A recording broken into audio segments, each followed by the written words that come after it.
Chapter 65. The power of the five elements complemented and restrained each other. With the three elements combined into one, Gu Fei's strength had been raised to a terrifying realm. Powerful yuan qi fluctuations swept out in all directions like a gale with astonishing power. The three-colored swordlight in his hand was like a divine weapon that could split the heavens and the earth, blasting out a terrifying sword light that could tear the world apart. It actually broke through the power of the 8 symbols, causing Li Lingfeng, who controlled the purple gold 8 trigrams, to suffer a great impact. However, the mountain qi that had been broken by Gu Fei's sword exploded with a loud bang. The torrential power also made Gu Fei take 3 steps back. The skin and flesh that had been tempered like fine iron also cracked open with bloody marks. Roar! Gu Fei let out a roar. Under his roar, the whole arena shook violently like a big tree in a gale. The sound shook the sky. The young disciples who were watching the battle below the arena were immediately shaken by the sound wave, causing their ears to buzz. They were inexplicably terrified. Gu Fei was like the reincarnation of a god of war. He was so ferocious that it caused people's hearts to palpitate. He slashed out 7 times in a row as if he had gone mad. These 7 strikes could be said to be the 7 shocking strikes, condensing all the 3 elemental yuan qi in his body. The 3 elemental energies were all released in these 7 strikes. The 3-colored sword light was like a startling rainbow, tearing the void and sweeping in all directions. The cold sword qi spread out, causing people to feel as if they had fallen into an ice cave. Without any suspense, the other 7 trigrams also collapsed under the sword strike of Gu Fei. The power that represented the 7 symbols of heaven and earth immediately exploded. The 7 forces of heaven and earth intersected with each other, forming a vast energy storm. This energy storm swept out like a surging wave, instantly drowning Gu Fei. Even if his body had copper skin and iron bones, the moment the terrifying energy storm hit him, Gu Fei suddenly felt as if his whole body was going to be torn apart by this terrifying power. All the bones in his body made cracking sounds, giving him a terrible feeling as if his tendons, bones, and flesh were being torn apart. Pain, all the skin, flesh, tendons, and bones of his whole body were suffering from the impact of the terrifying energy storm. His skin cracked open, and his skin, which was comparable to ordinary magic treasures, actually burst open. From this, one could imagine just how powerful the impact would be when the power of the 7 symbols exploded. Even though Gu Fei's body was already strong enough to directly withstand ordinary magic treasures, he was still injured. If it was an ordinary cultivator, then that cultivator would have probably been torn into pieces by the energy storm that erupted from this place a long time ago. Li Lingfeng's complexion immediately turned deathly pale when his 8-fold divine art was broken. Each of his divinatory diagrams was shattered by Gu Fei's unparalleled sword light, causing his body to shake violently and take a step back. The 8 divinatory diagrams were dispersed, but Li Lingfeng was forced to take 8 steps back. Blood seeped out from the corner of his mouth and dripped down the front of his clothes, giving Li Lingfeng a somewhat tragic feeling. The purple gold 8 symbols in the sky had already become dim, and it was on the verge of collapse. Break for me! Within the energy storm formed by the power of the 8-fold symbols, a furious roar suddenly rang out. The spectators below the arena were all startled. In the midst of the roar, a wild and ferocious aura spread out from the arena. Even the high-level disciples paled. The wild and unparalleled Gu Fei was awe-inspiring. As soon as the shout resounded out, everyone below the arena saw a dazzling 3-colored sword light cleave straight up from the energy storm, and a shocking sword qi tore through layer upon layer of enormous waves of energy before slashing onto the purple gold 8 symbols in the sky with a bang. The purple gold 8 symbols was directly blasted flying, and it instantly became dim and lusterless. Moreover, the essence, energy, and spirit attached to the purple gold 8 symbols instantly dispersed. Li Lingfeng's head droned while the world spun around him, and he was unable to distinguish what was going on. His figure swayed repeatedly as if he was drunk, and he staggered a few steps back and almost fell on the arena. This Gu Fei is so ruthless. He actually dispersed the essence, energy, and spirit condensed on the purple gold 8 symbols with a single strike of his sword. This is no different from causing Li Lingfeng's painstaking efforts to be wasted. Some high-level disciples that knew a thing or two about equipment refinement couldn't help but whisper in discussion. The Tao of equipment refinement was to use one's own essence, energy, and spirit to refine a magic tool day and night so that it could be connected with one's own aura. By attaching a strand of divine sense onto the magic tool, one would be able to move the magic tool freely like one's own arm.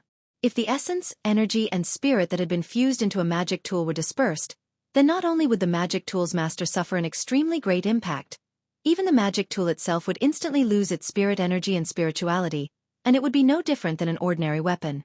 If one wanted to make a magic tool possess spirituality once more, then one had to fuse the essence, energy, and spirit into the magic tool once more.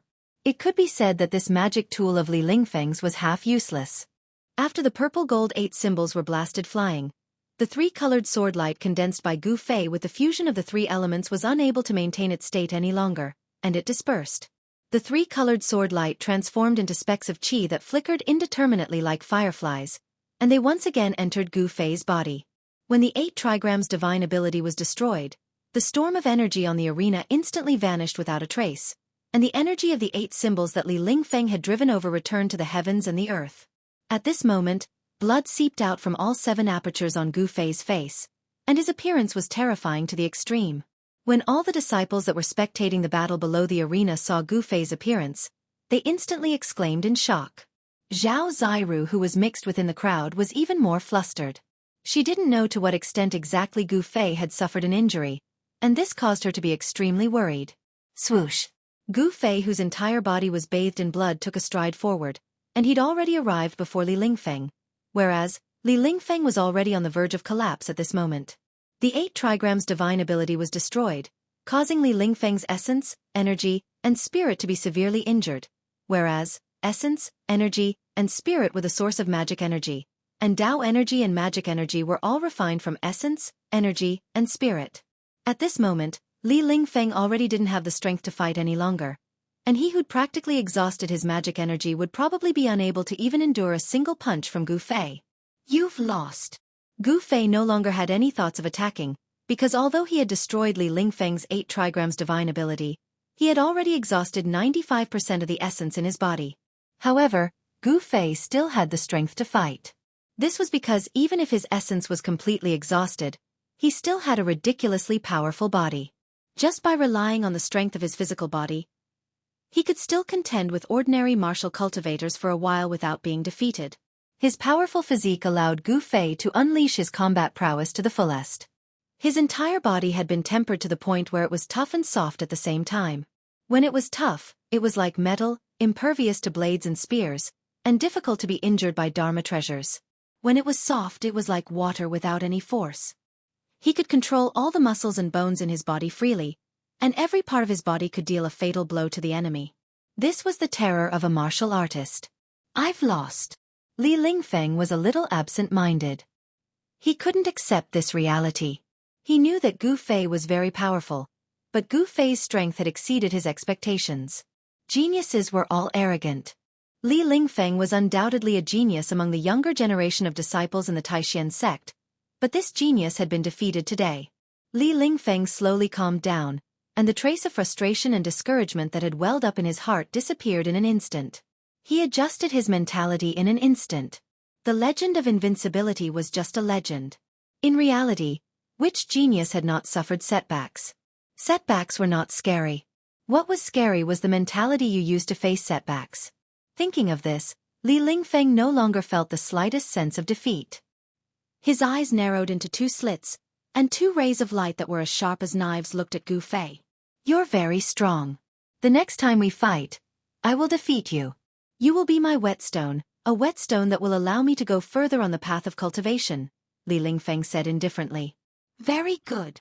There was no expression on Gu Fei's face, nor did he say anything superfluous. However, the strong desire to fight in his tone was not concealed in the slightest. The path of martial arts was different from the path of cultivation. Martial techniques were battle techniques. They were the strongest, most direct, and most primitive techniques the humans had comprehended in the ancient times, when they fought against the heavens, fought against the earth, fought against demons, ghosts, and thousands of ferocious beasts. They were the most powerful, direct, and primitive techniques that humans had comprehended in the endless slaughter. Chapter 66. The battle for first place had already been decided. Gu Fei, a disciple of the Green Spirit Peak, was the biggest dark horse in this year's 9 Vein Trials. His performance had shocked the entire Taishan sect. No one would have thought, not even the higher-ups of the Taishan sect, that the Green Spirit Peak, which had been silent for hundreds of years, and had even been forgotten by some of the old monsters in the sect, would once again enter the eyes of everyone. Gu Fei's madness, not only made the hearts of the younger disciples of the 9 veins of Taishan tremble, but also the higher-ups were deeply shocked. However, there were also people who did not think so, because in the past hundreds of years, no disciple of the Green Spirit Peak had been able to successfully enter the realm of transcending mortality. If he could not take that step, it meant that in 100 years, Gu Fei would follow in his master's footsteps. At that time, ashes to ashes, dust to dust. No matter how glorious he was now, in 100 years, he could only turn into a handful of dirt. 4 martial cultivators. 100 years was too short. It passed in the blink of an eye. 4 martial cultivators who successfully entered the realm of transcending mortality. The direct benefit was that their lifespan was greatly increased, and living for hundreds of years was not a problem. In these hundreds of years, martial cultivators had a lot of time to make breakthroughs on the road of cultivation, even reaching the great accomplishment of the primordial spirit, nascent soul, and breaking into the realm of controlling the void. Of course, there were very few people who could reach the great accomplishment of the primordial spirit and nascent soul. Therefore, although Gu Fei had shown shocking martial arts skills at the 9 vein trials, some of the higher-ups of the Taishan sect were not optimistic about Gu Fei because of this. For hundreds of years, no disciple of the Green Spirit Peak had broken through the shackles of cultivation and entered the realm of transcending mortality. Would Gu Fei be an exception? No one thought that Gu Fei could surpass the predecessors, because this hurdle was too difficult to surpass. The excitement of the day had already died down. Among the disciples of the 9 veins, the most talked about thing was the only successor of the Green Spirit Peak, Gu Fei. Gu Fei had shown everyone that martial arts were not inferior to Taoist techniques. Pure power, as long as it was powerful enough, could break through all kinds of magical powers and spells. This was an unquestionable fact. There were 3,000 great Daos, and all of them could become saints. The path of cultivation was not the only one. Although the path of martial arts was full of difficulties, and it was very difficult to transcend the mortal world and become saints, once one succeeded in cultivating it, they would become an even more terrifying existence than martial cultivators. The fact that Gu Fei defeated Li Lingfeng, who was in the 9th layer of the awakening state, was a very good proof. A bright moon hung high above the mountains, sprinkling down endless milky white moonlight, making the mountains seem as if they were shrouded in a layer of hazy gauze. There was light smoke and auspicious air rising, making the 9 peaks of Taishan look like the realm of immortals. In the supreme profound hall, the sect leader, Taoist Shen Tian, sat on his throne. He looked around at the 7 junior brothers sitting on his left and right, then said with a frown, "I wonder if any junior brothers have any suggestions on what I just said? Feel free to speak your mind." Senior brother, why did the Guangqing Celestial sect and the Xianxia sect request to open the ruined sky realm earlier? There is no reason for them not to know that opening the ruined sky realm is much more difficult before the time is right, and there is no guarantee of success. Xuanfa Taoist, who sat on the first seat to the right of Taoist Shen Tian, questioned. "Is there something we don't know about?" The full moon peak chief Taoist Shen Song said in a low voice, stroking his beard. In this year's 9 peaks trials, no one from the full moon peak had made it into the top 10, but Taoist Shen Song did not seem to care and still looked calm. "Humph. The Guangqing Celestial sect and the Xianxia sect would not dare to do anything behind our backs. Without our participation, they can forget about opening the ruined sky realm," Purple Bamboo Peak Chief Long Hongxue said with some disdain. Although the 3 great Taoist sects were on the same side, they also shared different dreams. However, the 3 great Taoist sects each had their own backing and could not do anything to any of them. Even if the Guangqing Celestial sect and the Xianxia sect joined forces, the Taishan sect was not worried. On the Tinglong continent, the Buddhist, Taoist, demon, and ghost sects represented the current situation of the entire cultivation world. The cultivation world of the Tanglong continent looked very calm on the surface, but there were undercurrents everywhere. Of course, the 3 great Taoist sects would not be so stupid as to kill each other and give other forces an opportunity to take advantage. Therefore, in the eyes of the Taishan sect, the Guangqing Celestial sect and the Xianxia sect would not be able to come up with any earth-shattering conspiracy, and they would not dare to.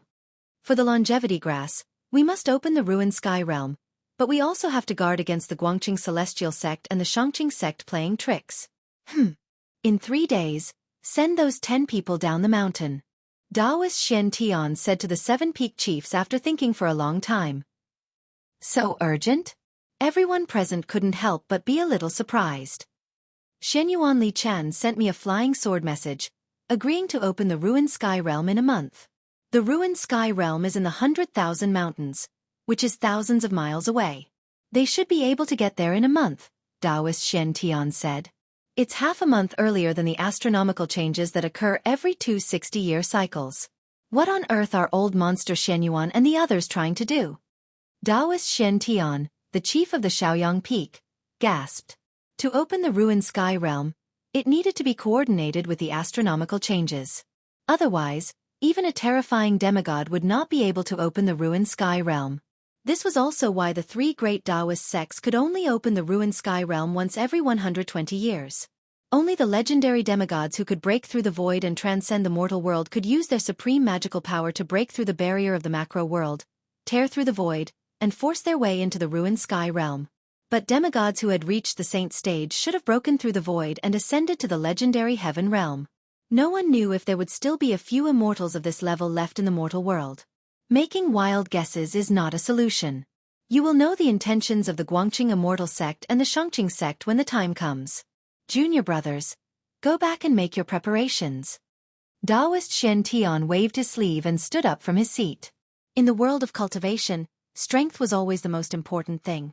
With Taoist Shen Tian's cultivation of the 9th heavenly layer of the void controlling realm, it was rare for him to meet a worthy opponent in the mortal world. He was not afraid of the Guangqing Immortal sect and the Xianxia sect's schemes. Yes, senior brother. When the heads of the 7 branches saw Taoist Shen Tian stand up, they also quickly stood up and bowed to him before leaving the Supreme Mystery Hall. After the heads of the 7 branches left, Taoist Shen Tian returned to his cultivation area in the back hall and sat cross-legged on a praying mat. At this moment, one of the 2 Taoist children who were waiting outside the hall suddenly became extremely respectful, as if he was listening to something. Then, the Taoist child left the Supreme Mystery Hall and went straight to the back mountain. In the back mountain, in the peach forest, Li Lingfeng sat on the ground under an old peach tree in front of the wooden house. In front of him was a small tea table. On the small tea table was a saucer, and on the saucer was a purple clay teapot and a red clay teacup. In the teacup, there was a ball of dark green tea that emitted a faint fragrance. Singing to the moon, how long will life be? I didn't think senior brother Li would be so carefree. Suddenly, a clear voice came from the small path outside the plum forest. Then, a white figure came from the small path, stepping on the moon. Li Lingfeng didn't even bat an eyelid. He reached out and picked up the red clay cup in front of him. He first brought it to his nose and took a whiff. Then, he closed his eyes and enjoyed the fragrance of the tea. Only then did he drink the tea bit by bit. However, he didn't swallow it immediately. Instead, he left it in his mouth. The person passed through the plum forest. His steps were like flowing water in clouds, without the slightest trace of the secular world. Soon, he arrived under the old plum tree in front of the wooden house. Junior brother Ziyu, why have you come? Li Lingfeng had already drank the tea in his mouth bit by bit. Then, he put the red clay teacup on the tea table in front of him. The person who came was Ziyu. He smiled and sat down opposite Li Lingfeng. Yes. Ziyu took a deep breath and said, good tea. The fragrance of the tea lingers and lingers in the nose. It makes one feel relaxed and happy. Haha, I only know about the way of tea. Li Lingfeng smiled. Then, with a flip of his hand, a red clay teacup appeared in his hand. Come, have a taste. As he spoke, Li Lingfeng placed the teacup in front of Ziyu. Then, he picked up the teapot and filled it up gently. Senior brother, that Gu Fei. Ziyu wanted to say something but stopped. He seemed to be hesitating. Right now, the only person who dared to mention Gu Fei in front of Li Lingfeng was Ziyu. As expected, the moment Li Lingfeng heard Gu Fei's name, his brows immediately furrowed. He put down the teapot and said indifferently, why did you mention him, junior brother? Ziyu smiled awkwardly. Nothing much. I just felt that senior brother losing to Gu Fei was a little unexpected. Does that Gu Fei really have such strength? Senior brother couldn't have lost to him on purpose, right? What are you saying? Li Lingfeng was a little unhappy. He said with some displeasure, why would I show mercy to Gu Fei in a major event like the 9 Peaks trials? That Gu Fei does have such strength. He deserves to be number 1. When Ziyu heard this, he could not help but be somewhat surprised. Li Lingfeng was their eldest senior brother, and was publicly recognized as the #1 person in the younger generation. But now, following Li Lingfeng's defeat, the disciples of Taishan Peak also felt humiliated. Senior brother, you are only one step away from condensing your core of Wei. Now that you have the essence condensation pill, the matter of condensing your core is already set in stone. The next time you fight, you will still be #1 among the younger disciples, Ziyu said with a smile. Many people heard the conversation between Li Lingfeng and Gu Fei in the arena. At this time, Ziyu had already understood why Li Lingfeng said that. The top 10 of the 9 Peaks trials could receive a reward from the sect.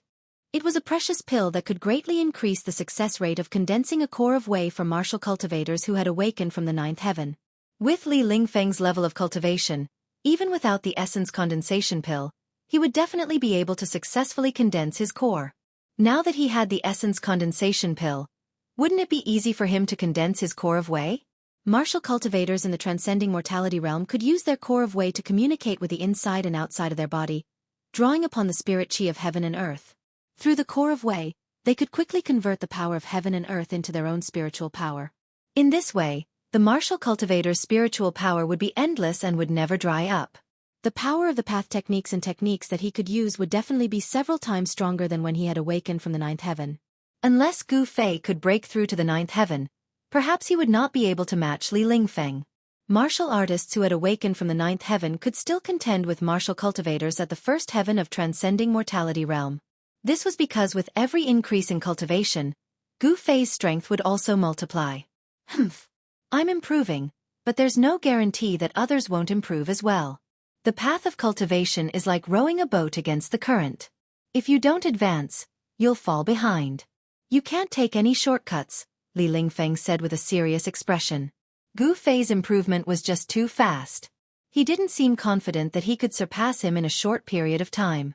After all, he, Li Lingfeng, had personally witnessed Gu Fei break through from the 7th heaven to the 8th heaven in the past few days of the 9 Peaks trials. Li Lingfeng felt a chill in his heart just thinking about how fast his cultivation had risen. He felt that it was inconceivable. Ziyu still wanted to say something, but at this moment, both of them seemed to sense something and looked towards the small path. Not long after, a short figure appeared on the small path illuminated by the moonlight. The boy in front of the hall? What's he doing here? When Li Lingfeng and Ziyu saw who it was, they couldn't help but feel a little surprised. The person who had come was the Dao boy who served in front of the Supreme Mystery Hall. Chapter 67. In the rear hall of the Supreme Mystery Temple, where Daoist Shintian cultivated, Li Lingfeng respectfully stood before Daoist Shintian with his head lowered. He didn't know why Daoist Shintian had summoned him. Even after a long while, Daoist Shintian remained motionless on the praying mat, as if he hadn't noticed Li Lingfeng's arrival. As for Li Lingfeng, he didn't even dare to breathe loudly in front of the sect master. Although this wasn't his first time being summoned by the sect master, Li Lingfeng couldn't help but feel a sense of reverence for him as he stood before Daoist Shintian. Less than an hour later, Daoist Xuantian's eyelids twitched. Then, the purple gold 8 trigrams that never left Li Lingfeng's body suddenly trembled and flew out of Li Lingfeng's body. Startled, Li Lingfeng hurriedly looked up. At some point, Daoist Shintian had already opened his eyes. The purple gold 8 trigrams he had refined himself were now floating in front of him. Greetings, Grandmaster. Li Lingfeng hurriedly knelt on the ground. Yes. Daoist Shintian only nodded, then focused on the purple gold 8 trigrams in front of him. His eyes flashed like lightning, and with a single glance, he saw the inside and outside of the purple gold 8 trigrams. The purple gold 8 trigrams were only about half a foot in diameter, much smaller than when Li Lingfeng and Gu Fei had fought today. Clearly, Li Lingfeng had refined it to the point where it could grow or shrink at will. I didn't think Gu Fei's sword energy would be so powerful. Daoist Shintian stared at the sword mark on the purple gold 8 trigrams and exclaimed. The sword mark had split the purple gold 8 trigrams in half. The sword mark was so deep that it almost split the 8 trigrams in half. There's no spirituality at all. The essence of the artifact has been completely scattered. Daoist Shintian muttered to himself. Then, he pointed at the purple gold 8 trigrams that had lost its spirituality and turned into stubborn metal. Buzz! The purple gold 8 trigrams immediately shook, and transparent ripples that were visible to the naked eye spread out from the purple gold 8 trigrams. Then, the sword mark on the purple gold 8 trigrams actually healed at a speed visible to the naked eye. In the blink of an eye, there was no longer any damage to the 8 trigrams. Taoist Xianxia had used his great power to repair it. The only flaw was that the purple gold 8 trigram was still a piece of stubborn iron without any luster or spirituality. However, this wasn't a problem for Taoist Xianxia. His right hand reached out towards the kneeling Li Lingfeng, and a strand of essence was immediately expelled from Li Lingfeng's body. Taoist Xianxia then raised his right hand and sent the wisp of essence, energy, and spirit he had expelled from Li Lingfeng's body into the purple gold 8 trigrams. Pang! When that strand of essence, qi, and spirit entered the purple gold 8 trigrams, the purple gold 8 trigrams immediately shone brightly. The 8 trigrams seemed to have come to life, turning into 8 rays of light that rushed out of the purple gold 8 trigrams and circled around it. At the same time, Li Lingfeng, who was still prostrating on the ground, shuddered. Somehow, he could sense the existence of the purple gold 8 trigrams again. The connection between him and the purple gold 8 trigrams that had been severed was restored at this moment. Take it! Taoist Xianxia waved his sleeve, and the purple gold 8 trigrams that had regained its spirituality flew towards Li Lingfeng. With his cultivation, restoring the purple gold 8 trigram spirituality was as easy as raising his hand. If Li Lingfeng were to refine his essence, energy, and spirit into the purple gold 8 trigrams again and refine its spirituality, who knew how much time and effort he would have to spend? Thank you, Grandmaster. Li Lingfeng was extremely excited. He hurriedly and respectfully reached out to receive the purple gold 8 trigrams that flew to him. With a thought, the 8 trigrams around the purple gold 8 trigrams merged back into the 8 trigrams. The entire purple gold 8 trigrams was flowing with a layer of misty luster, as if there were streaks of light that were as thin as hair wandering on its surface. Obviously, the purple gold 8 trigrams had regained its spirituality. Get up! Taoist Xianxia said calmly. Yes. Li Lingfeng put the purple gold 8 trigrams back into his magic treasure pouch, then rose to his feet and stood respectfully to the side. You can go back now. Taoist Xianxia seemed to have asked the Taoist boy to summon Li Lingfeng, but he only needed to repair Li Lingfeng's magic treasure, and then told him to leave? Li Lingfeng was also very surprised to hear that. However, the actions of the sect leader were not something he could control. If the sect leader did not say anything, he would not dare to ask. Yes. Li Lingfeng, who was full of questions, retreated. In the huge stone chamber, only Taoist Xianxia was left. After a long time he murmured to himself, with this purple gold 8 trigrams, I believe you will be able to protect yourself in the ruin heaven realm. With that, Taoist Xianxia closed his eyes again, as if he had turned into a stone statue, and did not move an inch. At the same time, in the cave abode on Jade Spirit Peak, Gu Fei sat cross-legged in the middle of the hall. He was bare-chested, wearing only a pair of shorts. His eyes were closed, and a vast wave of yuan qi was spreading from his body, sometimes strong, sometimes weak. Specks of 5-colored light surrounded him, which was the pure power of the 5 elements that had gathered from all directions. He was healing his injuries, and the Tai Chi yin and yang pattern on his chest was emitting gentle yin and yang qi, which increased the speed at which the 5 elements' spiritual energy gathered by 10 times. Surrounded by the energy of the 5 elements, the muscles all over Gu Fei's body were slightly trembling. Strands of energy of the 5 elements seeped into his body through the pores all over his body, then melted into his flesh, tendons, and bones, replenishing the yuan qi he had consumed during the battle with Li Lingfeng during the day. The cracked skin on his body had long since scabbed over. His body, which had been thoroughly tempered, had an astonishing healing ability. Wave after wave of 5 elements spiritual energy washed through his flesh and bones, forcing the clotted blood out of the injured parts of his body. As his flesh and blood surged, the injured parts of his body rapidly regenerated and healed. After breaking into the 8th heaven, Gu Fei's entire body had been tempered to the point that the inside and outside of his body had become one. With a single thought, an enormous amount of yuan qi could reach every inch of his body. Gu Fei's realm of controlling his body had reached an unimaginable level. Gu Fei guided the 5 elements spiritual energy outside his body, letting it pass through his flesh and blood and enter his internal organs and bones, causing every inch of his body to be filled with a 5-colored glow. Through the frequency of his breathing, the impure yuan qi in his internal organs, flesh, and bones was expelled from his body through the pores of his skin. His flesh, bones, and internal organs were constantly tempered and improved by the purest 5-element spiritual energy. Gu Fei's physique was slowly changing.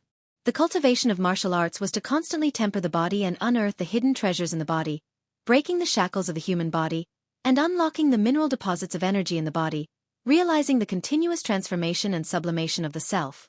Gu Fei believed that one day, he would also be able to enter the Tao through martial arts and break through the boundaries of life and death, stepping into the legendary realm of immortals.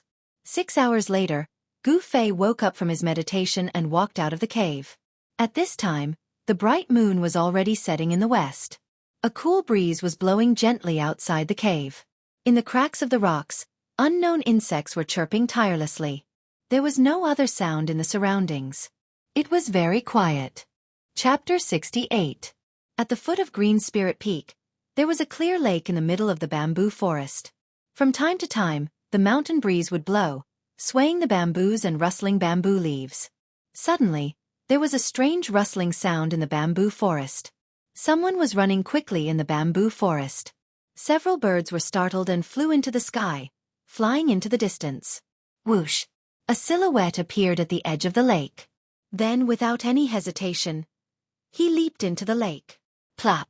The calm surface of the lake, which was as calm as a piece of jasper, immediately set off waves.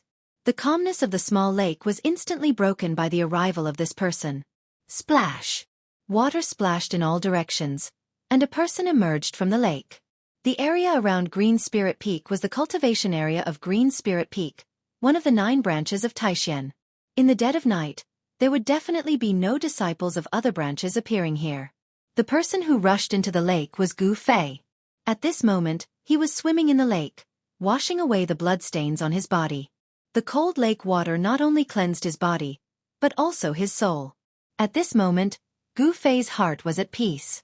His tense nerves for the past few days had completely relaxed without him realizing it. Then, he actually began to circulate the ancient mysterious art in the lake. All of this seemed very natural.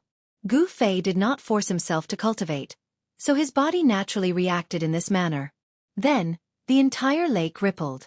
Wisps of spiritual qi gathered and fluctuated. Gu Fei was shrouded in a layer of mist and his figure became blurry. Slowly, Gu Fei stopped swimming on the surface of the lake and disappeared. He sank to the bottom of the lake, but the layer of mist on the surface of the lake didn't dissipate. The lake water calmed down. Gu Fei entered a mysterious state. He seemed to have become one with the surrounding lake water. The fish in the lake were not afraid of this intruder and swam around him. This feeling was very strange. It was as if he could feel the aura of heaven and earth. In a trance, Gu Fei felt that his aura seemed to really merge with heaven and earth and become a part of nature. This was a kind of mysterious martial state similar to epiphany. He no longer needed to breathe because all the pores on his body were opening and closing. He had entered the internal breathing state, a breathing method that allowed him to absorb nutrients from the surrounding space without using his nose. Endless spiritual energy was integrated into his body from his skin, and the turbid air was naturally discharged from his pores. Unknowingly, in this dreamlike state, Gu Fei's body was stimulated with a special ability. As long as Gu Fei was not in an absolute vacuum, there was no possibility of him suffocating.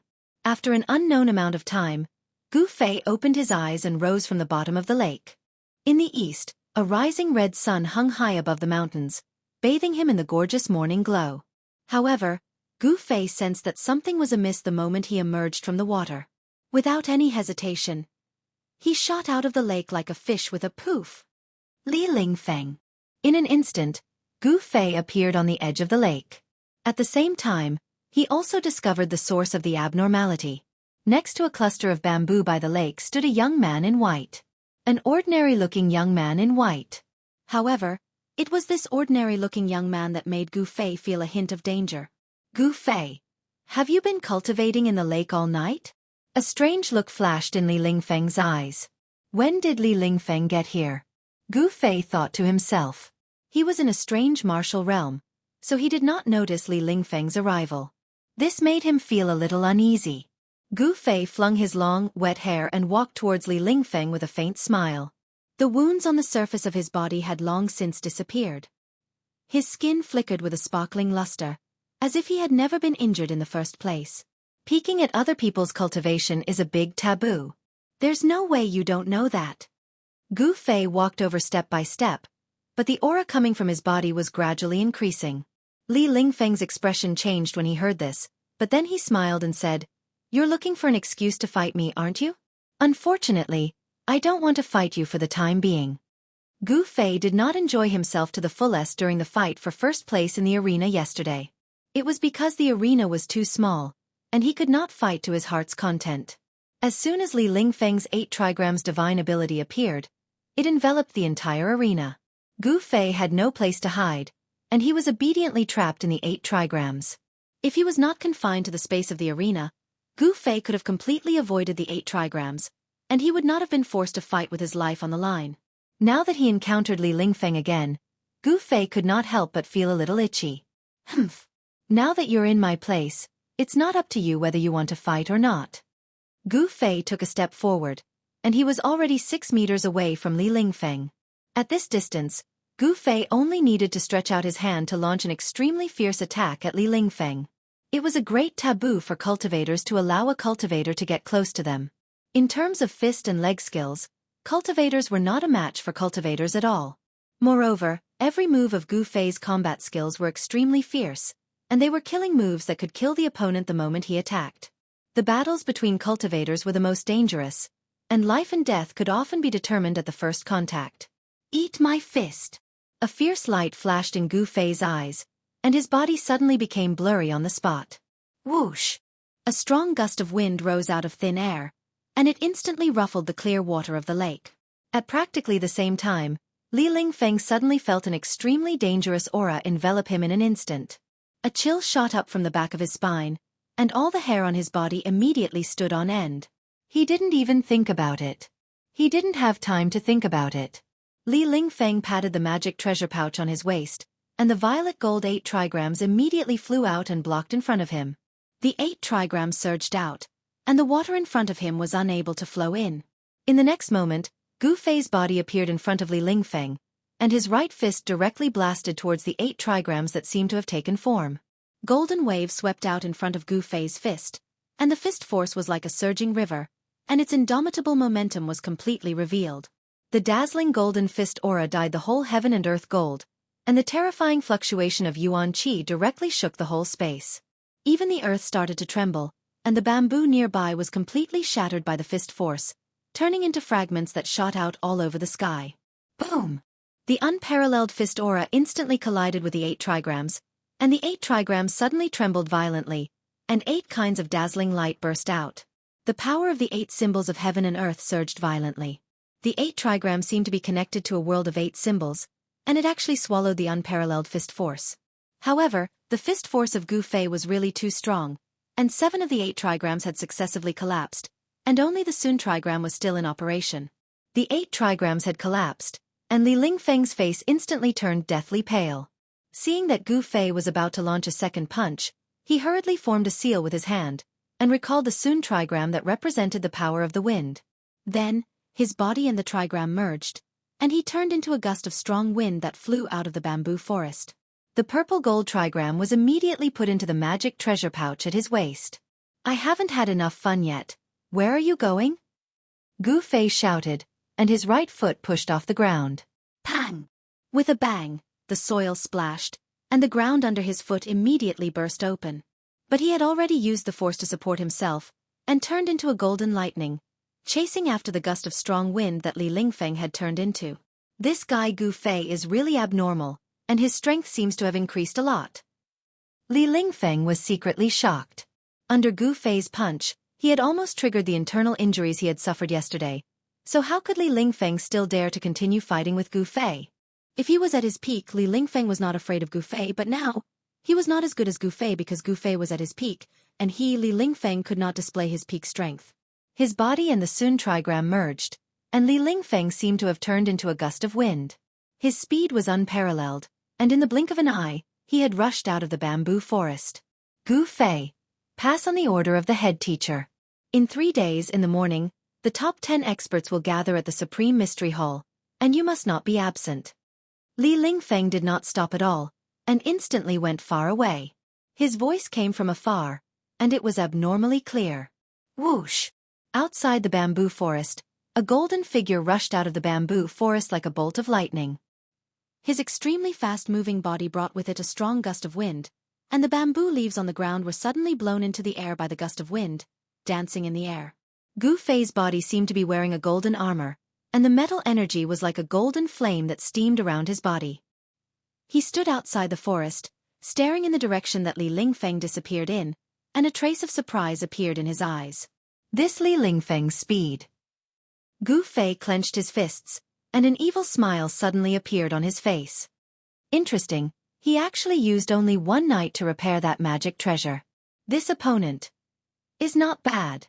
This time, Gu Fei was wrong.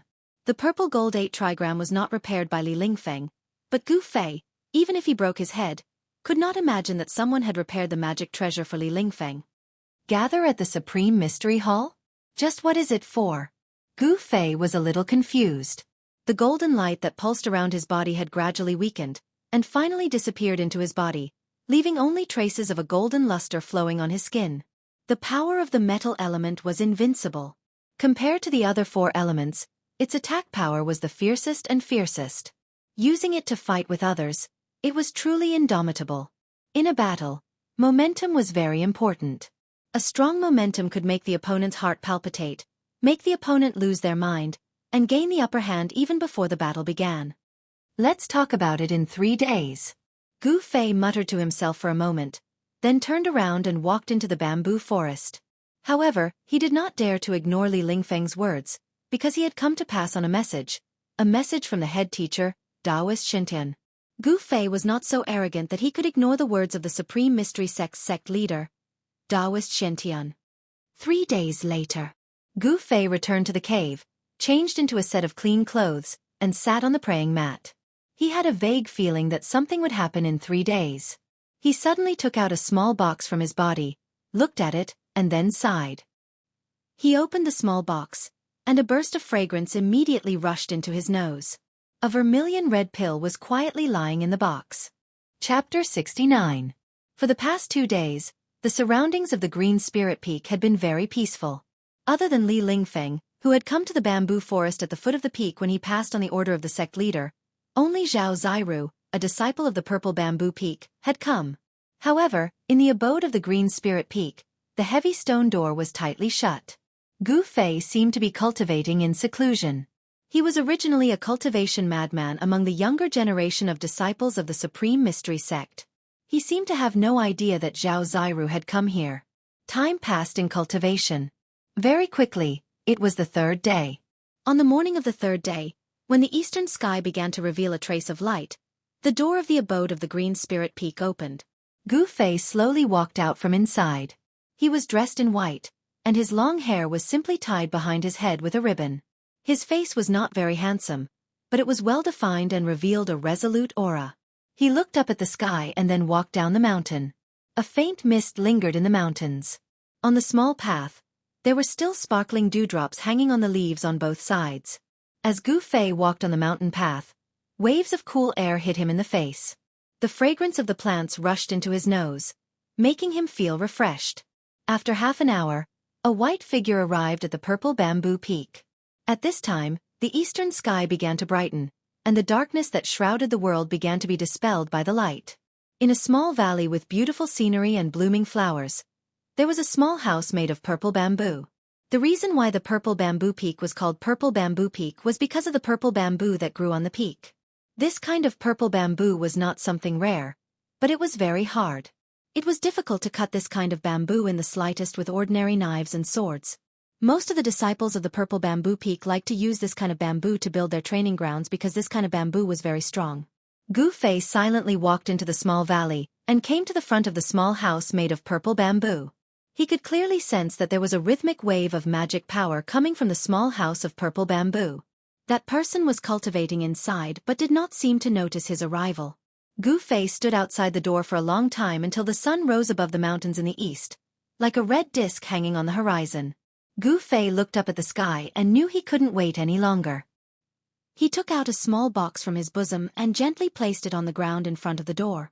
He didn't want to disturb the person cultivating in the hut, so he placed the small box in front of the door and left. Just as Gu Fei's figure disappeared from the entrance of the valley, a green figure silently appeared in front of the small house. The appearance of this person was like a gust of wind, without a trace. This was a middle-aged woman wearing a green robe. Her eyebrows were like the mountains in the distance, and her face was like a lotus flower. When she was young, she was definitely a devastatingly beautiful woman. This person was Zhao Ziru's master, Yan Hangyun. She looked in the direction that Gu Fei had disappeared, then looked at the small box on the ground in front of the hut. The expression on her face became a little strange. Then, Yan Hangyun's figure flashed and disappeared in front of the small house, as if he had never been there in the first place. Inside the Supreme Mystery Hall, Taoist Xianxia and the 7 peak heads were all seated. There were also 9 youths standing in the hall. These 9 were the top 10 youths who had stood out during the 9 Peaks trials. Why isn't that Gu Fei here yet? Li Lingfeng couldn't help but look out of the hall. Seeing that it was getting late, he couldn't help but feel a little anxious. As the most outstanding disciple of the younger generation under the sect leader's faction, Li Lingfeng had long since understood why the sect leader's grandmaster had summoned the top 10 young disciples in the 9 Peaks trials. The trial of the ruined sky, which only happened once every 260 years, should be held by the top 10 disciples of this year's 9 Peaks trials. According to some of the martial uncles who had participated in the trial of the ruined sky, it was a place full of opportunities, but also full of danger. However, no one was willing to reveal what kind of place it was. They only knew that most of the people who had experienced the trial of the ruined sky had become experts in the world of cultivation. Rumor had it that even the sect master had participated in the trial of the ruined sky. What's wrong with that Gu Fei? Could it be that he dares to ignore the sect master's order? Just as Li Lingfeng and the others were getting impatient, a white shadow flashed at the entrance of the hall, and a person walked in from outside. The 9 youths standing respectfully in the hall looked up. If the person wasn't the successor of the Green Spirit Peak, Gu Fei, then who else could it be? Greetings, sect master. Greetings, first seats. Gu Fei quickly walked forward and bowed respectfully to Taoist Xianxia, who was sitting on the throne, and then to the 7 peak heads on either side of him. Taoist Xianxia nodded, and the 7 peak heads only glanced at Gu Fei indifferently without saying anything. Since everyone is here, I won't say anything more. Here are 10 jade slips. Take them and you'll know why I've summoned you here. As Taoist Xianxia spoke, he waved his sleeve, and 10 rays of white light flew out of it and floated in front of Gu Fei and the others. Gu Fei, Li Lingfeng, Ziyu, and the others hurriedly caught the jade slip that flew in front of them, and then probed it with their divine senses. In the next moment, the expressions of the 10 top young experts became extremely interesting. Shock, stupefaction, ecstasy, bewilderment. All kinds of expressions flashed across their faces like a lantern. Ruined sky realm, 9-colored grass? When Gu Fei probed the jade slip with his divine sense, he was first shocked by the contents of the jade slip, and then he frowned. There was actually not much content in the jade slip.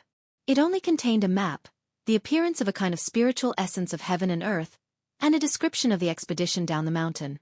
It turned out that there was a mysterious place in the 10,000 mountains of the Tenglong continent called the Ruined Sky Realm.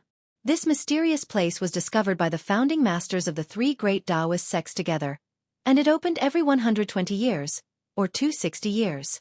The 3 great Taoist sects had agreed that each sect could only send 10 disciples into the Ruined Sky Realm to train for 10 days each time it opened. If they did not come out of the Ruined Sky Realm within 10 days, one of the portals into the Ruined Sky Realm would close, and it would open again after 260 years. In other words, if they could not come out of the Ruined Sky Realm on time, there was no need for them to come out. Over the past thousands of years, the 3 great Taoist sects had opened the Ruined Heaven Realm at least dozens of times. During these times, it was inevitable that some disciples failed to get out of the Ruined Heaven Realm before it was closed. However, none of these disciples who were trapped in the Ruined Heaven Realm were still alive when the Ruined Heaven Realm was opened again after 260 years. At this time, a middle-aged Taoist with black hair and a long beard walked out from the back hall. He was dressed in a green robe, and his sleeves fluttered in the wind. This is your uncle Master Dan Chenzi. He will be leading the expedition this time. You must all listen to Dan Chenzi's instructions, understand? Taoist Shen Tian said indifferently. Yes, sect leader. Everyone responded in unison. Well, there's no time to lose. Go back to your respective residences immediately and pack up what you need. We will gather in the square in an hour, Taoist Xiantian said to Li Lingfeng and the others with a wave of his sleeve. Gu Fei was stunned when he heard this. He had never imagined that he would be leaving Taishan Mountain so soon.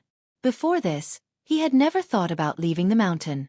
The outside world only remained in his memory when he was 8 years old, and these memories were already very vague. Chapter 70. Everyone returned to their respective residences, packed their things, and returned to the Supreme Mystery Hall. When everyone had arrived, Taoist Xiantian and the heads of the 7 branches walked out of the hall. Following behind Taoist Xiantian and the 7 branch heads was Dan Chenzi, the leader of the team. He was a terrifying expert who was only one step away from breaking through to the void-controlling realm. This was enough to show how much importance the upper echelons of the Supreme Mystery Sect placed on this trip to the ruined sky realm. Even in the entire Supreme Mystery Sect, there were not many cultivators at the 9th level of the Ascended Realm. When Gu Fei and the others saw Taoist Xiantian, they hurriedly bowed. Taoist Xiantian only nodded slightly, then waved his sleeve, and a scroll shrouded in golden light flew out. As soon as the scroll left his sleeve, it instantly unfurled and rapidly expanded into a huge scroll that was 6 feet wide and 4 feet long. It seemed both real and illusory as it floated in the air. A Tao Technique scroll? Gu Fei and Ziyu looked at each other. Of course they knew what it was. The mysterious expert who tried to kill Gu Fei at the foot of Green Spirit Peak had used a Tao Technique scroll to escape. This kind of scroll that had the power of a Tao Technique sealed on it was even more precious than a Tao Talisman that had the power of a Tao Technique sealed on it, and the power of the Tao Technique it released was even more powerful. Even in a large Tao sect like the Shangqing sect, not many people were willing to spend a lot of effort to refine a Tao Technique scroll, because it was too time-consuming and laborious. Therefore, Tao Technique scrolls were rare in the world of cultivation. The middle-aged Taoist Dan Chenzi leaped up and landed lightly on the huge Tao Technique scroll. Then, Gu Fei, Li Lingfeng, Dongfang Chen, Ziyu, and the others leaped onto the scroll one after another. The gigantic Taoist Technique scroll became illusory, as if it had already transformed into nothingness. However, when Gu Qing leaped onto it, he discovered that there was a gentle force supporting him from beneath his feet. It actually made him feel as if he was standing on the ground, very stable. On the scroll, Dan Chenzi and the disciples bid farewell to Taoist Xiantian and the 7 peak heads. Dan Chenzi formed a seal, and the huge scroll immediately carried everyone into the sky. It turned into a golden cloud and quickly flew south. The southern wasteland 100,000 Great Mountains was located in the southern part of the Tanglong continent. It was a boundless and desolate land. It was thousands of miles away from the Supreme Mystery Sect in the Qi Kingdom, and was no longer within the borders of the Qi Kingdom. Originally, the Taishan sect had planned to open its doors to recruit disciples from the secular world after the 9 Peaks trials. However, since the trip to the Void Sky, which was held once every 2 60-year cycles, would determine whether Taoist Xiantian and the 7 chiefs would be able to break through to the demigod realm, the recruitment of disciples that happened once every 10 years was temporarily postponed. However, it seemed that the outside world had not received the news yet. Thus, people from all over the Qi Kingdom, and even the entire Central Plains, the royal family, the wealthy merchants, and even the common people were all escorting children of the right age to Taishan Mountain. In the eyes of the common people, if their children had a chance to enter the Celestial Gate and learn the way, it would be a matter of supreme glory. Thus, every time it was the day that the 3 great path schools recruited disciples, there would be a sea of people outside the stations of the 3 great path schools. All kinds of people from all over the continent would gather together, and it was extremely lively. "Grandpa, how far is it?" On a mountain road leading to Taishan Mountain, a young and crisp voice came from a black carriage coming from the other end of the mountain road. The fog on the mountain road had not dissipated, and there was still a lit lantern hanging in front of the carriage. Even though the sun was already high in the sky, the fog in the mountains had not completely dissipated. A white-haired old man in a cotton robe was driving the carriage, holding a horsewhip in one hand.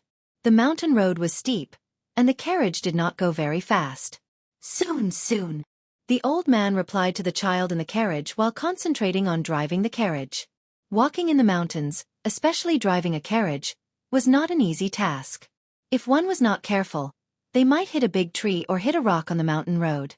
The carriage would overturn and roll into a deep valley or down a cliff, and there would be no hope of recovery. The carriage was passing through a dense forest. The forest was dark, and they could just barely see the road. The old man was very focused, and soon, the carriage passed through the dense forest and came out of the forest. The sun was a bit dazzling. The old man stopped the carriage by the side of the road and blew out the lantern hanging in front of the carriage. "Grandpa, why did you stop?"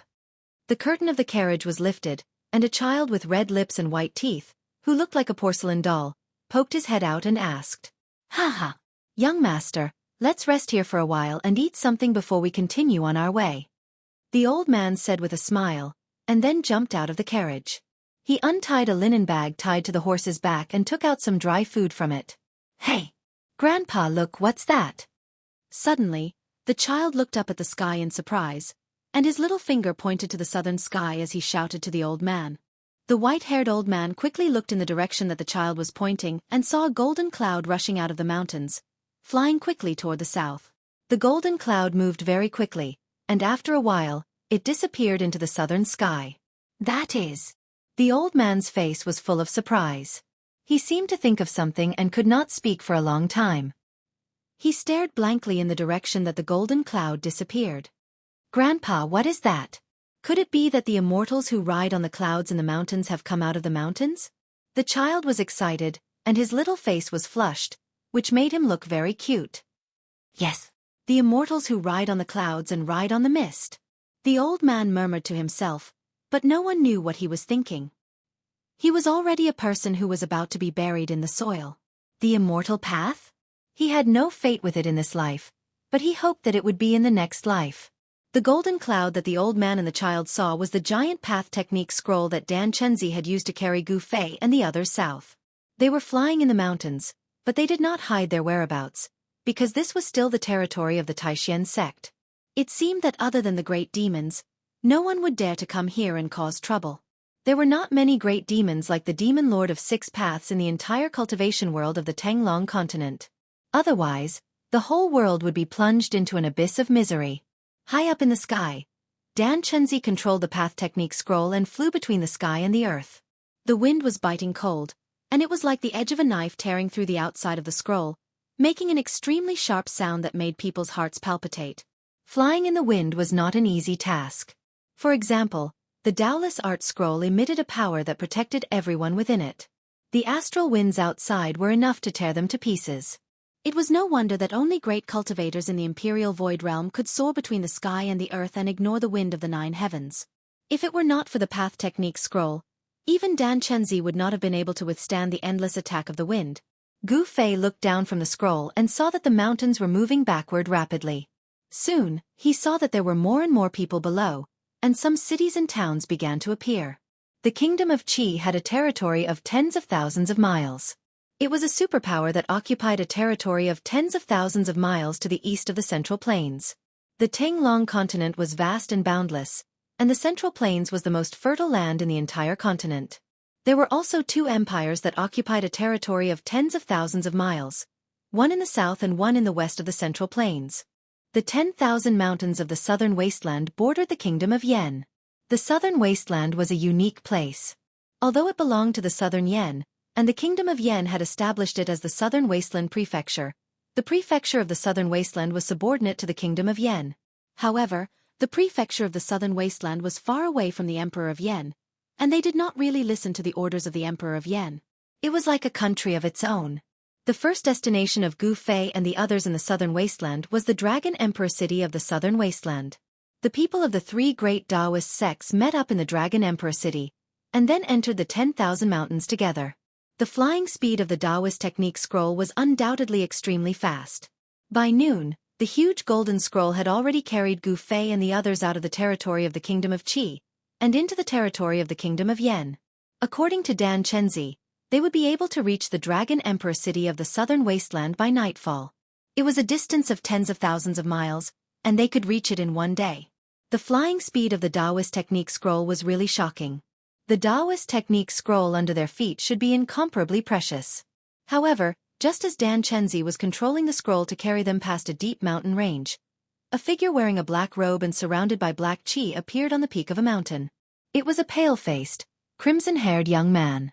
His crimson-haired hair casually draped over his shoulders like a waterfall, and his body was surging with endless demonic qi.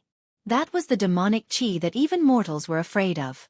The crimson-haired young man suddenly raised his head and looked at the golden cloud that was quickly passing by above his head. A trace of an evil smile appeared on his face, and then he grabbed towards the golden cloud in the sky with his right hand. Although it seemed like a casual grab, it shook the heavens and the earth, and the wind and clouds changed color because of it. Surging demonic chi surged out of his hand, and in an instant, it covered the heavens and the earth, and covered half of the sky. The heavens and the earth immediately darkened. The surging demonic chi formed a huge demonic hand, and from below, it grabbed towards the golden cloud in the sky. This scene was shocking. The demonic hand shattered the cloud in the sky, and covered the heavens and the earth. Before it could grab the cloud, it had already violently shook, as if it was about to disperse. The people on the cloud were greatly shocked. The boundless demonic chi made them feel as if they had fallen into an ice cave, and even their souls were about to leave their bodies. Roar! Dan Chenzi did not panic in the face of danger. With an angry roar, an unparalleled magical power surged out of his body. Then, the golden cloud that was formed by the Taoist technique scroll suddenly increased in speed. It seemed to have turned into a flickering shadow, and in an instant, it had rushed forward hundreds of feet. The gigantic demonic claw that was as large as a mountain grabbed thin air. Ha! On the mountain peak, the crimson-haired young man's eyes flashed with a strange look. He was a little surprised, as if he did not expect Dan Chenzi and the others to be able to dodge his claw. However, this crimson-haired young man was like a supreme demon. His primordial spirit was illusionary, and 1,000 miles were like a courtyard. His claw grabbed thin air, and with a flip of his palm, the gigantic demonic claw actually appeared above Dan Chenzi and the others in an instant, and directly slammed down towards them. Dan Chenzi's face immediately turned ashen, and his forehead was already dripping with sweat. This sudden attack from the demon was simply too powerful, and he could not contend against it. If he had escaped alone, he might have had a chance of survival, but Dan Chenzi did not dare to abandon Gu Fei, Li Lingfeng, and the others to escape alone. Chapter 71. Demon Lord of Six Paths, don't be so arrogant. Just as Gu Fei and the others were about to be hit by the demonic hand that was as large as a mountain, a loud roar suddenly came from the sky. The rolling sound waves shattered the clouds in the sky. Heaven and earth trembled, and the mountains trembled. In the blink of an eye, just as everyone despaired and thought that they were about to be shattered by the demonic hand, a streak of fiery light flew over from the east like a bolt of lightning. Next, it revolved around the gigantic demonic hand and forcefully shattered it. Demonic chi surged out and enveloped the sky, causing it to turn into night. At the same time, it also enveloped Dan Chenzi, Gu Fei and the others below. The magic scrolls under everyone's feet were instantly surrounded by the exploding demonic chi. The impact of the demonic chi seemed to have stimulated the power of the magic scrolls. The magic scrolls suddenly burst out with dazzling golden light. Runes appeared and formed a rune light shield, protecting everyone inside. The golden cloud formed by the magic scrolls was like a lonely boat in a raging sea under Dan Chenzi's control. It shook violently, as if it could capsize at any time. On the peak of the mountain, the crimson-haired young man frowned, and he turned his head to look towards the eastern horizon. He saw a ball of fire flash in the horizon, and then it arrived before him in an instant. Its speed was so fast that it was truly shocking. Pang! Flames soared into the sky, as if the sun had suddenly fallen from the sky. A figure was wrapped in a ball of fire, and it quickly appeared in the sky in front of the red-haired young man. The terrifying heat wave burned the world, and the rolling demonic chi that covered half the sky was actually mostly dispersed by this pure yang power. In the flames, a Taoist wearing a feather robe and a star crown stood in the air. Streams of golden light surged out from the feather robe on his body and lingered around him. There seemed to be several golden three-legged birds flying around him. Taoist Chaoyang? When the red-haired young man saw this Taoist, he could not help but narrow his pitch-black eyes, which seemed to have no pupils. Rays of black light shot out from the gaps of his eyes. The person who came was the head of the Supreme Mystery Sect's Shaoyang Peak, Taoist Master Chaoyang. It turned out that Taoist Xintian and the other upper echelons of the Supreme Mystery Sect were still worried and had sent Taoist Master Chaoyang to follow Dan Chenzi, Gu Fei, and the others from afar to secretly protect them. As expected, Dan Chenzi and his party were intercepted by the Devil Monarch of Six Paths deep in the mountains and forests of the Yen Kingdom. Boom! Demon Monarch of Six Paths flew up into the sky, and the mountain under his feet was crushed by him. Rocks flew everywhere, and dust rose high into the sky. Nobody can save the people I want to kill. His arrogant words echoed in the mountains. The devil monarch of 6 paths punched out, and the surging devil chi turned into a devil dragon that was baring its fangs and brandishing its claws. The devil chi rushed forward and pounced on the golden cloud that was trapped in the devil chi. Damn it! When Daoist Chaoyang saw this, he could not help but be furious. He shook his robe, and 9 balls of fire immediately rushed out of it, setting off a monstrous fire that rushed toward the devil monarch of 6 paths. At the same time, in front of Daoist Chaoyang, the pure young fire condensed into a 3-legged golden crow, which flew toward the devil dragon that the devil monarch of 6 paths had thrown out. Daoist Chaoyang's feather robe was embroidered with 9 golden crows. The golden brilliance of the pure young fire surged like a tide, and streams of light were continuously extracted from the golden feather robe. The 9 golden crows seemed to come to life, as if they were about to rush out of the feather robe. 9 huge balls of fire, which were like suns, suddenly exploded around the devil monarch of 6 paths. The pure young fire burned everything, and the terrifying heat caused the void to distort. Visible ripples spread out, and even the devil monarch of 6 paths had to retreat. Whoosh! The demonic monarch of 6 paths rushed out of the sea of fire created by the 9 pure young flames as if he had teleported. The dense demonic aura around him was dispersed, revealing the illusory figure inside. At this time, the devil dragon that the devil monarch of 6 paths had unleashed reached Dan Chenzi, Gu Fei, and the others, who were trapped in the devil chi. Daoist Chaoyang and the pure young fire's giant golden crow caught up with the devil dragon. The devil dragon and the golden crow immediately tangled with each other, and they cancelled each other out. The energy storm that erupted swept out, and the golden cloud that the devil monarch of 6 paths had turned into was directly blown away. The people standing on the golden cloud that the devil monarch of 6 paths had turned into became unsteady, and they staggered and stumbled. It was a mess. Everyone was horrified. Even Dan Chenzi, who was at the 9th heaven of the ascended mortality realm, had a deathly pale face. He stood firmly on the golden cloud, and his hands formed a Tao formula to control the devil monarch of 6 paths. No one knew how far they had been blown away by the energy storm, but they could only hear the deafening roars of the devil monarch of 6 paths. On the golden cloud that the devil monarch of 6 paths had turned into, besides Dan Chenzi, the 2 people with the highest cultivation were Gu Fei and Li Lingfeng.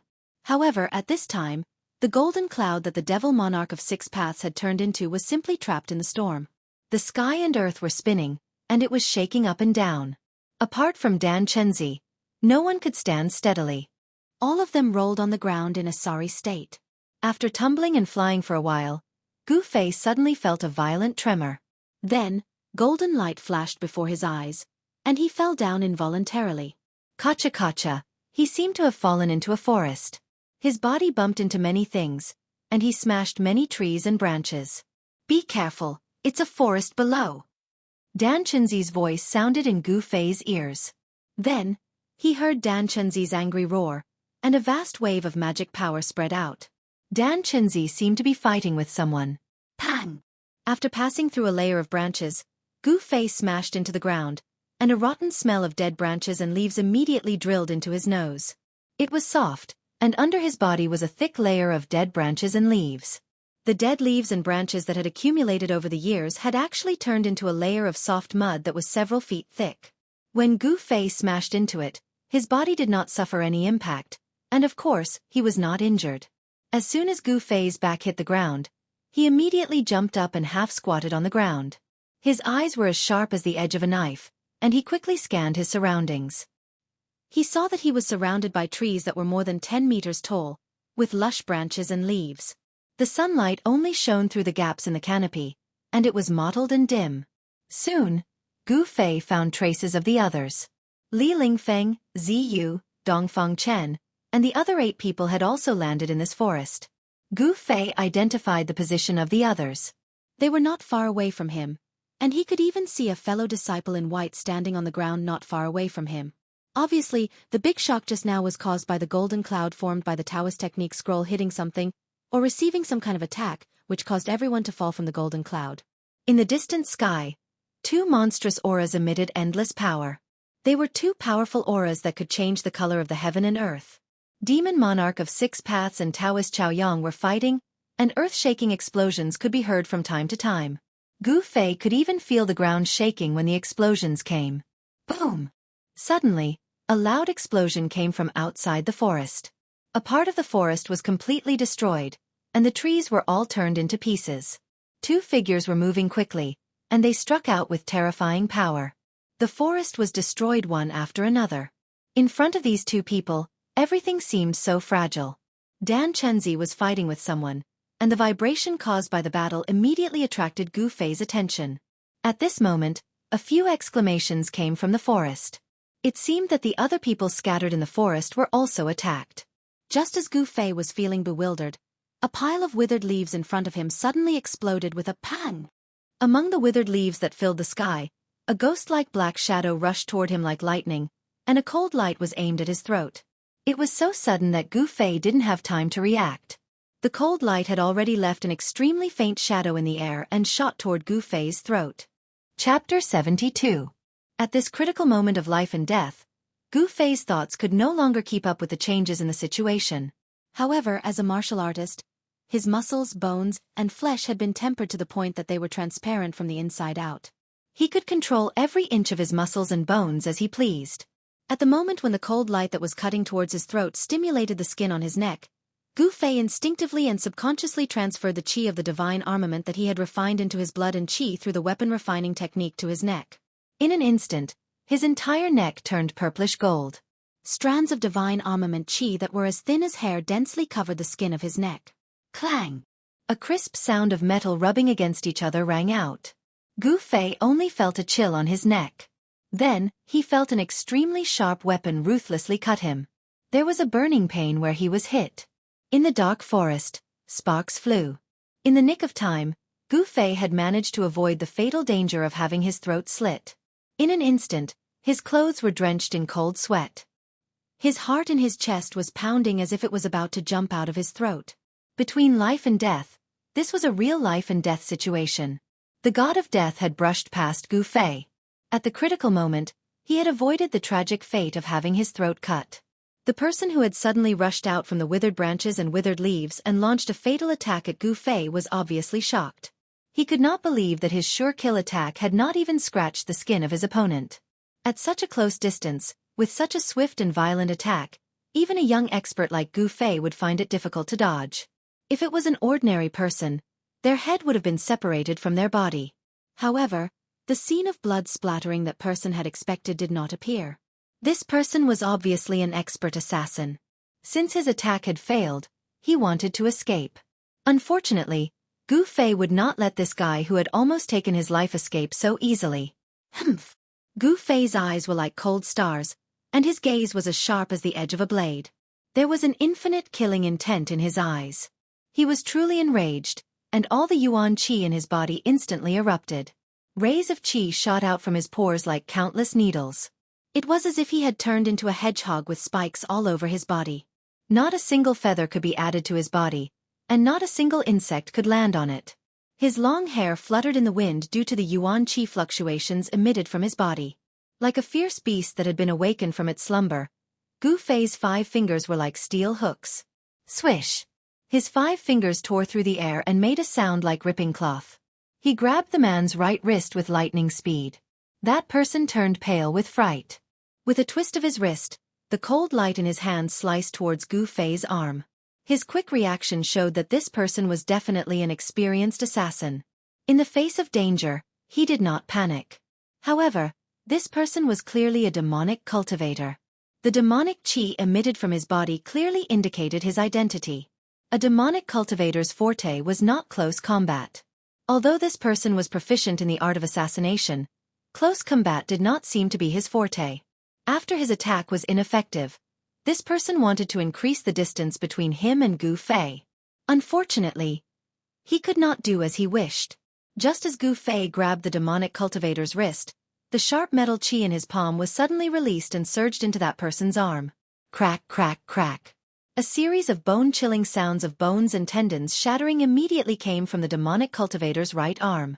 His entire right arm, tendons, bones and flesh, was completely shattered by the violent metal qi that surged into it from Gu Fei. It became a pile of meat paste. Roar! The demonic cultivator roared and struggled with all his might. He endured the immense pain and forcibly broke his right arm, then rushed forward. His entire right arm was severed at the base. A mist of blood erupted, and the pungent smell of blood immediately filled the air. This demonic cultivator was truly ruthless. He actually cut off an arm in a heroic manner. However, even so, Gu Fei, who had gotten close to Lin Yun, wasn't easily shaken off. Trying to escape? Gu Fei sneered. A violent killing intent surged from his body. He grabbed the severed arm in his hand, which could no longer be distinguished from bone or flesh, and smashed it towards the demonic cultivator who was rushing forward with all his might. At the same time, he took a step forward. The ancient battle technique, 8 desolation steps, displayed its terrifying speed. Gu Fei left an afterimage where he stood, but his real body was already chasing after the demonic cultivator like the wind and lightning. When the demonic cultivator heard the strange sound behind him, he felt a strong gust of wind rushing towards his back. He hurriedly dodged to the side. Boom! An object brushed past his body and smashed into a large tree in front of him, directly splitting the tree in two. The upper half of the tree fell down, and the forest was immediately filled with dust. "You can go die now." A bone-chilling and suffocating voice sounded in the ears of this demonic cultivator. Then, a fist shrouded in golden light smashed towards his chest. It was a simple and direct punch, but it contained such great power that it made it impossible for him to dodge. Just as the unstoppable golden fist was about to smash into the demonic cultivator, a huge wave of magic power surged from the demonic cultivator's body. With a pang, his entire body turned into a cloud of black chi and quickly rushed out of the forest. The heavenly demon body transformation technique? In the end, Gu Fei's punch was still a split second too slow. It was as if the punch had hit empty air, unable to exert any force. However, all of his power was gathered in his flesh, blood, tendons and bones, so he could withdraw it at will. There was not the slightest bit of delay in his punch, so he withdrew it without any hesitation. Then, he pressed his palm towards the cloud of black chi. The force of his palm enveloped the sky and immediately blasted the demonic cultivator out of the surging black chi. The demonic cultivator seemed to have suffered a great impact. He staggered a few steps and spat out a mouthful of blood, almost falling to the ground. "You want to use your broken arm to activate a demonic escape technique and escape? You're delusional." Gu Fei took a step forward and instantly appeared behind the demonic cultivator. He opened his right hand and with a crack, his fingers directly pierced into the demonic cultivator's head. The force of Gu Fei's 5 fingers directly penetrated into the demonic cultivator's Naiwen palace and destroyed his origin spirit. The demonic cultivator's eyes rolled back and he died instantly. With Gu Fei's current cultivation level, he could be said to be undefeatable in the awakening self realm. It was difficult for him to meet an opponent of the same level. This demonic cultivator was only at the 7th or 8th ascending heavens realm. How could he be a match for Gu Fei? Only cultivators at the transcending mortality realm could threaten Gu Fei in a head-on battle. This demonic cultivator had actually made Gu Fei his target. He was truly unlucky. In just a short moment, he was killed by Gu Fei with lightning speed. There were all kinds of extremely cruel and horrifying secret techniques in the demonic path. Even if the physical body was destroyed, as long as the origin spirit did not dissipate, there might still be a glimmer of hope to avoid death. However, if the origin spirit was destroyed, the trace of life would return to the reincarnation cycle of heaven and earth. Even a powerful cultivator would not be able to save it. Pang! With a bang, the demonic cultivator's corpse fell heavily onto the withered leaves like a broken sack. His body was still twitching slightly. Gu Fei's 5 fingers, which had pierced through the demonic cultivator's skull, seemed to be covered in a layer of colorful light. There was not a single trace of blood on them. After killing this demonic cultivator, Gu Fei scanned his surroundings. Outside the forest, there would occasionally be bursts of strong light. Dan Chenzi and the demonic cultivator were still fighting. A heart-palpitating wave of demonic qi came from outside. The demonic cultivator's strength did not seem to be much weaker than Dan Chenzi, who was at the transcending mortality realm. At this moment, Gu Fei had already understood that the people of the Devil Dao had clearly calculated the place that they would definitely pass through, and had set up an ambush here in advance to ambush them. And this is the wave emitted by Li Lingfeng's eightfold divine art. He's also fighting?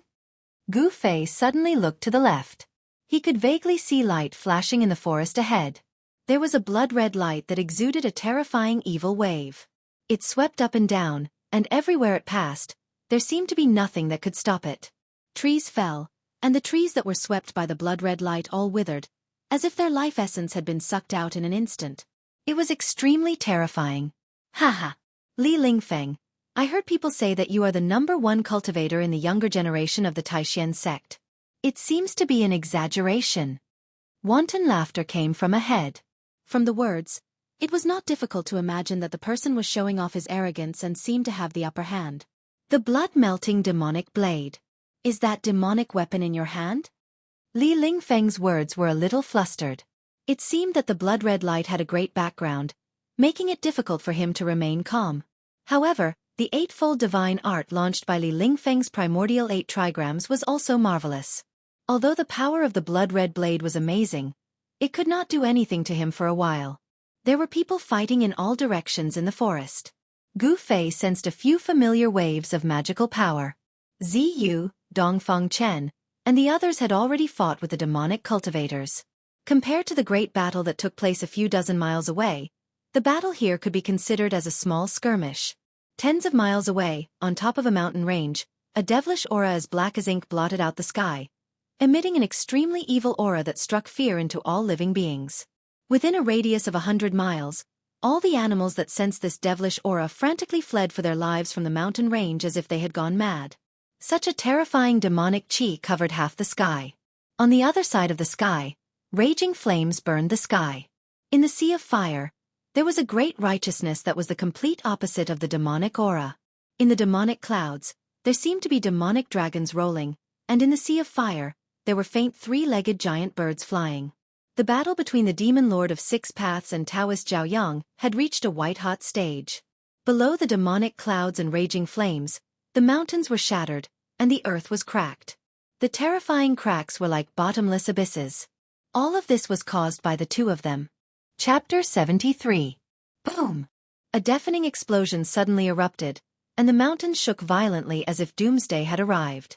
Several mountains below immediately collapsed, and rubble flew into the sky. It was an extremely powerful scene. The two great experts of the Imperial Void Realm, the righteous and evil, launched an intense battle. Devil Chi covered the sky and earth, surging and surging violently, covering a part of the sky and causing a part of the world to fall into darkness. However, in the next moment, countless flames emerged from within the demonic cloud. Pillars of fire broke through the surging demonic cloud and shot out, restoring light to the world.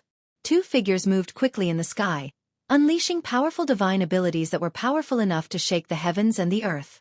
Taoist Chao Yang wore the most precious treasure of the Shaoyang Peak, the 9 suns' brilliant sky golden crow sky incinerating robe.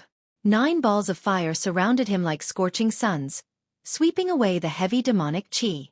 He fought with the great demon monarch of 6 paths. The aura emitted by the two experts was like a mountain, causing people to have the urge to look up. Even Gu Fei, who was dozens of miles away from the battlefield, could sense the powerful aura of the two peerless experts. He could not help but feel a trace of fear in his heart. He felt that he was as small as an ant in front of them. Fortunately, Taoist Chao Yang and the demon monarch of 6 paths had misgivings. They intentionally avoided Gu Fei and the others, and the battlefield quickly moved far away. Even so, the shocking aura emitted by the two peerless experts caused the battle in this part of the forest to temporarily stop. Everyone was shocked and inconsolable. However, as Taoist Chao Yang and the demon monarch of 6 paths left, the righteous and evil realms in the forest immediately recovered from the shock and continued to fight.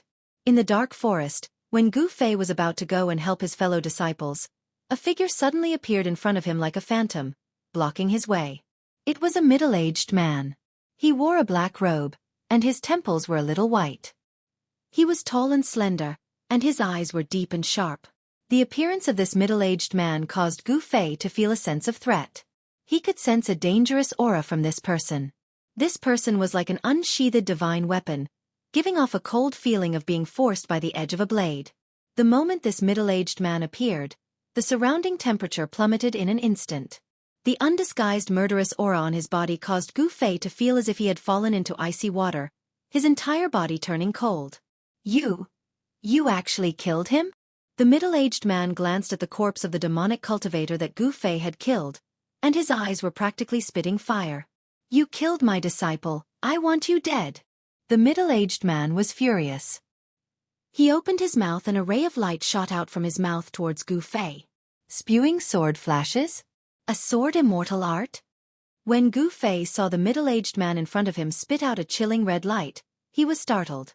Without thinking, Gu Fei immediately used the 8 desolate steps and rapidly retreated like a phantom. This person was clearly a sword cultivator at the transcending mortality stage. It was difficult for him to contend against him. No wonder the person who attacked him just now also used an incomparably sharp sword light. It turned out that he was this middle-aged man's disciple. This kind of flying sword condensed from a sword immortal art was much more powerful than the ordinary magic treasures of martial cultivators. The sword Immortal Dao was said to be able to break through all techniques with a sword in hand. It didn't matter if it was a magic treasure, as long as one slashed out with the sword, everything would be destroyed. It was truly domineering. Boom! Boom! Boom! Gu Fei's figure moved quickly in the forest. However, the middle-aged man pointed at the fiery red sword light with one hand and chased after it. Wherever the sword light passed, trees were immediately chopped in half and fell to the ground with a loud noise. Countless withered branches and withered leaves were stirred up on the ground. How can there be such a sword expert in the demonic path? Why does this person's sword light look so familiar? The 8 desolate steps was indeed a top-notch movement technique. With Gu Fei's cultivation, although he only knew a little about it, he had already displayed the wonders of this combat technique. It allowed him to often avoid the sword light strangulation at the most critical moment. However, it also made Gu Fei break out in a cold sweat. You are the mysterious person who attacked me at the foot of Green Spirit Peak that night. Gu Fei exclaimed. He could already see that the sword light used by this middle-aged man was the same as the one used by the mysterious person who attacked him at the foot of Green Spirit Peak the night before the 9 Peaks trials. The sword light of the Li Fire Sword Qi was cold, but the sword Qi it emitted was vast and mighty with a terrifying wave of heat. Humph! I didn't kill you that night. You won't be so lucky now. The middle-aged man's face was full of anger. His expression was ferocious, and there was actually a thick demonic aura on his face. He had actually entered the demonic path of the sword and cultivated a uniquely fire demonic sword. A crimson-red demonic sword light swept up and down, and Gu Fei could only retreat, unable to fight back at all. One chased while the other fled. The two of them were extremely fast. Soon, the two of them rushed into the depths of the forest, far away from the battlefield where everyone was. However, the strange situation on Gu Fei's side attracted the attention of Dan Chenzi, who was fighting with another demonic cultivator outside the forest. Although Dan Chenzi was fighting with someone else, his eyes and ears were alert in all directions, constantly paying attention to the movements in the forest. The demonic path's ambush this time seemed to be made up of outstanding figures of the younger generation. There were only 2 demonic cultivators in the transcending mortality stage. These demonic cultivators seemed to be training their troops, letting the outstanding figures of the younger generation fight endlessly with Gu Fei and the others, using this kind of life and death battle to temper the outstanding figures of the younger generation of demonic cultivators. Since ancient times, it had been an unchanging law that the righteous and evil could not coexist. When the righteous met the demonic cultivators, there was no need to say any unnecessary words, and they directly drew their swords against each other. Roar! Dan Chenzi shot out thousands of silk-like golden rays, forcing the demonic cultivator who was fighting against him to retreat. Then, he turned around and rushed into the forest, chasing in the direction in which Gu Fei had escaped. The people from the Heavenly Demon sect are really hateful. They actually sent 2 experts in the transcending mortality stage. That Gu Fei is definitely not a match for an expert in the transcending mortality stage. Dan Chenzi was a little anxious. If anything happened to Gu Fei, he, Dan Chenzi, would also be punished by the higher-ups of the sect. Each of the top 10 young experts had unlimited potential. If any one of them was killed, it would be a great loss for the Supreme Mystery Sect. Dan Chenzi, who was leading the team, would certainly not be able to escape the blame. Dan Chenzi, where do you think you are going? Your opponent is me. The demonic cultivator who was fighting endlessly with Dan Chenzi was a black-faced man with the back of a tiger and the waist of a bear. He used a supreme demonic technique to shoot out layers of demonic light, scattering the thousands of golden rays. Then, when he saw Dan Chenzi rush into the forest, he shouted loudly and immediately chased after him into the forest. Gu Fei used the 8 desolate steps with all his strength. Although the middle-aged man was in the transcending mortality stage, It was still difficult for him to catch up to Gu Fei, but Gu Fei also could not lose the middle-aged man. Four extremely fast figures, one in front and one behind, ran through the forest. Soon, they had chased each other for dozens of miles. After rushing out of the forest, Gu Fei could not help but be dumbfounded. In front of him was a bottomless abyss. There was no way forward, and there were pursuers behind him. Gu Fei had actually fallen into a desperate situation. Chapter 74. In the face of the middle-aged man who was approaching step by step, Gu Fei's muscles tensed up, and his body faintly emitted strange crackling sounds. It was the sound of yuan qi rapidly surging in his body, flowing through his bones and joints. The middle-aged man with a gloomy face seemed to have transformed into a divine sword that had been unsheathed. His whole body surged with a cold sword aura that made Gu Fei feel great danger. Gu Fei did not dare to be negligent. He hurriedly spread the divine weapon qi of the short purple rod that had been smelted into his body all over his body. The silk-like divine weapon qi of the essence passed through his flesh and blood. His skin suddenly turned purplish gold, as if his body was cast from fine iron, giving people a feeling of unparalleled strength. Humph! Struggle on your deathbed, die! The middle-aged man smiled sinisterly, and then he formed a sword finger and pointed it at Gu Fei. The fiery red sword light that was circling and dancing around him suddenly shone brightly, and then emitted an unparalleled cold sword qi, shooting toward Gu Fei. This was a sword immortal flying sword. Not to mention flying to kill the enemy from 100 steps away, the flying swords released by some mighty figures could even take the head of a person from 1,000 miles away. Killing people was as easy as taking something out of one's pocket. Moreover, the flying swords used by those who cultivated the way of sword immortals were not ordinary objects. They were tangible objects that were condensed from the essence of the 5 metals, which were rare in the world. Those who cultivated the way of sword immortals only had their swords in their lives. They breathed and exhaled at the sword every day, using their own essence, qi, and spirit to communicate with the sword, tempering it to be full of spirituality, and its power was unfathomable. With the current strength of Gu Fei's body, even if he could withstand the ordinary magic treasures of cultivators, it would be difficult for him to withstand the sword immortal flying sword that was refined from the essence of the 5 metals. However, Gu Fei had the weapon refinement technique. He had smelted the short purple rod that had been passed down from his master into his body. After the divine weapon qi of the essence spread throughout his body, he could ignore the sharpness of the flying sword. Want to kill me? Not so easy. Gu Fei bellowed angrily and directly punched at the crimson sword light that was about to strangle him. The fist force was as fierce as a surging river. However, the middle-aged man's cultivation level was a full realm higher than Gu Fei's after all. Although the art of sword immortals was a branch of Taoism, it was a divine power with the greatest offensive strength. However, Gu Fei's surging fist force was directly split apart by the crimson sword light, and the sword light and the fist instantly collided. Boom!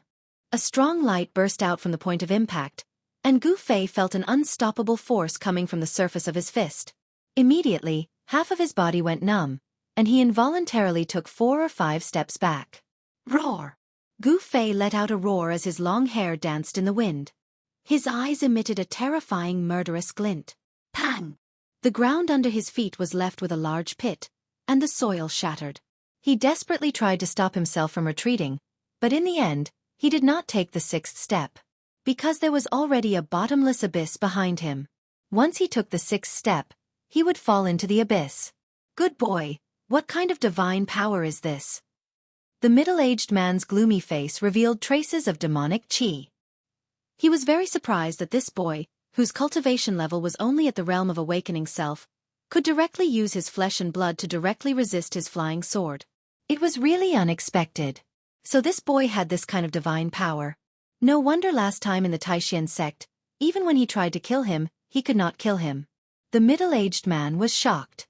This middle-aged man was a member of the demonic path, but the cultivation method he practiced was the orthodox way of the sword immortals. Last time at the Jade Spirit Peak of the Taishan sect, he wanted to kill Gu Fei and frame the Guangqing Celestial sect, thus provoking a dispute between the 3 great Taoist sects, so that the demonic path could benefit from it. Unfortunately, the upper echelons of the 3 great Taoist sects were not the kind of simple-minded people who only knew how to cultivate the way of the heavens. Although the Taishan sect was also secretly investigating the attack on Gu Fei, they did not find the Guangqing Celestial sect because of it. What kind of divine power is this? What does it have to do with you? Gu Fei was like a beast that had been forced into a dead end. He stared fiercely at the middle-aged man in front of him. At the same time, all the muscles and bones in his body trembled, and a huge amount of yuan qi suddenly burst out. The half of his body that had been paralyzed by the huge sword qi on the flying sword immediately recovered. That's true. Why talk so much to someone who is about to die? The middle-aged man said as he waved his hand. The fiery sword light immediately flew toward Gu Fei like a waterfall. The sword light covered all directions, making it impossible for Gu Fei to escape. The middle-aged man actually wanted to force Gu Fei to jump off the cliff. "Zhao Xuanji, don't you dare!" A loud shout suddenly rang out. Then, a vast wave of magic power rippled out from the forest behind him. Numerous golden threads shot out of the forest soundlessly like lightning bolts, flying towards the middle-aged man. Dan Chenzi! The middle-aged man was shocked. The sword light that had flown in front of Gu Fei was immediately called back by him, protecting him. Ding ding. Sparks flew everywhere. The middle-aged man used the sword light to protect himself, blocking the countless golden threads that were shooting toward him. The golden threads collided with the sword light, making a series of crisp sounds. The thousands of golden threads seemed endless, as if they had a mind of their own. They surrounded the middle-aged man and shot randomly. This sudden attack immediately caused the middle-aged man to be thrown into a fluster. The light of the sword was right in his face. Gu Fei had thought that he would not be able to escape death today, but things took a turn. Dan Chenzi, the uncle of the head of Taishan Peak, arrived in time, and Gu Fei was lucky enough to avoid being buried in the abyss. Gu Fei looked at the golden threads that were shooting out from the forest in front of him, and found that these golden threads were actually extremely sharp golden needles. Damn it! The middle-aged man roared furiously repeatedly. He was about to kill Gu Fei in an instant and take revenge for killing his disciple.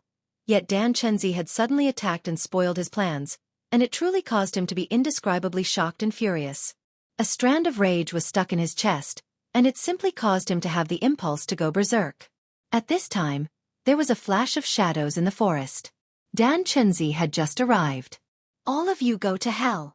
The middle-aged man, Zhao Xuanji, was furious. His pale face was already so gloomy that it was about to drip water. After he let out an angry roar, the red sword light around him rushed into his body. He and the sword became one, and a towering sword qi broke out. The thousands of golden needles that surrounded him were all shaken away. There was only a light clang, like the cry of a dragon in the ninth heaven. In an instant, Zhao Xuanji turned into a shocking sword light, and the sword qi shot straight to the bullstar, turning the world red. Demon sword 9 parts, kill, kill, kill. Zhao Xuanji became one with his sword and let out a mad roar. An astonishing sword rainbow suddenly shot out. 9 beams of sword qi turned into 9 beams of scarlet sword light. The golden needles that filled the sky were immediately shattered by the 9 beams of sword light.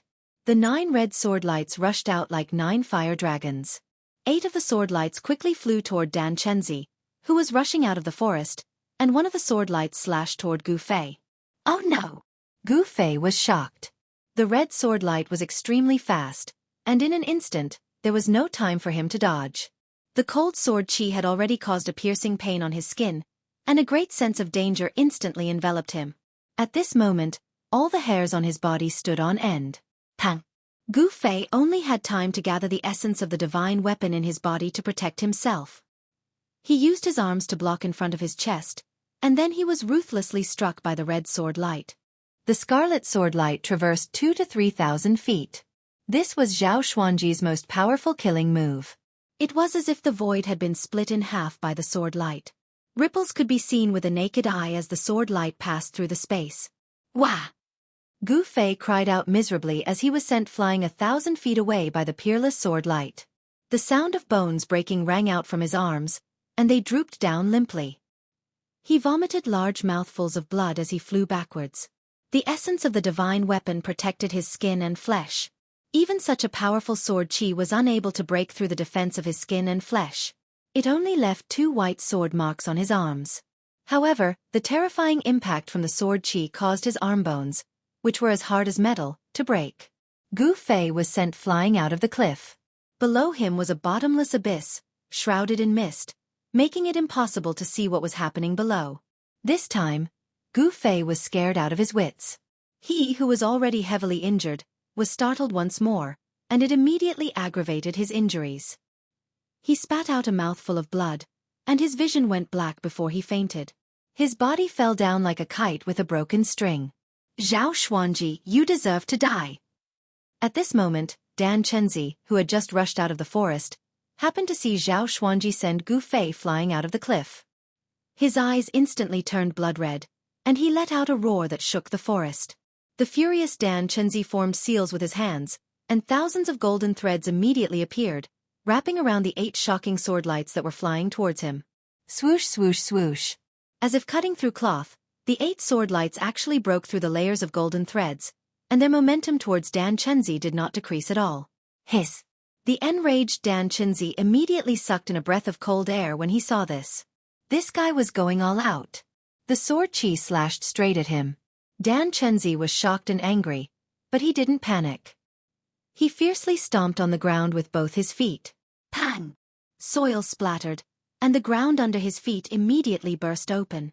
Dan Chenzi borrowed this force to soar into the sky, narrowly avoiding the 8 streaks of swordlight that contained unparalleled sword chi.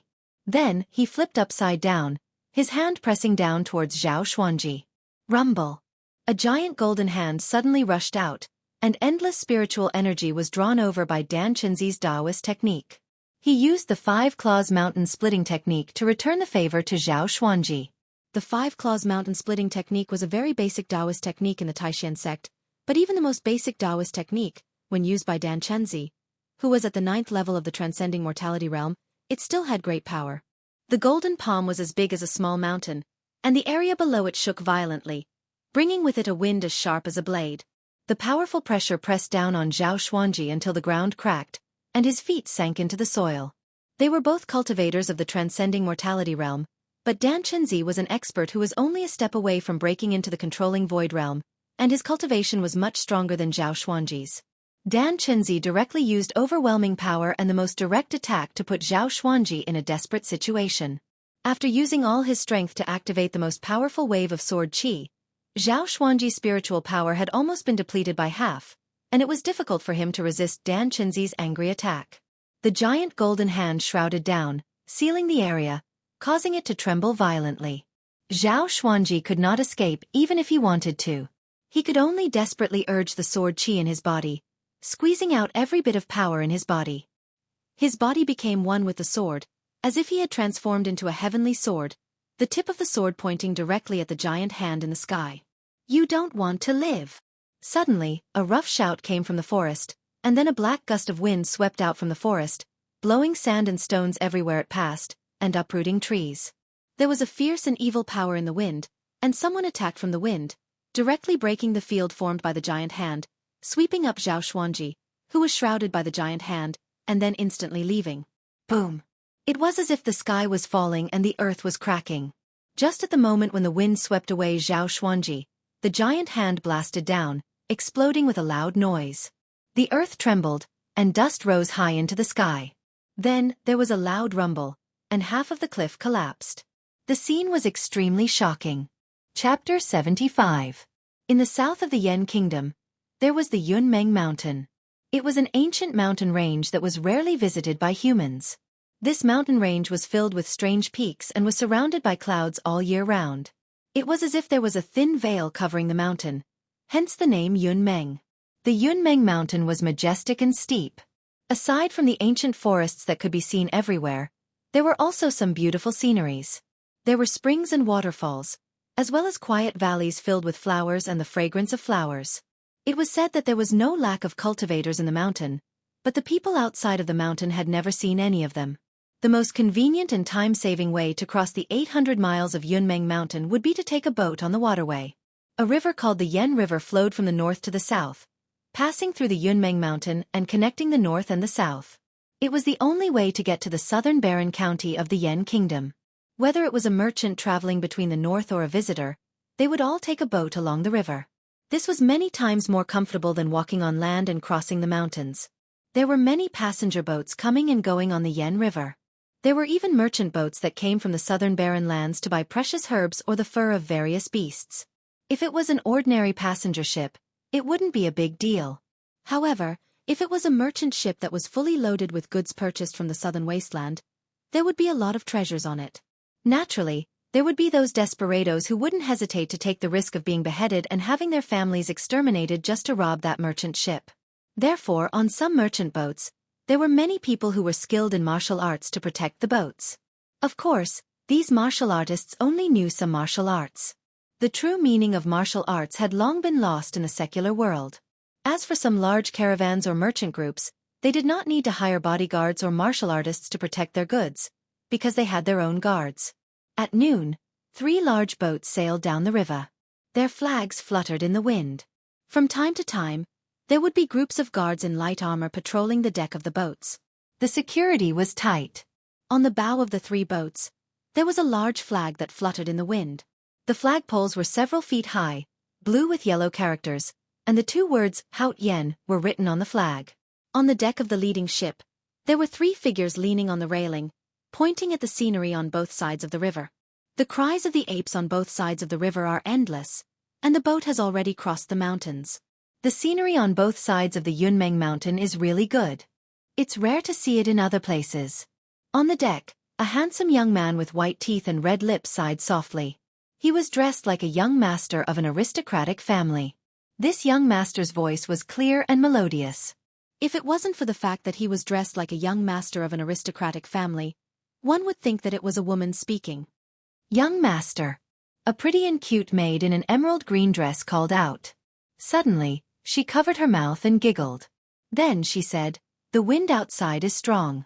Young master, why don't you go inside?" Hee hee. Xueqi. My cultivation is one of the best among the disciples from the influential clans in Yanjing. I'm not weak, so don't worry. The handsome young master tapped the maid's head with his folding fan and smiled. It turned out that this young man, who looked like a young master, came from the capital of the Yan kingdom, Yanjing. Missa.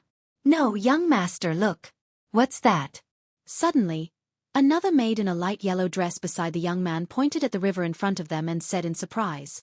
Xiaoyu, how many times have I told you to call me young master outside? Don't call me miss, understand? The young man said to the maid named Xiaoyu unhappily. Yes, young master, there seems to be a person on the river in front of us. The maid named Xiaoyu pointed at the river in front of them and said in a panic. It turned out that this handsome young man was actually a tomboy, a girl dressed up as a man. At this time, the ship had already approached. About 100 feet in front of them, there really seemed to be a white figure floating in the water.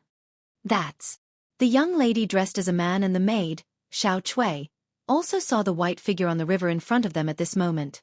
They were extremely shocked. Granddad Zhong. The young lady dressed as a man suddenly called out to the cabin.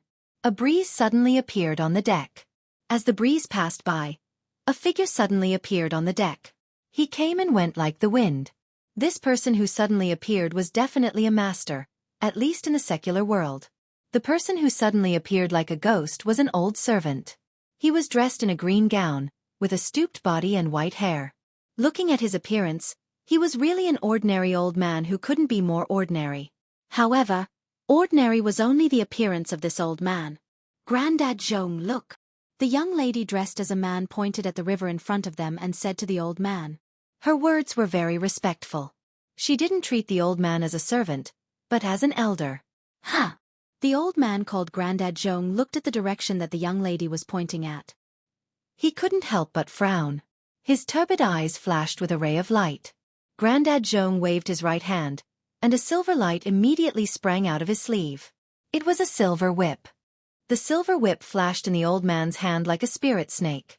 It suddenly sprang out of the water and coiled around the person in the water. Then, he suddenly lifted his right hand. Voila! The person floating in the water was pulled out of the water and flew towards the ship. Granddad Zhong took 2 steps back, then reached out his hand to catch the person who was coiled by the silver whip and flew towards the deck. Then he put the person on the deck. The person's clothes were tattered, and his eyes were closed. He was in a coma. He's still breathing. It seems that he can be saved. Granddad Zhong quickly checked the person's physical condition and found that the person was not dead yet. There was still a faint power surging in the person's body. Even if this person can be saved, so what? It has nothing to do with us. After saying that, Granddad Zhong put away the silver whip, then lifted the person with one hand and was about to throw him into the river. It seemed that Granddad Zhong didn't want to cause any trouble. This person was seriously injured, and the bones of his arms seemed to be broken. Who knew who beat him up like this? This person floating on the river looked a bit strange. After all, Granddad Zhong had been in Zhonghu for a long time, so he was far more vigilant against these strange things than ordinary people. Granddad Zhong, wait! Since this person is not dead, let's save him first. Seeing that Granddad Zhong was about to throw the person back into the river, the young lady dressed as a man hurriedly stopped him. Chapter 76. He didn't know how long he had been unconscious. Suddenly, a clear and melodious sound of a zither entered his ears, causing Gu Fei to wake up from his drowsy state. The sound of the zither was like flowing water. Extremely beautiful. It made people feel as if they were in the mountains, with a cool breeze blowing on their faces, making them feel comfortable. Sometimes, it was like rain pattering on banana leaves, as if a storm was approaching, and dark clouds were pressing down. Sometimes it was romantic and sometimes it was sad and heavy. Just by listening to the sound of the zither, one could already tell the ups and downs of the zither player's state of mind. Gu Fei opened his eyes and saw that he was lying on a bed. It seemed that this bed could move, moving up and down slightly. What is this place? Gu Fei abruptly sat up, but a bone-deep pain suddenly came from his arms and chest. The sudden pain caused him to involuntarily cry out in pain. At this moment, the sound of the zither stopped. Then, Gu Fei heard a series of footsteps approaching. Looking down, Gu Fei saw that the fractures on his arms had been fixed with wooden planks. However, when he sat up on the bed, his injuries were shaken, so the pain was unbearable. Creak! Bang! The door was pushed open from the outside and a few people walked in. Gu Feilian quickly raised her head and saw 4 people walking in. The person in the lead was a youth so handsome that it made people's eyes light up. This young man looks a little like Ziyu. Why do they both look like boys and girls? Gu Fei's gaze swept across the 4 people. The figures and appearances of the 4 people who came in were immediately reflected in his eyes. Yes, you're finally awake. The young man in the lead was not very old. He looked to be around 17 or 18 years old. However, he seemed to have purposely lowered his voice when he spoke. Even so, the young man's voice was too delicate. The voice sounded like a girl's. Gu Fei couldn't help but feel that something was strange. This was a kind of intuition, and he didn't really sense anything strange about this youth. Who are you? Where is this place? At the same time, Gu Fei's eyes flashed and a fiendish aura immediately spread from his body. This person. Standing behind the young man was an old man with a hunched back and white hair. He was dressed in a green robe, and he felt that the young man's aura had changed drastically. He suddenly became extremely dangerous, causing his heart to palpitate. The old man quietly took half a step forward. Although the old man had only taken half a step forward, the angle was just right. It could even be said to be flawless.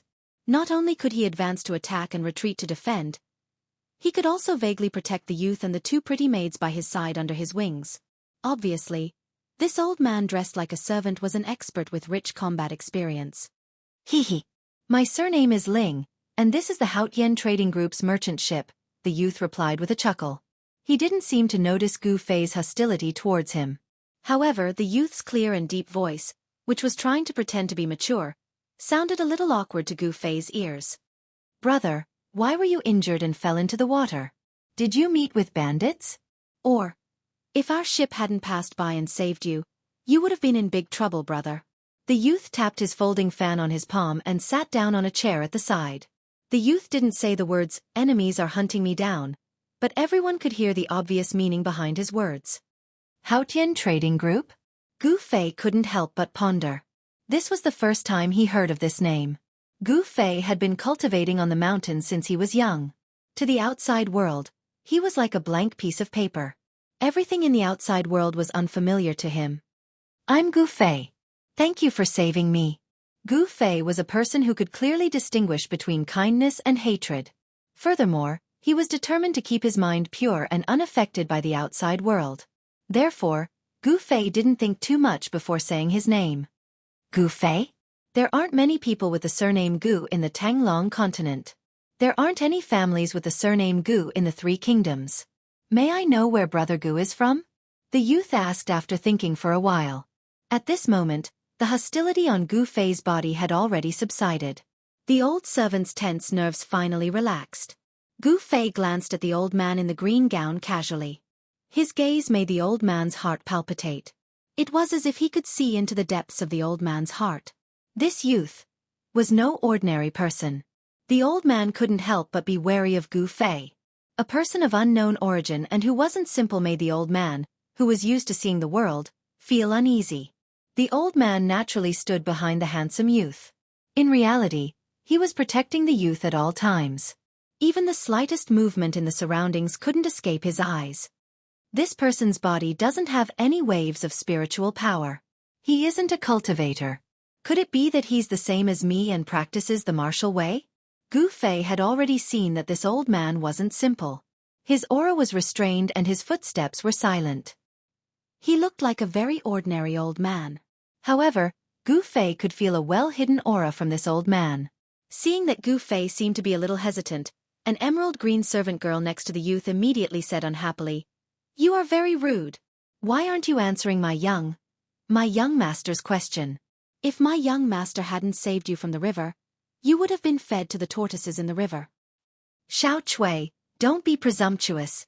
The youth waved the fan in his hand and looked at Gu Fei with a faint smile. He seemed to be reprimanding Gu Fei, but there was no reprimand in his words at all. Gu Fei looked at Xueqi, and there was no expression on his face. He said lightly, "I am from Taishan Mountain of the Qi Kingdom. I wonder if Brother Ling is satisfied with this answer?" Gu Fei had been brought back to Taishan Mountain by his master, Xianxia, when he was a child. He grew up on the mountain, so it wasn't wrong to say that he was from Taishan Mountain. Taishan Mountain? In the room, everyone's expressions changed. The old man standing behind the young man was also clearly shocked, a trace of surprise appearing on his face. The eyes of the youth named Ling suddenly lit up. He immediately stood up from his seat and closed the fan in his hand. He said with some excitement, "Could Brother Gu be a disciple of Taishan Mountain?" It was no wonder that the tomboy dressed as a man would be so excited. It was because the three great Taoist sects had an extraordinary status on the Tanglong continent. They were the three great Taoist sects that everyone yearned to join. And this youth named Gu Fei in front of them was very likely to be a disciple of the Taoist sects. How could these ordinary people not be surprised and excited? Now one of the three great Taoist sects, the Taishan sect, opened their doors once every 10 years to recruit disciples. In the entire Central Plains, there was no one who did not want to be selected by the Taishan sect. They wanted to step into the ranks of Taoist cultivators and have the opportunity to understand the great path of immortality. And the two servant girls next to the youth were already tongue-tied. They looked at Gu Fei in shock, as if they were looking at a monster.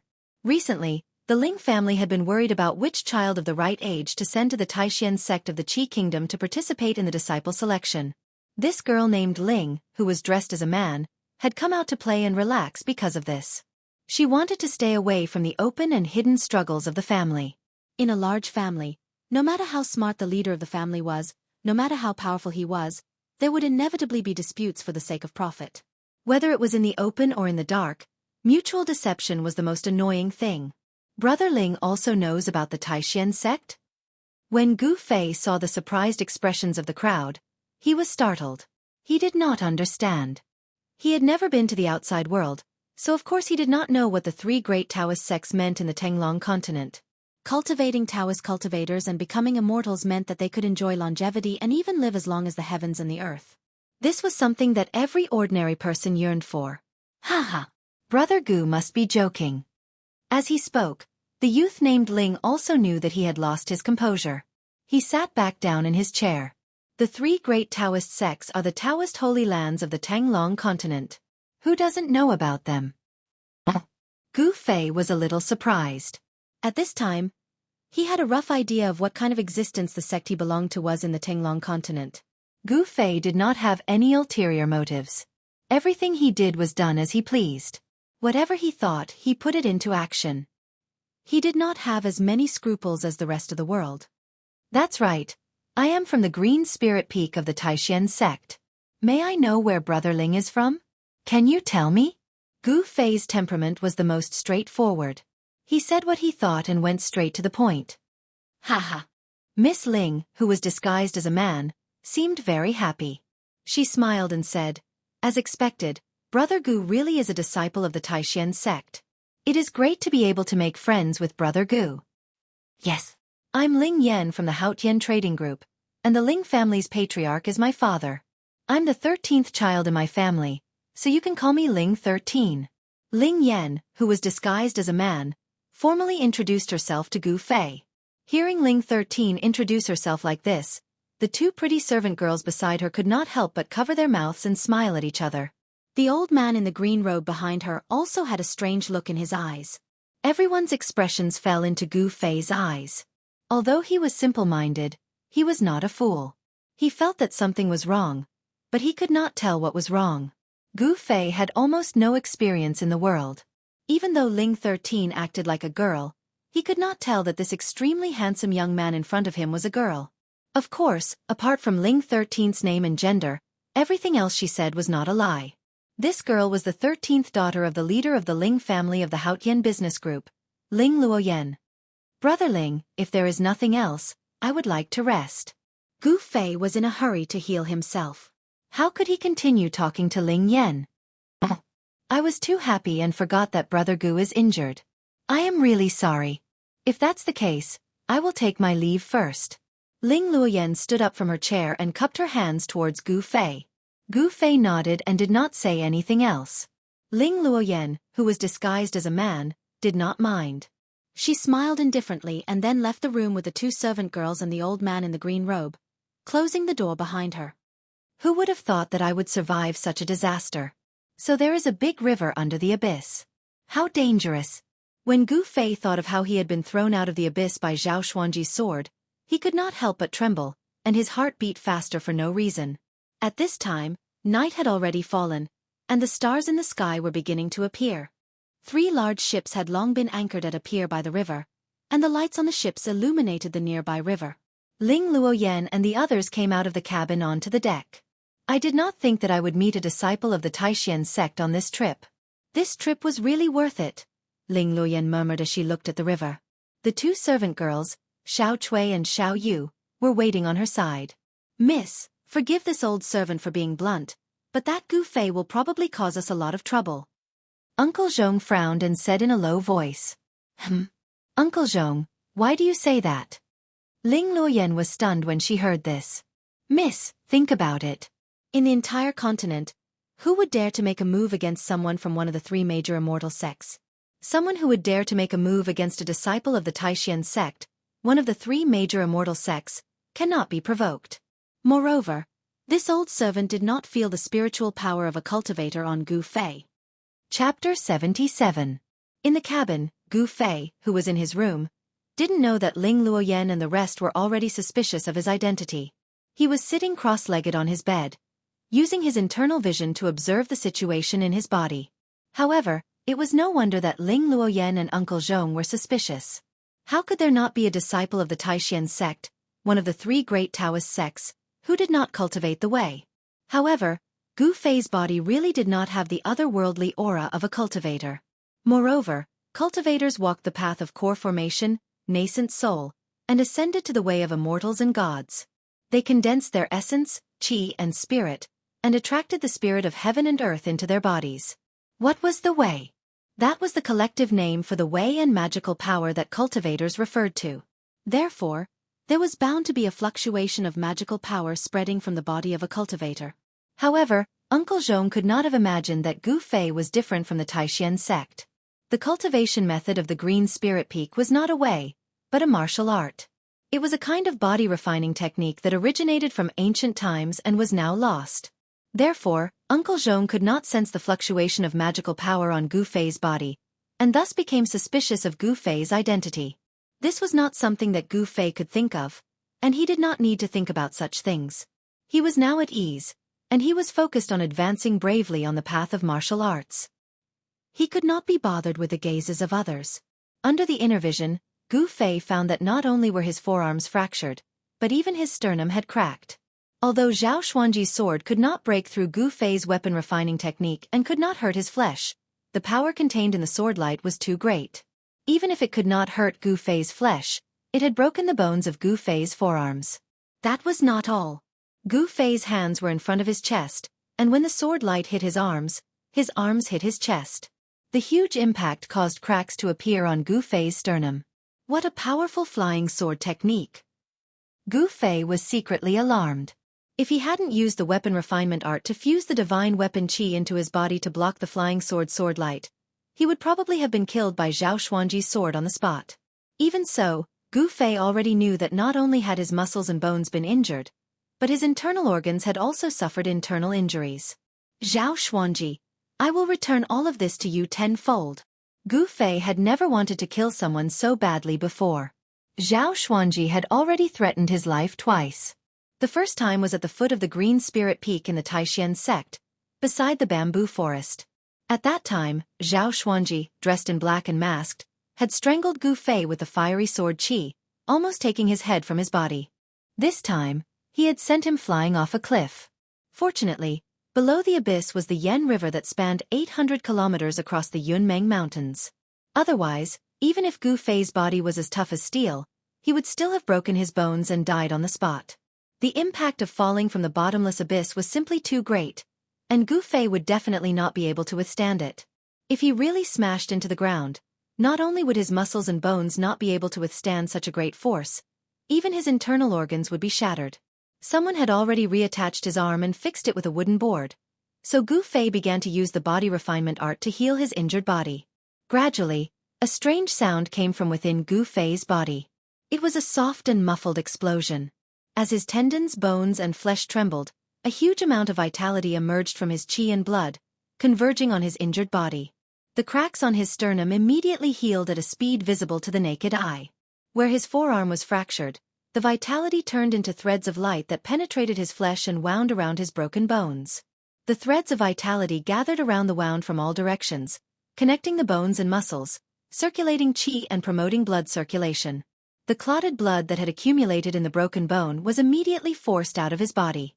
The pain in Gu Fei's wound gradually subsided, and a refreshing feeling slowly seeped into his muscles and bones, giving him an indescribable sense of comfort. At this rate of recovery, my arm will be able to move in less than 2 days.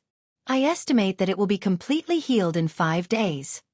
Gu Fei felt the condition of his wound and was already well aware of the state of his injury. As the saying went, it took 100 days to recover from an injury. This meant that if one's muscles and bones were injured, they wouldn't be able to recover without a few months of medical treatment. However, Gu Fei cultivated the body refinement art. Not only was his body 100 times stronger than an ordinary person's, but his flesh and blood also contained the vitality of the 5 elements. Even if his forearm was fractured, the broken bones and broken tendons could be regenerated in a few days, and he would be completely healed. It had to be said that Gu Fei's body's recovery speed was truly astonishing. This was perhaps the advantage of being a martial artist. Not only was his body strong, but he could also quickly recover from injuries.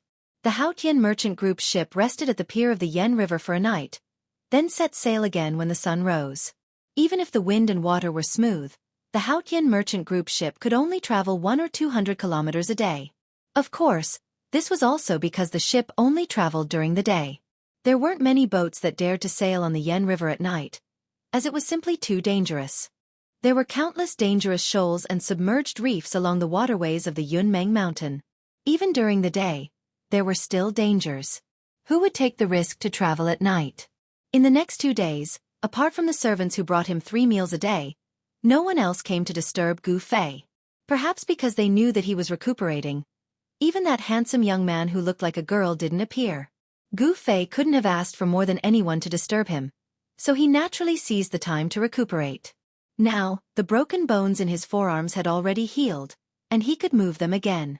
However, if he wanted them to be as good as new, he would have to continue cultivating for a few more days, using boundless vitality to refine his new bones and make them as hard as before.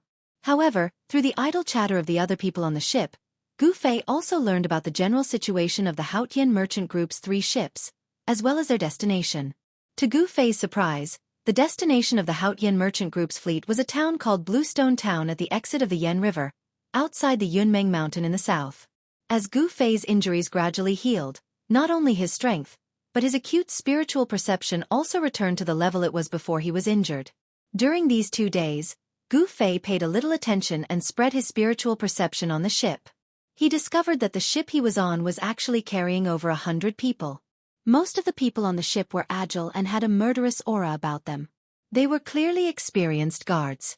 Although Gu Fei was a little puzzled, once he understood the situation on the ship, he no longer paid attention to the outside world and began to cultivate on his own. On the evening of the 3rd day, the Haotian merchant group's 3 ships sailed into another dock. After the ships anchored at the dock, young master Ling Yan sent servant girl Xiaoya to invite Gu Fei over. Chapter 78. Fishermen sang in the evening as the sun set. Those who had gone out to fish returned one after another with their fishing boats and fishing nets. The Yan River basin within the 800 miles of the Yunmeng Mountains wasn't completely deserted. On both sides of the Yan River, where the water flow was steady and slow, there were docks every 1 to 200 miles for ships traveling from the north to the south to rest. Although it was in a primeval forest like the Yunmeng Mountains, there were many people living at the docks along the river.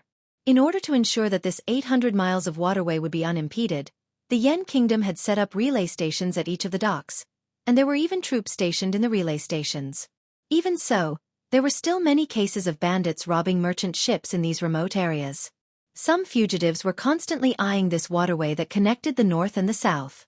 The Haotian Trading Group's 3 large ships were docked at the dock, their flags fluttering in the wind. In the evening, many people walked out of their cabins and stepped onto the dock, entering the small village at the dock to buy some food or daily necessities.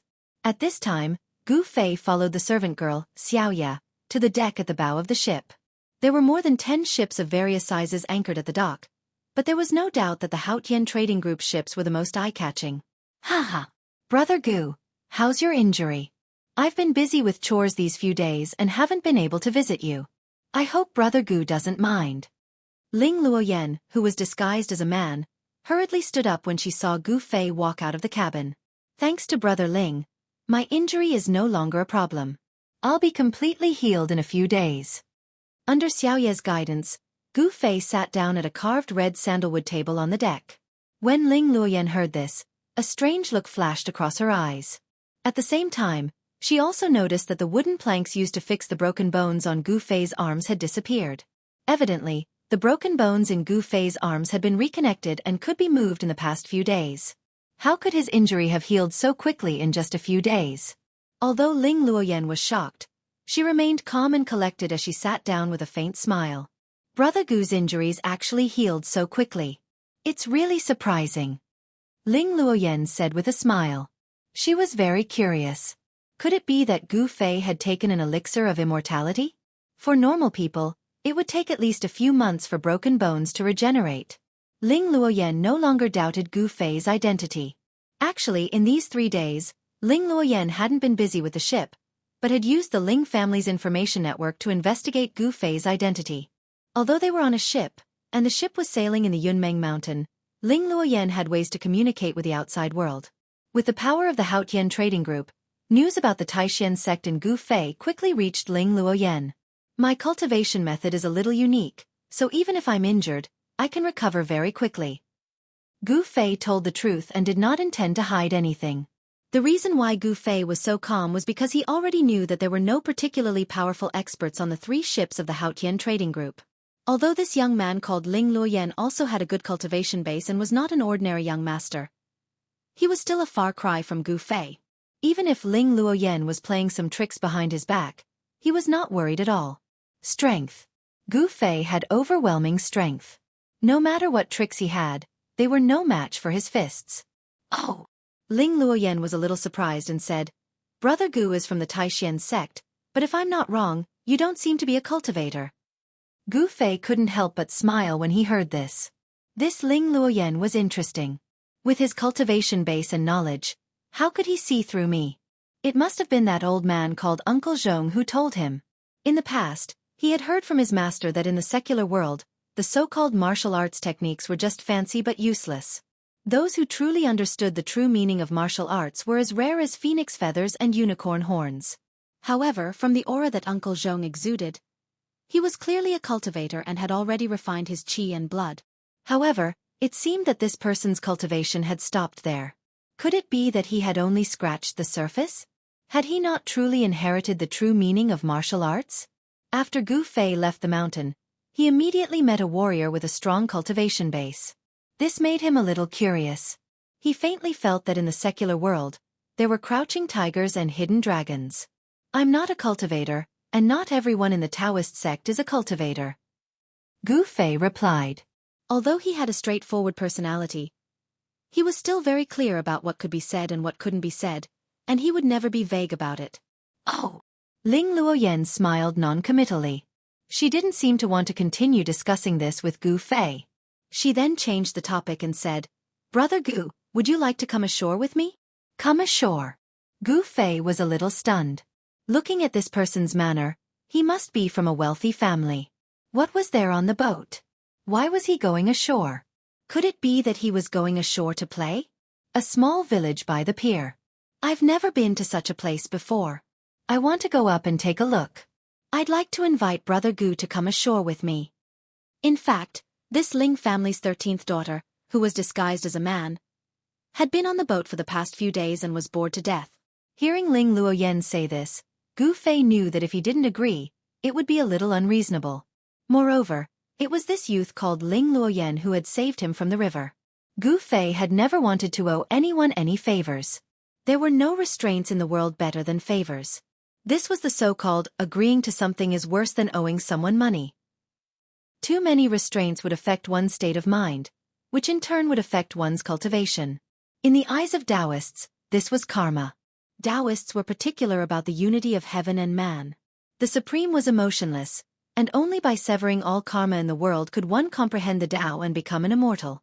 All right, since Brother Ling has invited me, I'll decline. Gu Fei said. After 3 days of recuperation, the crack on his sternum had already healed, and the bones in his arms had also regenerated. As long as he didn't engage in any violent collisions, there wouldn't be any problems. However, Gu Fei's injuries had only just healed, and his arms couldn't burst forth with great strength for the time being. His broken bones had been regenerated, and he couldn't withstand too much yuan qi for the time being. Then let's go. Seeing that Gu Fei had agreed, Ling Luoyan's face instantly revealed a brilliant smile. It was as if 100 flowers had bloomed at the same time. Extremely dazzling. This. Gu Fei's eyes lit up. Her smile seemed like, when junior sister Zhao was happy, she also smiled like this. However, this Brother Ling was clearly a man. Gu Fei had been cultivating the ancient body refining technique on Taishan Mountain's Ling Chui Peak since he was young. There weren't many female disciples in the sect, and the women he had seen were either Zhao Zairu or a few female seniors in the sect. How could he tell that the Ling Luoyan in front of him was a woman disguised as a man? In fact, if it was someone who had some experience in the world, they would have long seen that Ling Luoyan was a young girl, and a girl with a peerless beauty that could captivate even the birds and put the moon to shame. Young master, do you want me to wait by your side for your orders? When Ling Luoyan and Gu Fei were about to go ashore, Uncle Zhong, who was wearing a green robe and had a stooped body, suddenly appeared behind them like a ghost. Aya, you scared me to death. Ling Luoyan's body suddenly trembled, and she almost fell from the edge of the boat because of the sudden voice that came from behind her. Uncle Zhong, you're going to scare people to death by appearing and disappearing like a ghost. Ling Luoyan said with a lingering fear in her heart. Her appearance was that of a girl. But in fact, she was really a girl. Only a person like Gu Fei, who was not familiar with the affairs of the world, would not be able to see it. I really deserve to die for scaring the young master, but I didn't do it on purpose, Uncle Zhong analyzed. Although he called himself an old servant, he was clearly different from the other servants. In fact, Gu Fei already knew that Uncle Zhong had been secretly observing him and Ling Luoyan. How could this be? Was he a man-eating beast that would eat Ling Luoyan? This feeling of being watched made Gu Fei feel very uncomfortable. Thus, when Uncle Zhong came out from the dark, his expression became somewhat displeased. All right, you stay on the boat. I won't be at ease without you watching the boat. Ling Luoyan said. She did not want anyone to be between her and Gu Fei. Yes. Uncle Zhong took a look at Gu Fei and retreated. The two of them leaped onto the pier and disregarded the astonished gazes of the people on the pier as they headed towards the shore. Leaping from a boat that was dozens of feet high onto the pier was no different from suicide for an ordinary person. Dusk. The bright red sun above the mountains in the west gave off the last rays of the day, dyeing the clouds in the sky a fiery red, as if there were balls of fire burning in the clouds. The two of them were stepping on a blue stone pavement. Gu Fei realized that the blue stone pavement not only had traces of horses and carriages passing through it over the years, it was obvious that this pier had some history. Beside the pier was a relay station. At the entrance of the relay station, there were a few armored soldiers surrounding a table, shouting until their ears were red. There seemed to be an upside-down white porcelain bowl on the table. What are they doing? Gu Fei stopped in his tracks and asked curiously. From the looks of the soldiers, they did not seem to be quarreling. No way. Ling Luoyan looked at Gu Fei as if she was looking at a monster. You don't even know this? I don't know. Should I know? Gu Fei said with an awkward smile. His tone was very serious, and he was not putting on an act. Open. 4, 5, 6, 15 points, haha. I win, pay up, pay up. A bearded man who looked like a military officer lifted the upside-down porcelain bowl on the table and shouted loudly. They're playing a game. There are 3 square objects in the bowl with 6 sides, and each side has 6 points from 1 to 6. These objects are called dice, and they're betting on big or small. If they bet on a big number, they win, and if they don't, they lose, Ling Luoyan explained with a smile. Hearing this, the trace of surprise on Gu Fei's face immediately disappeared.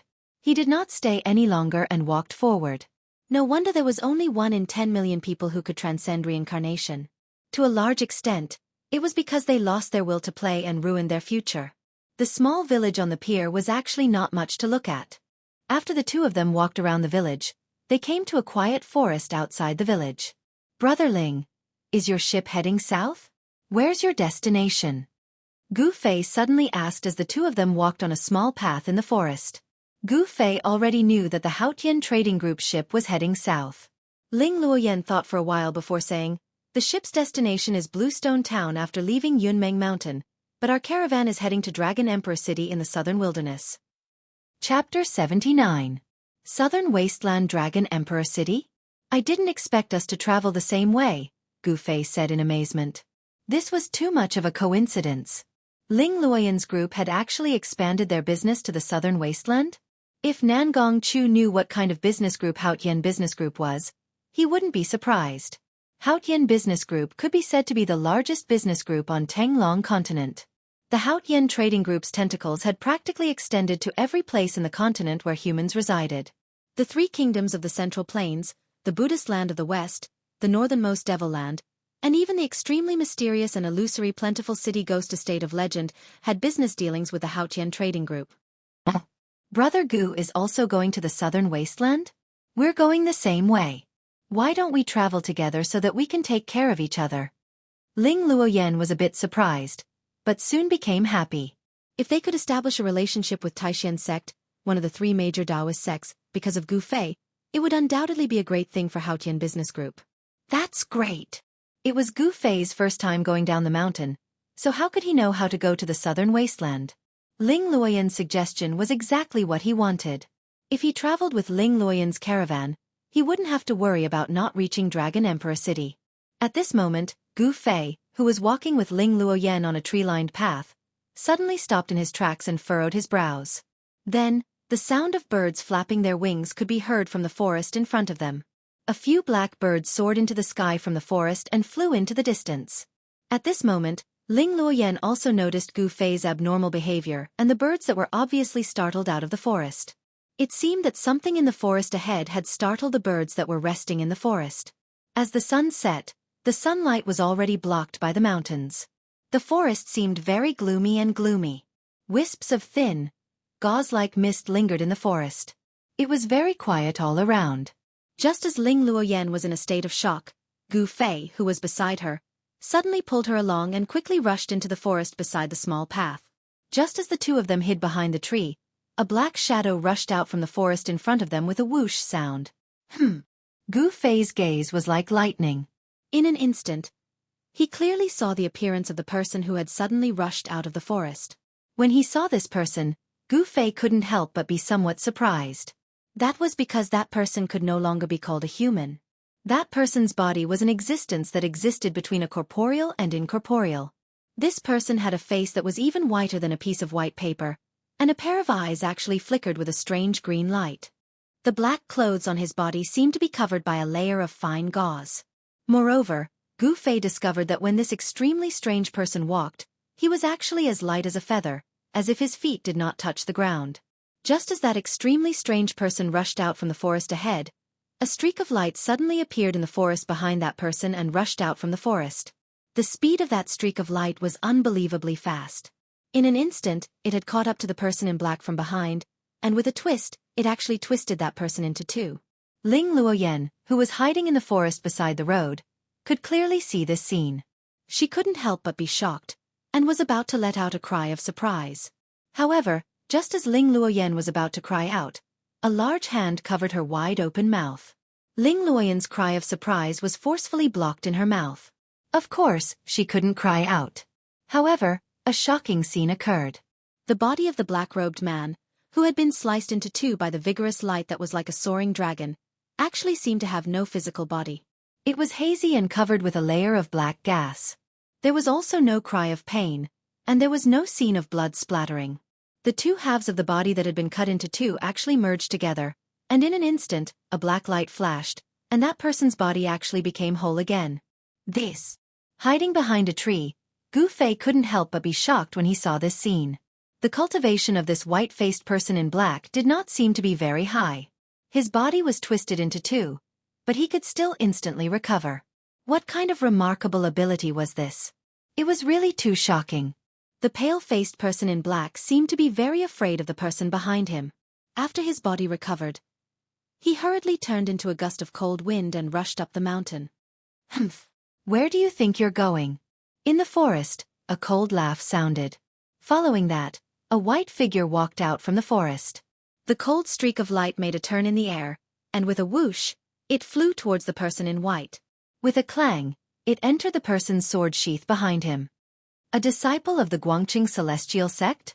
When Gu Fei saw the streak of light that flew out from the forest, his expression changed.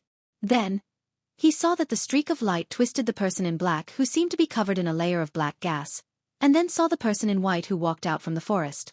Gu Fei's eyes immediately narrowed into a line. Why did the disciple of the Guangqing celestial sect appear here? Gu Fei's heart was filled with questions. Who was that strange person in black who was being chased by the Guangqing celestial sect? The person in white who walked out from the forest was a young man in white who carried a long sword on his back. After that young man kept his flying sword, he did not stop at all. He immediately used the divine movement technique and chased after the escaping gust of cold wind. Obviously, this young man from the Guangqing celestial sect did not cultivate the sword immortal technique to the realm of one with the sword. He could not merge his body with the sword and control the sword to fly in the sky. However, that young man in white's divine movement technique allowed him to fly like the wind. He stepped on the treetops and chased after the escaping gust of cold wind like lightning. His speed was not slower than the escaping gust of cold wind. Go! Let's go take a look. A sharp light flashed in Gu Fei's eyes. Then, he extended his hand and hugged Ling Luoyan's waist. Flying up, he stepped on the treetops and chased after that young man in white. Ling Luoyan's face could not help but blush when Gu Fei hugged her waist. Her heart was pounding. Although she was dressed as a man, she was still a girl after all. Being hugged by a man made her feel shy. Ling Luoyan was the little princess of the Haotian business group. She was a proud daughter of the heavens who was pampered by her family. When had she ever been so close to a man?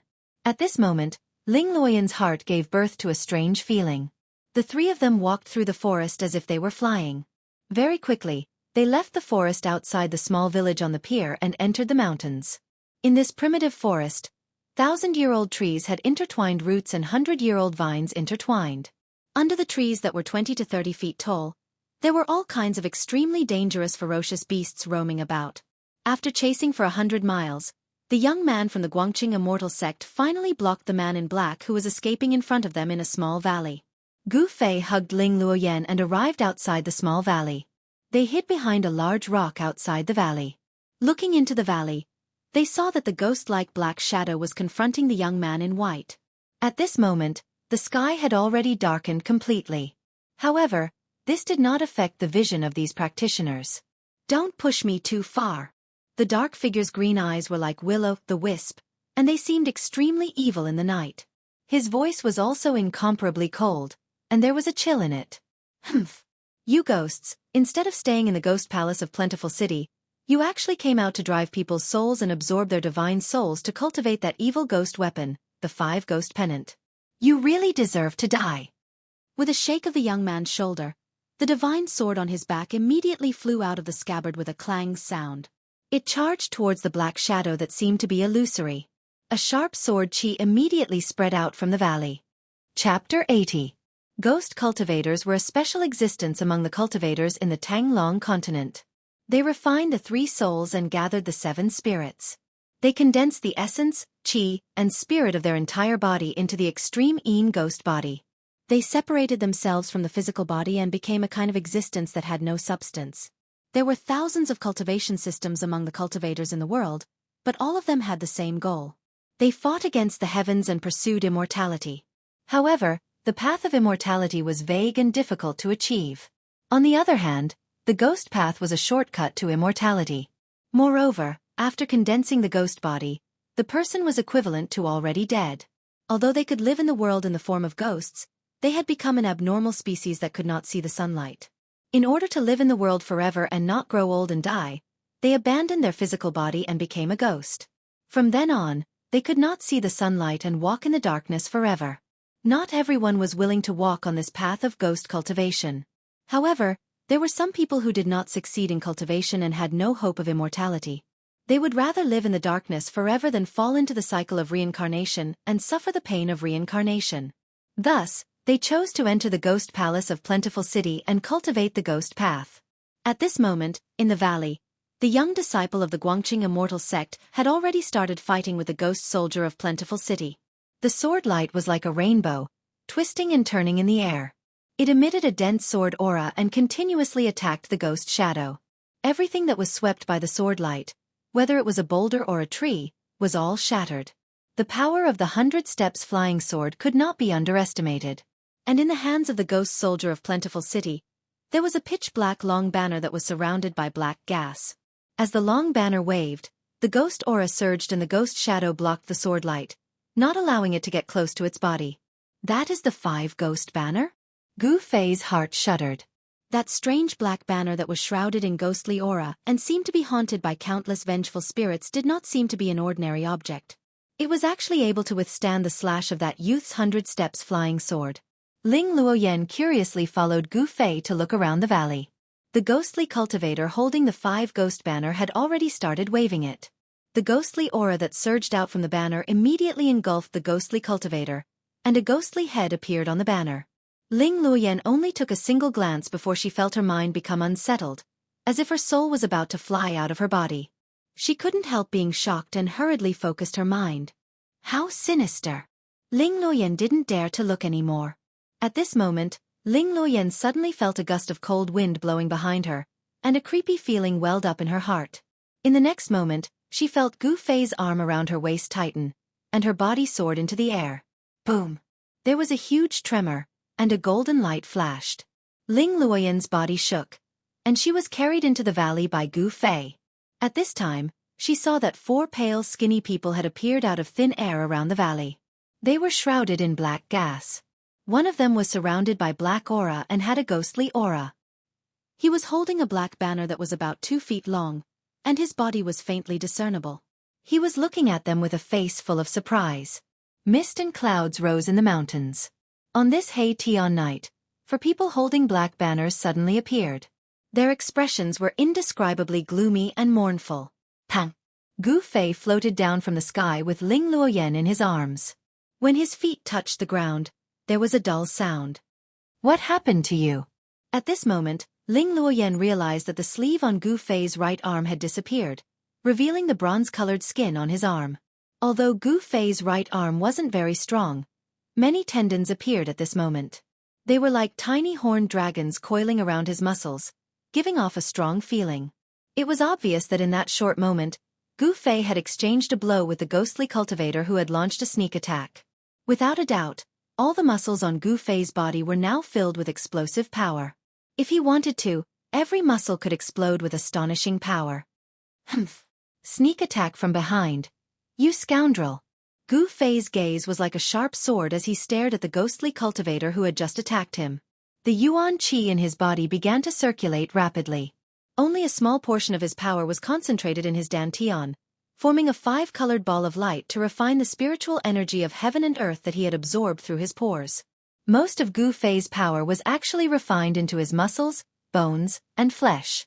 Therefore, with just a thought, he could instantly launch a ferocious attack against his enemy. He didn't need to be like other cultivators, who had to spend time to cast spells or use treasures. Although the time it took to cast spells and use treasures was actually very short, it was that short instant that allowed Gu Fei to gain the upper hand when fighting against cultivators of the same level. The two people fighting in the valley didn't expect that there would be uninvited guests outside the valley. The young man from the Guangqing Immortal sect and the ghostly cultivator who was controlling the ferocious ghostly head with the 5-ghost banner were both shocked. When the young man from the Guangqing Immortal sect saw the other 4 ghostly cultivators holding the black banners, his expression instantly changed. With a split second of concentration, the ferocious ghostly head that was spitting out jade-green ghostly fire immediately spat out a mouthful of ghostly fire at the sword light. Buzz! The sword light that was spat out by the ghostly fire seemed to have dimmed a little. The young man was instantly shocked. The ghostly fire that the ghostly head formed from thousands of ferocious souls from the 5-ghost banner spat out was actually able to damage the split sword. It was beyond his expectations. Hee. There's a path to heaven, but you refuse to take it. The 5-ghost banner that the 5 of us refined just so happens to lack 3 ghostly generals. We'll use the souls of the 3 of you to refine the banner's ghostly generals. The 4 ghostly cultivators who suddenly appeared outside the valley held ghost banners that were shrouded in black qi and pressed towards Gu Fei and Ling Luoyan from 4 directions. Gu Fei's expression was incomparably grave. He could feel a huge wave of yin qi from the 4 ghostly cultivators, especially the 5 ghost banners in their hands. He could vaguely see ghostly shadows flickering on the banners, as if those ghosts were about to rush out from the black banners. The aura that was emitted from the black banners made Gu Fei feel uneasy. The cultivation of these ghostly cultivators didn't seem to be weak, and with the 5-ghost banner in their hands, the situation was very disadvantageous to Gu Fei and Ling Luoyan. At this moment, the ghostly cultivator who was fighting with the young man from Guangqing Immortal sect suddenly controlled the 5-ghost banner and retreated, abandoning the young man. The young man waved his hand, and the sword light immediately flew back to him. It danced around his body and swept away the cold ghostly qi that was surging towards him. Ghostly qi was something of extreme yin and extreme cold. It could corrode the yang qi in a person's body. If an ordinary person were to come into contact with a trace of ghostly qi, they would either fall sick or die. The ghostly cultivator didn't just let the young man from Guangqing Immortal sect go. Instead, he and the other 4 surrounded the 3 people in the valley. The 5 ghostly cultivators laughed sinisterly as they waved the 5 ghost banners in their hands at the same time. As the black banners danced, ghostly qi surged out and quickly spread out. In an instant, ghostly qi surged in all directions, and ghostly cries could be heard. The pitch-black ghostly qi sealed the entire small valley. 5 balls of pale green ghostly fire wrapped around 5 ghostly heads that were the size of car wheels. They emitted a terrifying and eerie aura, constantly appearing in the surging ghostly qi in the surroundings. Their hair was disheveled, their eyes flashed with green light, and their bloody mouths were wide open with fangs intersecting. Every ghostly head looked extremely frightening, as if they were evil spirits that came out of hell. "Brother Ling, what's wrong?" Gu Fei suddenly realized that Ling Luoyan, who he was hugging, seemed to be acting strangely. He hurriedly took a look and couldn't help but be shocked. At this moment, Gu Fei still didn't know that Ling Luoyan was a girl, nor did he know that her original name wasn't Ling Yan. However, the young man in Gu Fei's eyes, Ling Luoyan, had actually become dizzy at this moment, as if she had lost her mind. A layer of black qi even vaguely appeared on her face. Gu Fei knew that Ling Luoyan had been affected by the surrounding ghostly qi, and he couldn't help but become anxious. He hurriedly placed a hand on Ling Luoyan's back and sent a wave of pure yang qi into Ling Luoyan's body. Gu Fei had the body of a child, and the pure yang qi on his body was incomparably pure, without a single flaw. Moreover, after cultivating the ancient body refinement technique, the blood and qi in Gu Fei's body were extremely vigorous, and the powerful pure yang qi on his body was the nemesis of the extreme yin ghost qi. Hee. Obediently accept your death. A deep and cold voice came from within the surging ghostly qi. It was sometimes near and sometimes far, making it hard for people to grasp. Gu Fei couldn't be bothered with these ghosts. After a wave of pure yang qi entered Ling Luoyan's body, the black qi on Ling Luoyan's face was immediately dispelled, and her face regained its normal color. Gu Fei couldn't help but be delighted. Roar! Even if I have to destroy my Dao power today, I'm going to exterminate all of you ghosts. The young cultivator from the Guangqing Immortal sect roared angrily. He actually bit the tip of his tongue and spat a mouthful of blood on the sword light. Wang! A crisp sword chime soared into the sky and resounded throughout the entire valley. The sword light in front of the young man instantly shone brightly, and grew to a height of 10 zhong. The young man formed a seal, and the bright sword light immediately protected the three people who were forced together in the middle. The sword light was like a dragon, and also like a bolt of lightning, forcing the surging extreme Yin ghost qi away, making it difficult for them to take another step forward. I am the disciple of the Guangqing Immortal sect, Lu Yunhe. This is a pure yang pill, and it can dispel this kind of demonic qi. Quickly consume it. The young cultivator from the Guangqing Immortal sect suddenly took out 2 golden elixirs and handed them to Gu Fei and Ling Luoyan. Many thanks. I am Gu Fei from the Taishan sect, and this is my friend, Ling Luoyan. Gu Fei didn't act pretentious. After revealing his identity, he took the 2 elixirs from Lu Yunhe's hands. So you are a disciple of the Taishan sect. That's great. Lu Yunhe was startled, but his face was also filled with joy. The Taishan sect and the Guangqing Immortal sect were both part of the 3 great Taoist sects, and they were of the same branch. If the 2 of them worked together, they might be able to break through this ghost formation. At this time, Ling Luoyan, who had received the pure yang qi from Gu Fei to force the extreme Yin ghost qi out of her body, also woke up. After consuming the pure yang pill, the surrounding ghost qi couldn't touch her body anymore. As for Gu Fei, he didn't need to consume the pure yang pill at all. His body was full of blood and yang qi, and the extreme Yin ghost qi couldn't get close to him at all. This. What's going on? I was scared to death. Ling Luoyan, who had woken up, couldn't help but scream when she saw the surging ghost qi around her. This was especially so when the huge ghost head suddenly spat out green ghost flames from the surging ghost qi and bit towards her. However, she was so scared that she almost fell to the ground. Chapter 81. The power of the sword light that was imbued with the essence of the young disciple of the Guangqing Immortal sect, Lu Yunhe, was greatly increased. It was no longer afraid of the profound Yin ghost fire that was spat out by the ferocious ghost head that was condensed from the essence of thousands of souls on the 5 ghost banner. The sword light that was like a waterfall completely blocked the surging black gas and ghostly mist. The sword light formed a light screen that protected the 3 people within it. Good. The Guangqing Immortal sword is indeed extraordinary. Brothers, activate the formation and turn them into ashes. Then, capture their souls and refine them into the main ghost general of the banner. A soft and ethereal voice that seemed to have floated up from the depths of hell sounded out from the surging ghostly mist. When Gu Fei and Lu Yunhe heard this voice, they didn't feel any discomfort. They weren't affected in the slightest. However, when Ling Luoyan heard this voice, it was a completely different matter. The ghostly words drilled into Ling Luoyan's ears, immediately causing her to feel as if she had fallen into an icy cavern. Her entire body trembled as a chill ran down her spine, causing all the hair on her body to stand on end and goosebumps to fall to the ground. Don't be afraid. Gu Fei held Ling Luoyan's hand and said in a deep voice. His pair of bright eyes constantly swept across the surroundings. He wanted to find the 5 ghost cultivators of the ghost palace of Plentiful City that were hidden in the black gas and ghostly mist. Lu Yunhe, who was standing beside the 2 of them, looked at them with a strange expression. The intimacy between the 2 of them made him feel a little surprised. Weren't cultivators supposed to have a pure heart and few desires? Why was this Gu Fei so intimate with a girl? Compared to Gu Fei, Lu Yunhe had more experience in the world. From the first time he saw Ling Luoyan, he could already tell that this fair-skinned and extremely handsome youth was actually a girl disguised as a man, and not a man. At this moment, the 5 ghost cultivators had already activated the formation. 5 terrifying waves of evil energy spread out from the surging black gas and ghostly mist. Then, the 3 of them heard the sound of teeth grinding.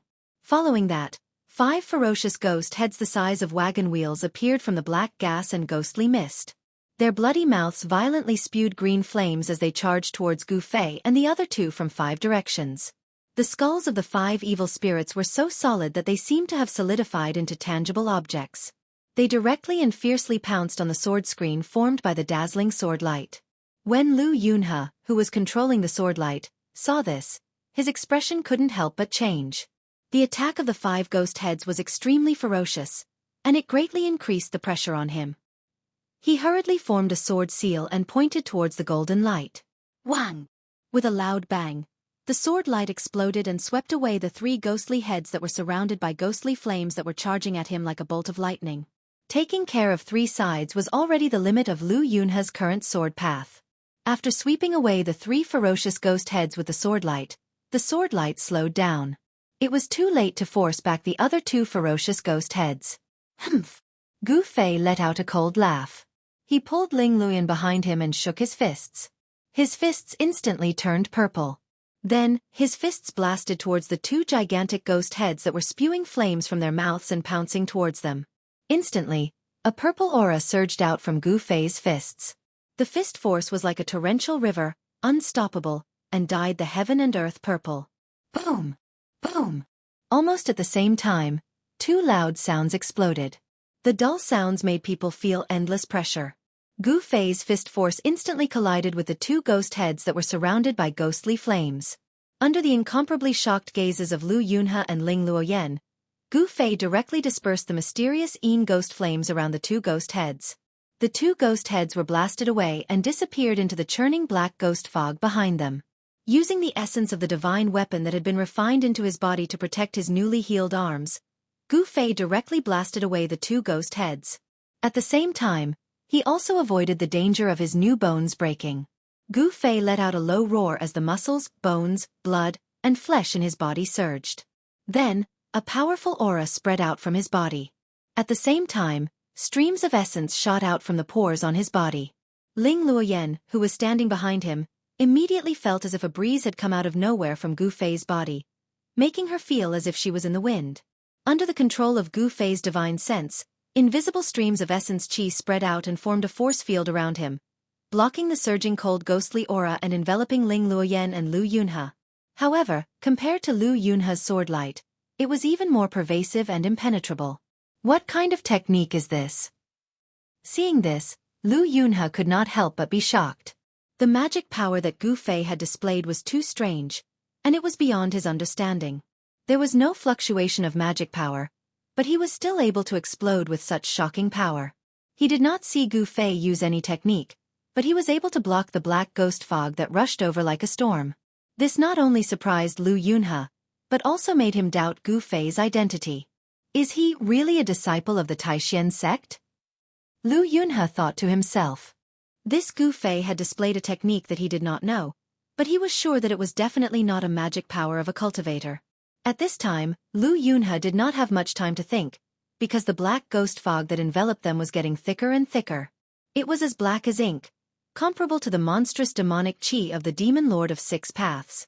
In the ghost fog, there seemed to be thousands of ghosts roaming and howling.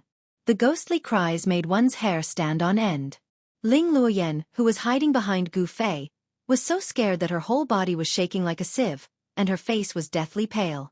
She, who had been pampered since childhood, had never seen such a terrifying scene. In the ghost fog, the 5 ghost cultivators who were hidden in the fog were obviously very angry after the first wave of attacks from Gu Fei and Lu Yunhe. The 5 ghost streamer was refined by the 5 ghost soldiers of Fengdu over many years.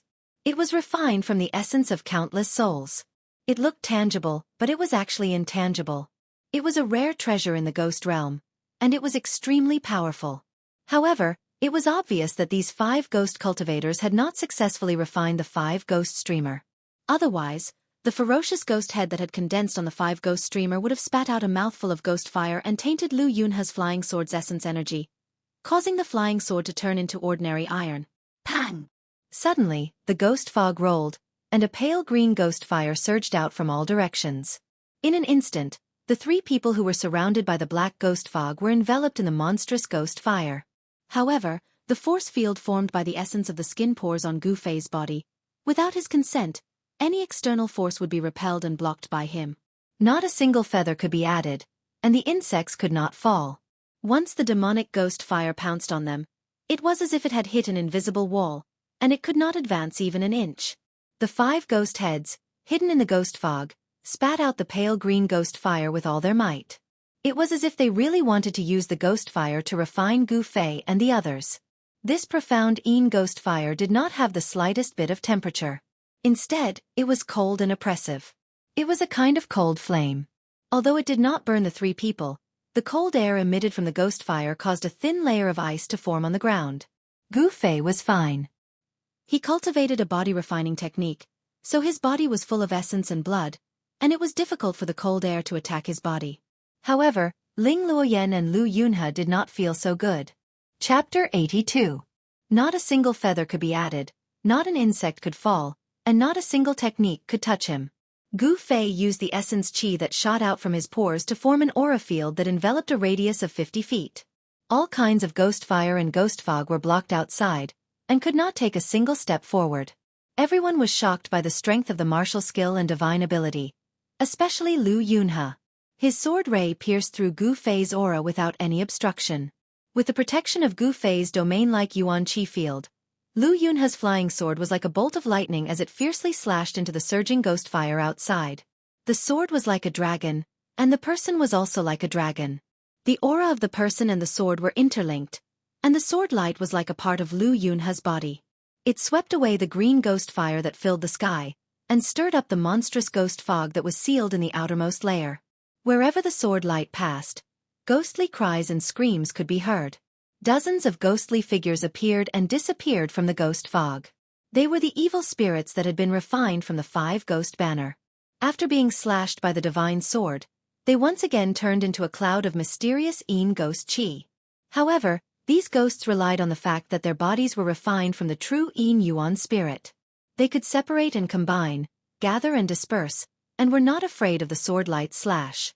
At most, they would only need to be refined again, and then they would once again turn into evil spirits. As long as the 5 ghost banner was not destroyed, the thousands of souls' essence qi could be reborn with it, and could not be destroyed. We can't continue like this. How can we break this ghost formation? Gu Fei asked in a deep voice. He was currently circulating the 5 elements' true essence in his body with all his strength. Every time the pores on his body opened and closed, streams of pure Yuan Qi would spurt out. His muscles and bones emitted continuous crackling sounds, and every inch of his flesh and blood was emitting waves of powerful essence Qi, causing his body to be enveloped in a layer of 5-colored splendor. Streams of essence Qi circled around his body. His body seemed to be forged from fine iron, and it emitted an incomparably powerful pressure that caused Ling Luoyan's mind to tremble. It was as if she had forgotten the ability to think, and her mind was completely blank. Gu Fei's tall figure had already been imprinted in the depths of her heart. They're hidden in the ghostly mist, making it difficult to determine their location. It's going to be difficult to break this formation. At this time, Lu Yunhe was already sweating profusely. Beads of sweat the size of soybeans flowed down his face. The magic power in his body was being rapidly consumed, causing him to feel like he was about to collapse. This was a bad sign. If his spiritual power was exhausted, then he would definitely not be much stronger than an ordinary person. The abilities of a martial cultivator could be said to be derived from the spiritual power within their bodies. The source of the Tao was the foundation of the Tao. Without the existence of magic power, all sorts of Tao techniques and divine abilities would not be able to be used, and cultivators would become mortals. Of course, such a situation only occurred to low-level cultivators who hadn't condensed a Tao core within their bodies. Cultivators who had formed a Tao core in their bodies could communicate with heaven and earth and breathe in the spiritual energy of heaven and earth. As long as there was an endless supply of spiritual energy, their magic power would not dry up. This was the reason why cultivators in the transcending mortality stage could have endless magic power. Hee hee. You want to break our 1,000 ghost devourer formation? Dream on. A sharp and unpleasant voice, like that of a night owl, came from the black mist of ghost flames. Kill. Lu Yunhe listened to the voice and pinched his fingers together. He suddenly pointed in the direction of the voice. The sword light was vigorous like a soaring dragon. In an instant, it tore through the void and shot over. The unparalleled sword qi swept away the layers of ghost qi. Faintly, A black shadow could be seen flashing and vanishing under the swordlight. A large banner that was shrouded in dense black qi and emitted an extremely cold and terrifying aura was twisted by the swordlight and cut into 2 pieces. Good. When Gu Fei saw this, he couldn't help but be overjoyed. Although he hadn't dabbled in the path of formations, he was a member of the Dao sect. Even if he hadn't learned about formations, he knew that the power of a formation would sharply decrease when its magic weapon was destroyed. However, the ghost banner in the black smoke did not dissipate because of this. Instead, it continued to be broken and restored to its original state. Moreover, it swayed continuously, causing people to feel their minds shaking and their souls wanting to fly away. It was as if the 3 souls and 7 spirits were about to be pulled out of the body. Only then did Gu Fei know that these 5 ghost cultivators' ghost Dao magic was really powerful. The 5 ghost banners were condensed from the essence of evil spirits and spirits.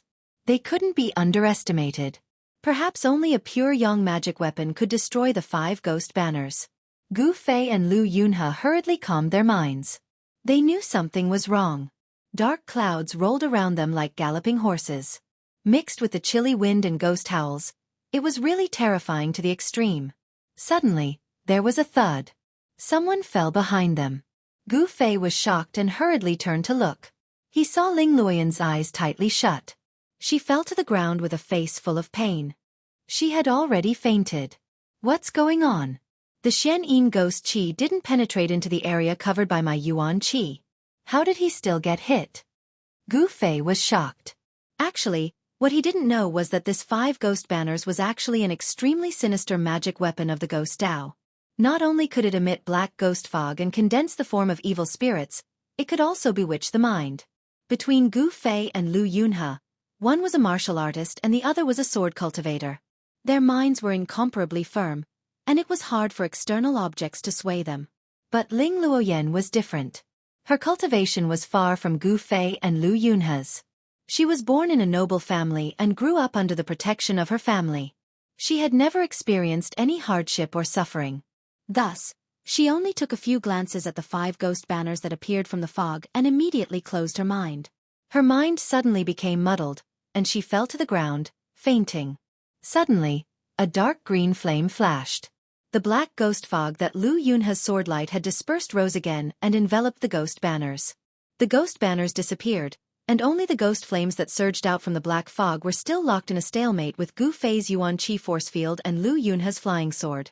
Ling Luoyan, what's wrong? Gu Fei was shocked and hurriedly asked. He was currently using all his strength to resist the green ghost flames that were surging in from all directions. His body was like being sandwiched in the middle of a large mountain, unable to move at all. She's fine. She's just bewitched by the ghost techniques of the ghost banners, Lu Yunhe said indifferently. Only then did Gu Fei relax. But he immediately realized that there was an indescribable strange feeling in his heart. He's unconscious. Why am I so nervous? Boom! Boom! Boom! A part of the world trembled violently. The ghost flames and black fog sealed the heavens and trapped the earth. The ghost formation once again changed. Loud noises sounded continuously, and the power was vast. It was as if thousands of vengeful spirits and evil spirits had appeared. The chilly wind howled, and the black clouds rolled. Streams of terrifying lunar ghost energy attacked Gu Fei's force field, causing his body to shake violently. Gu Fei was shocked to find that the profound Yin ghost flames from the ghost formation were refining his yuan qi force field. The range of the yuan qi force field was shrinking. 50 feet, 40 feet. He couldn't hold on any longer.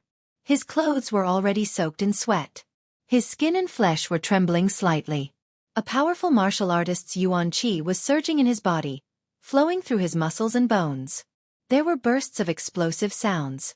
The thunder of the heavenly drum forged his muscles and bones. Even when he was fighting with others, Gu Fei's ancient cultivation method was still circulating. He was also cultivating. He was cultivating at all times. To him, fighting a life and death battle was also a way of cultivation. It could even be a shortcut. At this time, Lu Yunhe also noticed Gu Fei's strange state. He knew that the situation was extremely dangerous. The 5 ghost cultivators were actually planning to use the power of the ghost formation to drive the lunar ghost flames to refine them. If their bodies were refined and their souls were captured, they would become ghosts on the 5 ghost banner. There would only be one outcome. They would never be able to reincarnate, and their souls would scatter. If I ignore Ling Yan, I might be able to break out of the ghost formation. Gu Fei thought. His body was extremely strong, so he didn't have to worry about being attacked by the profound Yin ghost qi. If he were to disregard everything, Gu Fei would still have a chance of escaping. However, this young man called Ling Yan had saved him in the river. With this karma, if he were to escape alone, it would definitely leave a shadow of ingratitude in his heart, and a flaw would appear in his unwavering heart of cultivation. It would become an obstacle that was difficult to overcome in his cultivation, and this was something that Gu Fei could not allow to happen. Just as the surging Yin ghost flames were getting closer and closer, and the two of them were struggling to hold on, there was a sudden rumble. Thousands of thunderbolts struck down from the sky. Rolling black qi and ghost flames immediately swept in all directions. A ball of extremely cold lunar ghost qi was immediately dispersed by the thunderbolts, and specks of stars once again appeared in the sky above the two of them. The vast waves of magical power shook the heavens and the earth. The golden thunderbolts were like countless golden snakes dancing wildly, like mercury flowing on the ground. They swam in all directions, and a ghost Dao formation that was filled with towering ghost qi was instantly destroyed. Several terrified screams could be heard. In the midst of the thunderbolts, thousands of evil souls and malicious ghosts were destroyed, turning into wisps of green smoke. The 5 most powerful ghost heads also seemed to have lost their spiritual qi due to the thunderbolts. They became unstable, as if they were going to disappear at any time. 5 ghostly shadows appeared and turned into a gust of chilly wind. They carried the skulls of the 5 evil spirits and flew towards the west at an extremely fast speed. In just an instant, they disappeared into the mountains in the west. Quickly, follow me. At this time, a loud shout came from the sky. Gu Fei saw a Vajra shooting down from the sky. It carried Lu Yunhe and flew toward the south at an extremely fast speed. Flying on a sword? A transcending mortality stage sword cultivator? Seeing this sudden scene, Gu Fei couldn't help but be shocked, but he didn't panic. The terrifying pressure that was as strong as a mountain suddenly disappeared, causing his body to sway, and he almost fell to the ground. Haha! Junior brother Qi, why are you in such a hurry? Come and catch up with your senior brother. At this time, a loud laugh came from the north. It wasn't loud, but it echoed far and wide, echoing through the mountains. Chapter 83. Carrying the unconscious Ling Luoyan, Gu Fei dashed into a pile of rubble in the valley. Just as he hid, he saw a streak of rainbow-like fiery light shooting over from the northern horizon, chasing after the golden sword light that had swept Lu Yunhe away. The 2 streaks of sword light were extremely fast, seemingly even faster than the 5 ghosts that had escaped. They disappeared into the distance in an instant. Zhao Xuanji, you traitor! Indistinctly, a weak voice came from the southern sky. It was evidently the voice of the person who had used the power of thunder and fire to disperse the dense ghost fog, breaking the ghost Dao formation set up by the 5 ghost banner, and saving Lu Yunhe. Zhao Xuanji. Gu Fei stared at the flashing fiery light in the sky, a baleful aura surging from his body. Twice, Zhao Xuanji had forced him into certain death twice. Gu Fei clearly remembered this debt. If it wasn't for the fact that Gu Fei had cultivated the weapon body refining technique that Daoist Shen Tian had passed on to him, and had fused the unremarkable purple rod into his body, allowing him to narrowly escape death at the critical moment of life and death, Gu Fei would have long since died under Zhao Xuanji's flying sword. Now isn't the time. Wait until I break through to the transcending mortality stage, then I'll deal with you. A sharp murderous light flashed in Gu Fei's eyes as he spoke in a low voice. Zhao Xuanji was a sword cultivator at the transcending mortality stage. Amongst cultivators of the same level, sword cultivators were an absolutely powerful existence. The current Gu Fei didn't have the strength to fight against a cultivator of this level. Withdrawing his gaze, he walked out of the rubble with Ling Luoyan in his arms. He didn't dare to stay in this small valley any longer, so he hurriedly rushed out of the valley and into the ancient forest outside. He had grown up in the mountains, so he was extremely familiar with this kind of ancient forest that was filled with unknown dangers. Indeed, not long after Gu Fei left, a streak of fiery light suddenly flashed in the southern sky, shooting towards the valley. Very quickly, a faint sound of something tearing through the air came from the sky, and a figure standing on a blazing flying sword appeared in the sky above the valley. That person stood on a flying sword and stood in the air. His black clothes fluttered in the wind, and a pair of cold and evil eyes swept over the people below. This person was the fire sword demon, Xueqi, who had already fallen into the demonic path of Gu Fei's disciple. I seem to have sensed that person's aura when I passed by this place just now.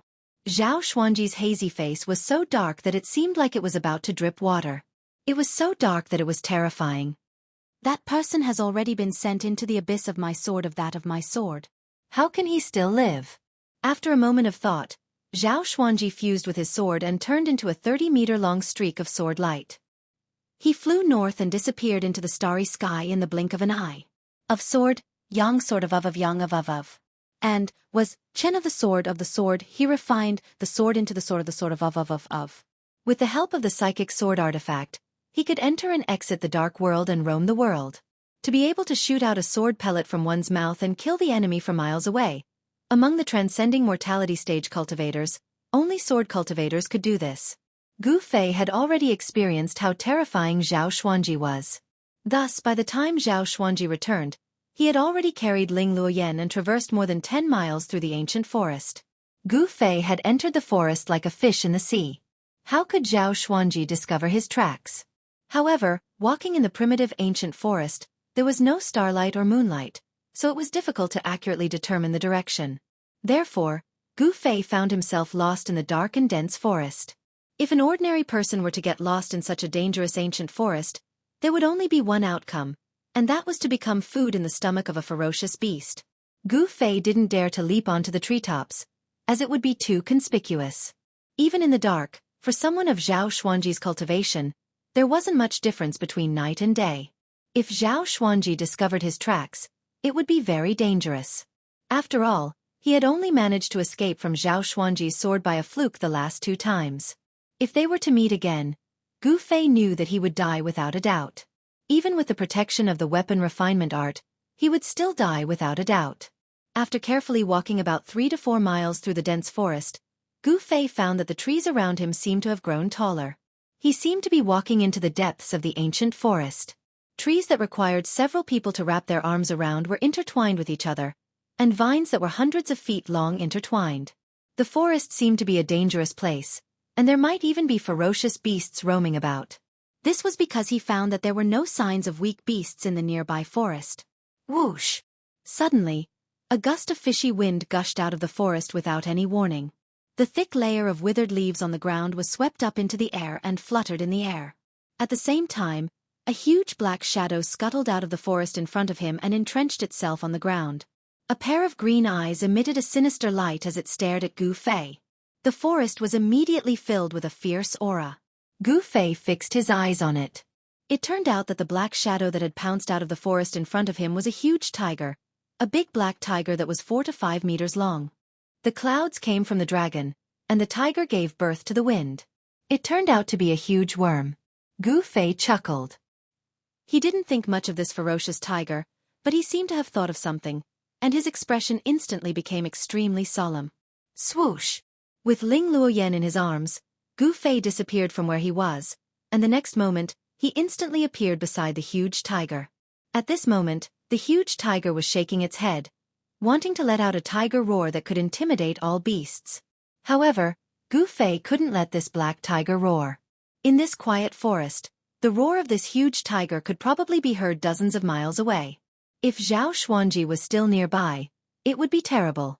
Turning his body and kicking his leg, Gu Fei's right leg swept out at the tiger's head like a rapidly swinging whip. The force of his leg compressed the air, instantly producing a low explosive sound that sounded like thunder. It was as if the air had exploded from his kick, and the atmosphere screeched, making one's heart skip a beat. Pang! Crack! The huge tiger, which weighed hundreds of kilograms, was sent flying by Gu Fei's kick, producing a bone-chilling sound of bones shattering. The ferocious tiger was also very pitiful. It had wanted to roar and show its might, then pounce on the food that had been delivered to it. However, before it could roar, it was kicked by someone. Its skull was shattered on the spot, and blood spurted out of its 7 orifices as it flew out like a broken sack. Pang! It smashed heavily onto the withered branches and withered leaves, causing the entire ground to shake. The broken leaves on the ground were mixed with dust and rose into the air. This giant tiger lay motionless on the ground.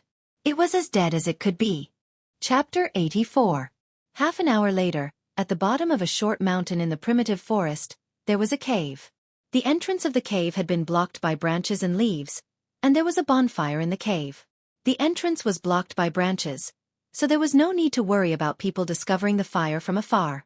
Beside the bonfire, there were two people. One of them seemed to be asleep, lying on the ground, while the other was sitting cross-legged on the ground.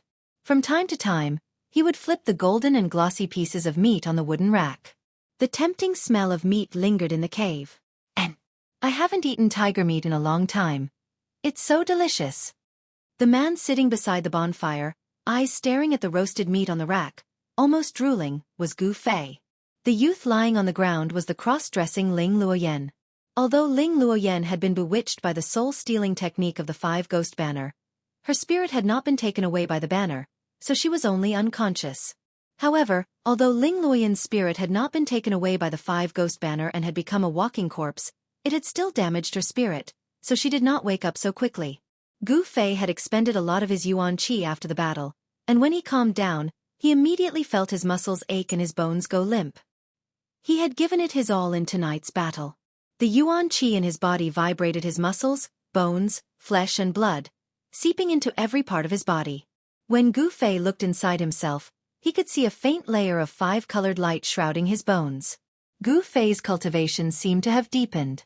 Every time he fought a life-or-death battle, he could feel himself improving. As long as the five-elemental yuan qi in his body completely refined the muscles and bones in his body, and the yuan qi that had been refined into his bones reached a full state, then he would have completed the bone transformation. His muscles and bones would all become vessels to store yuan qi. After that, he would take the last step of transforming his flesh and blood, and Gu Fei would only be a step away from the transcending mortality realm. It was easy to say, but extremely difficult to do. Gu Fei had just stepped into the 8th heavenly layer, and was still thousands of miles away from the bone transformation realm. However, he believed that as long as he continued to train and improve a little every day, he would eventually be able to take that step. In the ancient primitive forest, the night was far more dangerous than the day. Most of the poisonous insects and ferocious beasts liked to hunt at night. That was why Gu Fei had found this cave. He planned to spend the night in the mountains and find his bearings before leaving the mountains at daybreak. Looking at the beast meat roasting on the fire, Gu Fei's appetite was aroused. He swallowed a mouthful of saliva and directly reached out to tear off a piece of meat that weighed a few kilograms. Not caring if it was hot or not, he threw it into his mouth and chewed. The few kilograms of beast meat was quickly devoured by him. After letting out a burp and rubbing his slightly bulging belly, Gu Fei walked to the cave wall in satisfaction and sat down cross-legged with his back against it. Although the entrance of the cave wasn't big, the inside of the cave was very spacious. Originally, this cave had an owner. The owner of the cave was a black bear, but it was chased away by Gu Fei. The unlucky black tiger, on the other hand, had one of its hind legs torn off by Gu Fei and thrown into the forest as food for other ferocious beasts. This place was already far away from the small valley where he had fought the ghost soldiers of Fengdu. Therefore, Gu Fei was no longer worried that Zhao Xuanji was really so resourceful that he could find him in this primitive forest. Therefore, as usual, he let a wisp of his soul sense wander outside his body, constantly sensing the movements in the outside world, and then immersed himself in cultivation. His slender and strong body didn't move at all. He began to guide the surrounding wood essence into his body, and then let it flow throughout his body. The wood essence nourished his flesh, muscles and bones, making Gu Fei's body full of vitality, like a new sprout of flowers and trees in spring. At the same time, while absorbing the wood essence, Gu Fei also guided the power of the stars from the outside world to penetrate into his body through the top of his head. Among the 5 elements, the power of the stars belonged to the metal element. As time went by, streams of green wood essence swirled around Gu Fei's body, while the top of his head was shrouded by a cluster of faint starlight. As he operated his cultivation method, the ground around where Gu Fei was sitting also began to rise and swirl around him. The water and fire essences drifting between heaven and earth were also gradually gathered by him. He was guiding the power of the 5 elements of heaven and earth to condense the 5 elements inside his body. The outside world was the outside world, and the inside of Gu Fei's body was equivalent to the inner world. The power of the 5 elements of heaven and earth and the inner 5 elements inside Gu Fei's body formed a subtle connection in Gu Fei's body. Channeling the inner 5 elements and the outer 5 elements was a body-tempering method, and it could also be called a divine ability. Not only could cultivators communicate with heaven and earth, but martial artists could as well. Wisps of imperceptible, holy light formed by the power of the 5 elements flowed inside of Gu Fei's body. The wood essence nourished his fleshly body like sweet dew, while the star power gave his internal organs, bones, and flesh a layer of golden light. His internal organs were being strengthened, and the power of the 5 elements inside of him didn't repel each other. On the contrary, there was a feeling of complementing each other, like milk and milk, blending together. Time seemed to stop as Gu Fei immersed himself in the wonderful realm of cultivation. Plants were the most abundant thing in primitive forests.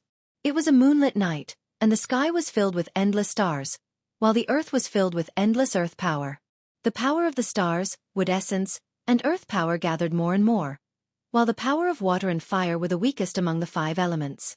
Gu Fei was enveloped in a hazy layer of colorful light, and his whole body was emitting a faint light. At this moment, he had ascended to an ethereal state. Although his eyes were closed, the surrounding scenery appeared clearly in his mind. He gave off a light and graceful aura. Every inch of his body was surging with colorful light. The 5 elements and the 5 elements interacted and blended in Gu Fei's body. The impure essence in his flesh, blood, tendons, and bones was expelled through his skin. His flesh and blood were constantly purified and improved by the purest origin of the 5 elements. Gu Fei's physique was changing without him knowing it. The rising sun emitted a soft light, illuminating the heaven and the earth, as well as the 800 miles of cloudy mist mountain. Light shone through the gaps in the tall treetops, sparkling with dew and specks of light. Gu Fei, who was sitting cross-legged with his back against the cave wall, opened his eyes. A faint layer of colorful light quickly faded from his eyes. The bonfire in the cave had long since been extinguished, leaving only faint smoke rising from the ashes. The roars of beasts could be heard from the nearby mountains. His aura is long, and his life signs are stable. Looks like he should be fine after a night of sleep. Gu Fei nodded as he sensed the aura of Ling Luoyan, who was lying beside him. Then, Gu Fei stood up and walked out of the cave. As he stood outside the cave, he was greeted by the fresh scent of grass and wood. After a night of rest, Gu Fei felt that the vitality in his body had completely recovered. The injury caused by Zhao Xuanji's sword a few days ago had also completely healed. This was a few days earlier than he had expected. Gu Fei jumped onto a huge rock in front of the cave entrance. Facing the eastern sun, he began to absorb the wisp of sun essence between heaven and earth. Chapter 85. Facing the sun, Gu Fei's body seemed to be shrouded in a layer of fire qi. Indistinctly, there seemed to be tiny flames dancing on his body. At this moment, Gu Fei seemed to have really communicated with the sun true fire. The pure yang qi and the power of fire in his body resonated, and the essence of the sun was smelted into his body.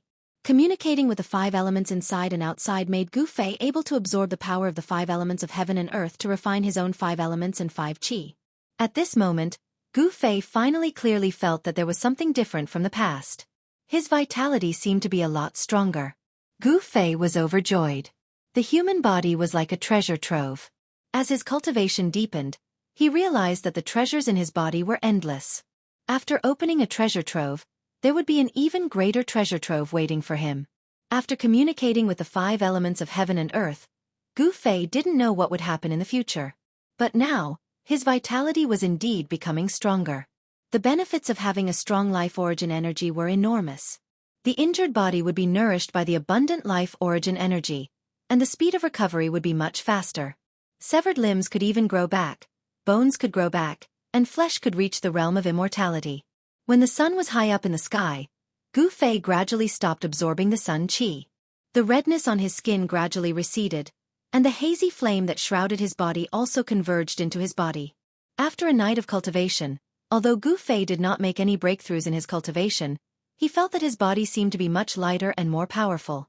The 5 elemental qi in his body was lively, constantly nourishing his blood, flesh, tendons, and bones. He gently moved his body. Swoosh! He jumped down from the rock and rushed into the forest. A few afterimages flashed past.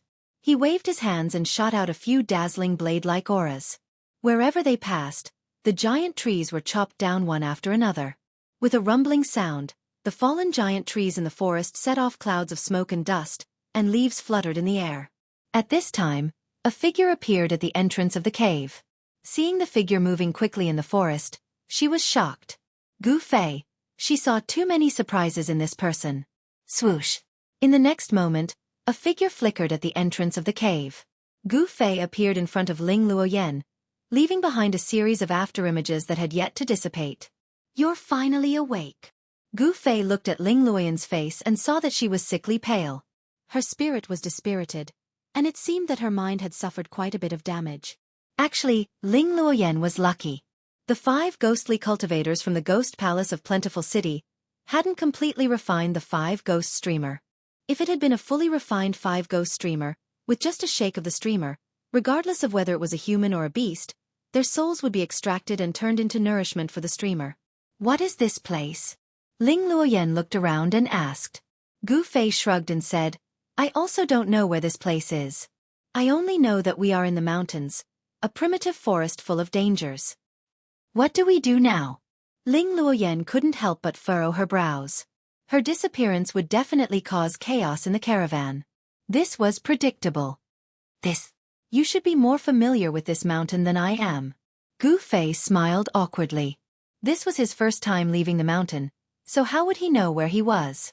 Ling Luoyan pondered for a moment and said, the 800-mile Cloudy Mountain. This is a primitive mountain in the south of the Yen Kingdom. We must return to the ship. Do you know which direction to go? Gu Fei asked. Although it was possible to distinguish north, south, east, and west in the mountains during the day, he didn't know which direction was towards the big river. Even with Gu Fei's sharp hearing, he couldn't hear the sounds of people and the sound of flowing water. This place should be a desolate and uninhabited land, and there shouldn't be any big rivers. Why did you bring me to this god-forsaken place? Ling Luoyan couldn't help but panic. She looked at the surrounding terrain and found that this was simply a desolate land.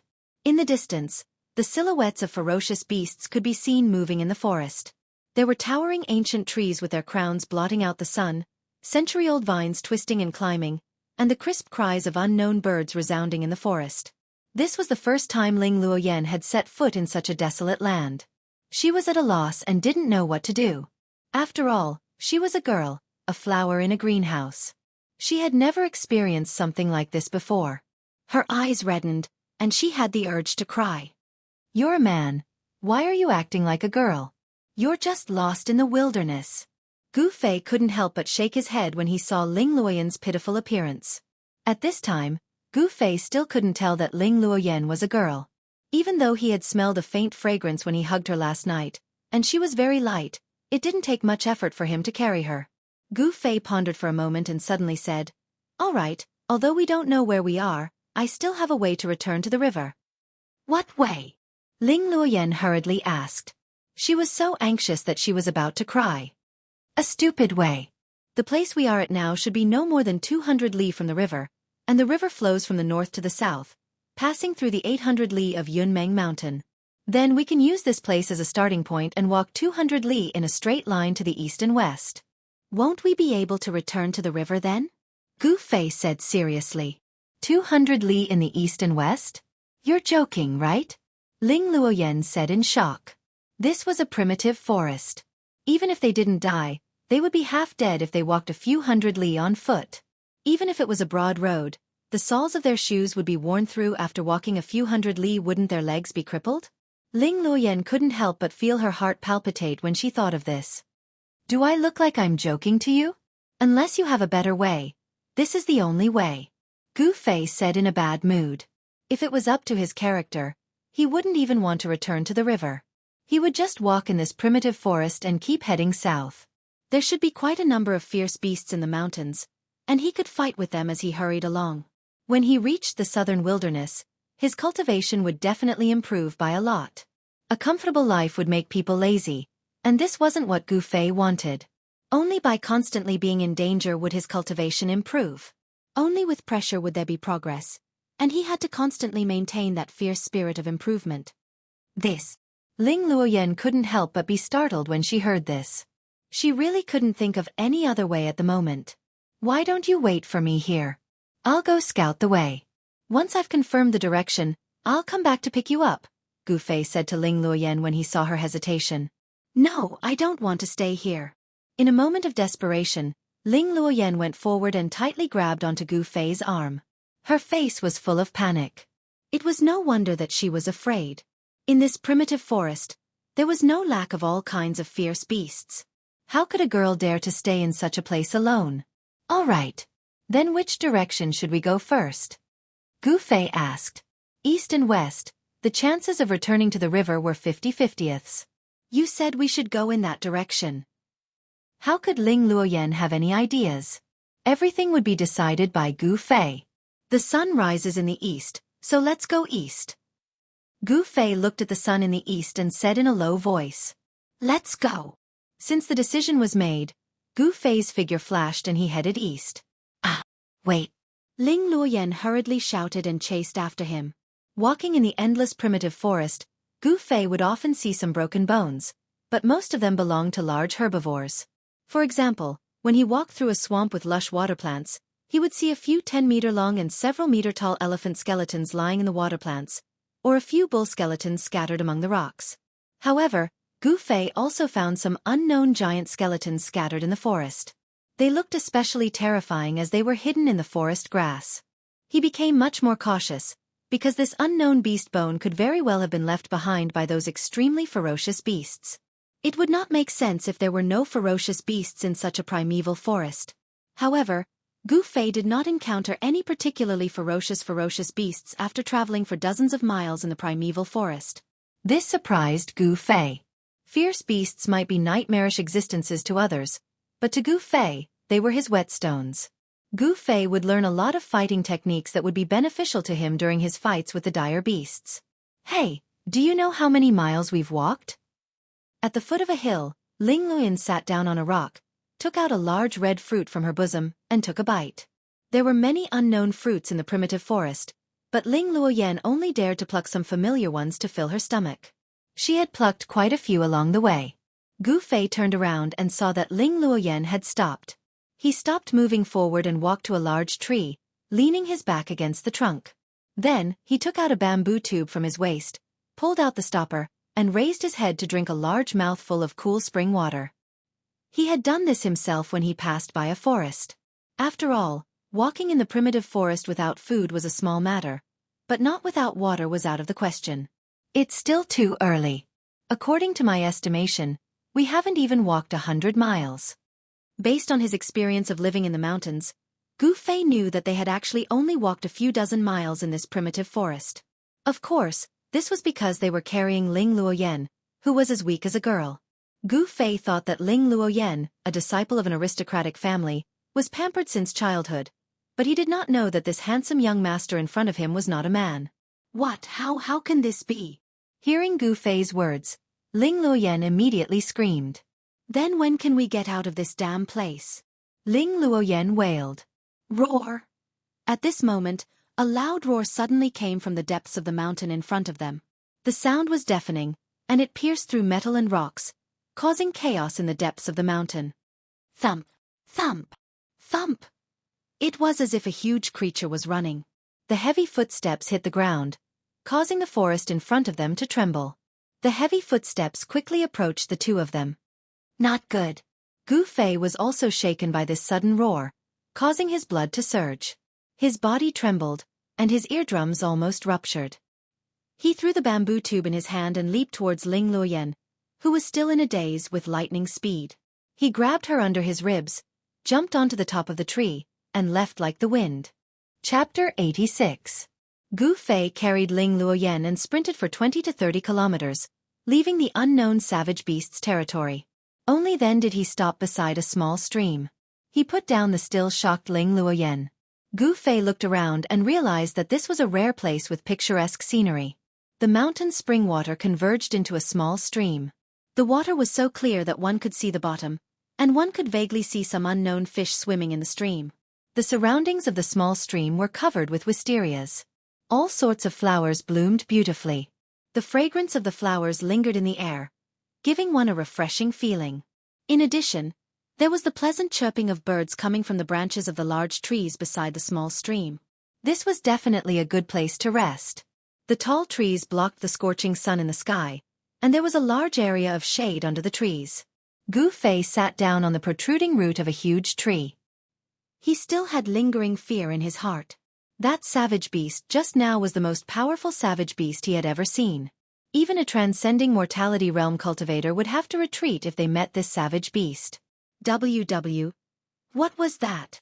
Ling Luoyan was so shocked that her face turned pale, and she asked with a trembling voice. Although she hadn't seen what that thunderous roar looked like, just the roar alone was enough to make one's heart tremble. One could imagine how terrifying that savage beast was. The 800 miles of Yunmeng Mountain is indeed not simple. It actually has such a powerful savage beast, Gu Fei muttered to himself. He didn't answer Ling Luoyan's question, as he was also frightened. Just now, they had unknowingly barged into the territory of a terrifying savage beast. I don't want to stay in this god-forsaken place anymore. Hurry up and think of a way to get us out of here. Ling Luoyan had witnessed the cruel law of the jungle this time, and it could only be described as ghastly. Humph! How can you see the rainbow without going through a storm? If you can't even endure such a small pain, how can you step into the ranks of the strong? Gu Fei said disapprovingly. The performance of this ridiculously handsome youth in front of him, who had white teeth and red lips, made him a little disappointed. Were all aristocratic family disciples this week? Gu Fei couldn't help but think of Wang Yuanji, who often bullied him in the past. Wang Yuanji was a fellow who bullied the weak and feared the strong. When Gu Fei's cultivation was low, he would bully Gu Fei as he pleased, but once Gu Fei's cultivation increased by leaps and bounds, he no longer dared to find trouble with Gu Fei. However, Dongfeng Chen was also a descendant of an aristocratic family, and he was a decent opponent. It seemed that not all aristocratic family disciples were mediocre. Gu Fei looked at the sky. After a round of torment, the sun was already high in the sky. It was noon.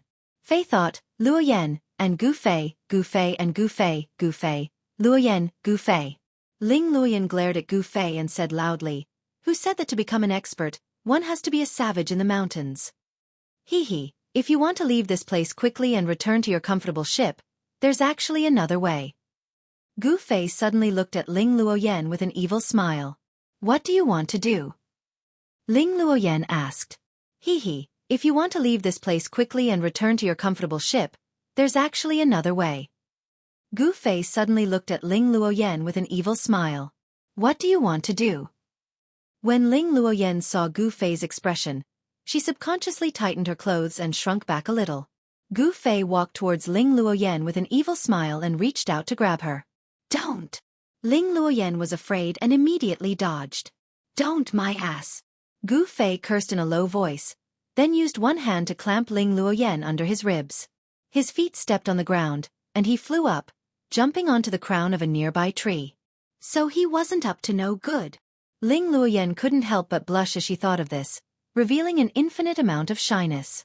Moreover, she was dressed as a man, so compared to when she was dressed as a woman, it added a different charm. Tui, what am I thinking? So embarrassing. However, deep in Ling Luoyan's heart, she also felt a little disappointed, as if Gu Fei didn't do what she had expected. The thoughts of a girl were really hard to fathom. She obviously wanted to do it, but once it really happened, she would reject it. Was a woman's heart really like a needle at the bottom of the sea? Gu Fei clamped Ling Luoyan under his ribs and stepped on the crown of the tree, flying towards the east. He didn't dare to pass through the territory of the unknown and terrifying beast, so he took a big detour and avoided it. Just the roar of the unknown beast was enough to shake the heavens and the earth, shaking one's soul. One could imagine how powerful the beast was. If he really met the beast head-on, Gu Fei would definitely die. Very quickly, Gu Fei and Ling Luoyan's figures disappeared into the forest. At dusk and sunset, a group of people traversed through the uninhabited primitive mountain forest. Walking in front were two men in green clothes who were wielding shining sabers in their hands. The two men waved the blades in front of them, chopping down the weeds and thorns in front of them, while the others were shouting someone's name. One of the shouts was slightly aged, but it was full of energy. It spread far and wide, echoing in the mountain ridges. It was much longer than the other shouts, and it also traveled the furthest. The one who let out such a shout that was clearly different from the others was an ordinary old man with a head full of white hair and dressed in a small green gown. "Grandad Zhong, Do you think Miss has been kidnapped by our enemies? Otherwise, why would she suddenly disappear? A young girl in an emerald green dress, dressed like a maid, said to the old man. Tears were already welling up in her eyes, as if they would roll down at any time. Her face was full of anxiety. Yes. With young Mrs. Marshall skills, who would be able to kidnap her without saying a word? There must be something fishy about this, Uncle Zhong said in a low voice, his expression extremely solemn. The identity of that Gu Fei has already been investigated. There is such a person in the Taishan sect, and he is an expert. With him by young Mrs. side, no one can touch young Mississippi. Could it be? Uncle Zhong suddenly thought of a possibility, and his expression immediately became very ugly. When Gu Fei was discovered by young Miss and the others, he was seriously injured and floating in the river, unconscious. Could it be that the people who injured him had come looking for him again? If that was really the case, then young Miss would be in trouble. This group of dozens of people was the Haotian caravan that had entered the mountain to search for Ling Luoyan and Gu Fei, as well as Ling Luoyan's personal maids, Xiao Cui, Xiao Yu, and the others. In fact, they did not enter the mountain with just one group. Instead, they had divided the hundreds of guards on the 3 large ships into 8 smaller groups, and entered the Yunmeng mountain from different directions to search for Ling Luoyan and Gu Fei. Unfortunately, after a night of searching, not only did they not find the 2, but they also lost 6 or 7 well-trained guards in the 8 groups. The primitive mountain forest was full of unknown dangers. Even though the guards of the Haotian caravan were all experienced and had extraordinary skills, it was difficult to avoid casualties. Young Miss, where are you? Xiao Yu, who was wearing a light yellow dress, murmured with an anxious expression on her face. Xiao Cui and Xiao Yu were both Ling Luoyan's personal maids. If Ling Luoyan had really met with an accident, then they would definitely not survive. A group of people searched carefully while shouting loudly. However, only the echoes of the crowd could be heard in the mountain ridge, and there was no response from their Ling 13 Mississippi. Under Uncle Zhong's lead, this group of people crossed a slope, passed through some bushes, and walked into a piece of land. The group of guards carefully walked through the towering ancient forest in the piece of land with knives and swords in their hands. No one knew if there were any ferocious beasts or venomous insects hidden in the bushes or behind the trees. Among this group of people, 3 people had already lost their lives to the sharp claws and bloody mouths of the ferocious beasts that hid nearby and attacked people when they walked past. Gotcha! Suddenly, someone stepped on a bone on the ground and crushed it. Everyone was startled and stopped. Seeing that there was nothing strange, the group continued forward. Gotcha! Another sound of bones being stepped on was heard. There seemed to be many white bones hidden in the misty forest. At this moment, the crowd's shouts gradually weakened. As they walked further in, there were more and more skeletons of unknown animals scattered in the bushes. The white bones were ghastly. It was extremely terrifying. Soon, everyone could no longer shout, because they seemed to have walked into an evil place. Someone discovered that among the white bones scattered on the ground, there were actually human skeletons. This place didn't seem right. Uncle Zhong frowned and his face became incomparably dignified. At this moment, everyone felt that there was something wrong with this piece of forest. This piece of land was terrifyingly quiet. Not to mention those small beasts, even a bird couldn't be seen. The towering ancient trees in this piece of land were lush with leaves. Although it was dusk, it still looked gloomy and frightening. Clang! Even Xiao Cui and Xiao Yu pulled out the long swords from their waists and vigilantly looked around. Seeing that there were more and more skeletons on the ground, the blonde youth waved his hand to stop everyone. Uncle Zhong, the situation is not right. Let's retreat first and take a detour. Xiao Cui said to Uncle Zhong. Uncle Zhong glanced around and then made a hand gesture to stop everyone. This piece of land was really strange. There was no fiendish aura of the ferocious beasts in the forest. It seemed that there were no powerful beasts entrenched here. Everyone relaxed their hands and feet and slowly retreated, wanting to leave this piece of land. Puff! Suddenly, a ghastly white bone claw stretched out from the leg of a guard wearing a green robe and holding a saber, and instantly grabbed the ankle of that guard. Ah! Phone. Chapter 87. No one knew when, but a layer of gray mist rose from the Pandi and shrouded the sky, causing the heaven and earth to darken. The sunlight of dusk could no longer shine into the Pandi. The sky was gray as if a part of the world was pressing down, causing people to feel endless oppression. The dense forest of the Pandi was ghostly and extremely evil. The trees in the Pandi were originally very tall and lush. As a result, the light became even darker as if the night had fallen. In the depths of the forest, there seemed to be spots of pale green ghost fire. There seemed to be a kind of creepy evil power that shrouded the entire Pandi. "Be careful. Be on guard." The group of guards immediately cried out in alarm. Since that unlucky guard was suddenly pulled into the ground by the bone claw, everyone was inexplicably shocked and had goosebumps all over their bodies. Uncle Zhong, who was dressed in a green gown, looked around with a dignified expression. His eyes emitted rays of light like the stars in the night. A powerful aura appeared from his body. The ordinary old man, at this moment, became not ordinary anymore. Meanwhile, the two maids, Xueqi and Xiaoyu, who were beside him, were already frightened by the sudden change of events. They tightly grasped the long swords in their hands and looked around anxiously. Dozens of guards in embroidered clothes held weapons in their hands and formed a circle. They were nervous and vigilant as they slowly retreated from the path they came from. The guards of Haotian Business Group were well trained. Even though they walked into such a dangerous place, they did not panic. However, at this moment, the surrounding ground suddenly surged like a wave. A scene that shocked everyone to the extreme appeared. They saw a skeleton struggling to stand up from the bone fragments and soil. The white skeleton was still considered complete. What was inconceivable was that it was actually moving as if it was alive. It opened its two skeletal arms and pounced towards the crowd. The white bone claws were like 10 sharp bone spurs. If one was scratched by it, there would definitely be 10 bloody holes in one's flesh and blood. "Xiaoqi, Xiaoyu, take the people and retreat first," Uncle Zhong said in a deep voice. At the same time, he took a step forward. A violent force immediately penetrated into the ground from his feet. Boom! The ground suddenly shook, and the white skeleton that was pouncing towards them was immediately blown away, disintegrating into thousands of pieces in the air. The broken pieces of bone shot out in all directions. The other skeletons that were breaking through the soil and crawling out of the ground were immediately shaken to pieces, or suppressed underground and crushed into pieces by the soil. This secular world warrior showed his powerful side. Although he didn't grasp the true profound meaning of martial arts, Uncle Zhong had refined his muscles and bones. His strength was strong enough to be comparable to a practitioner in the third heavenly layer.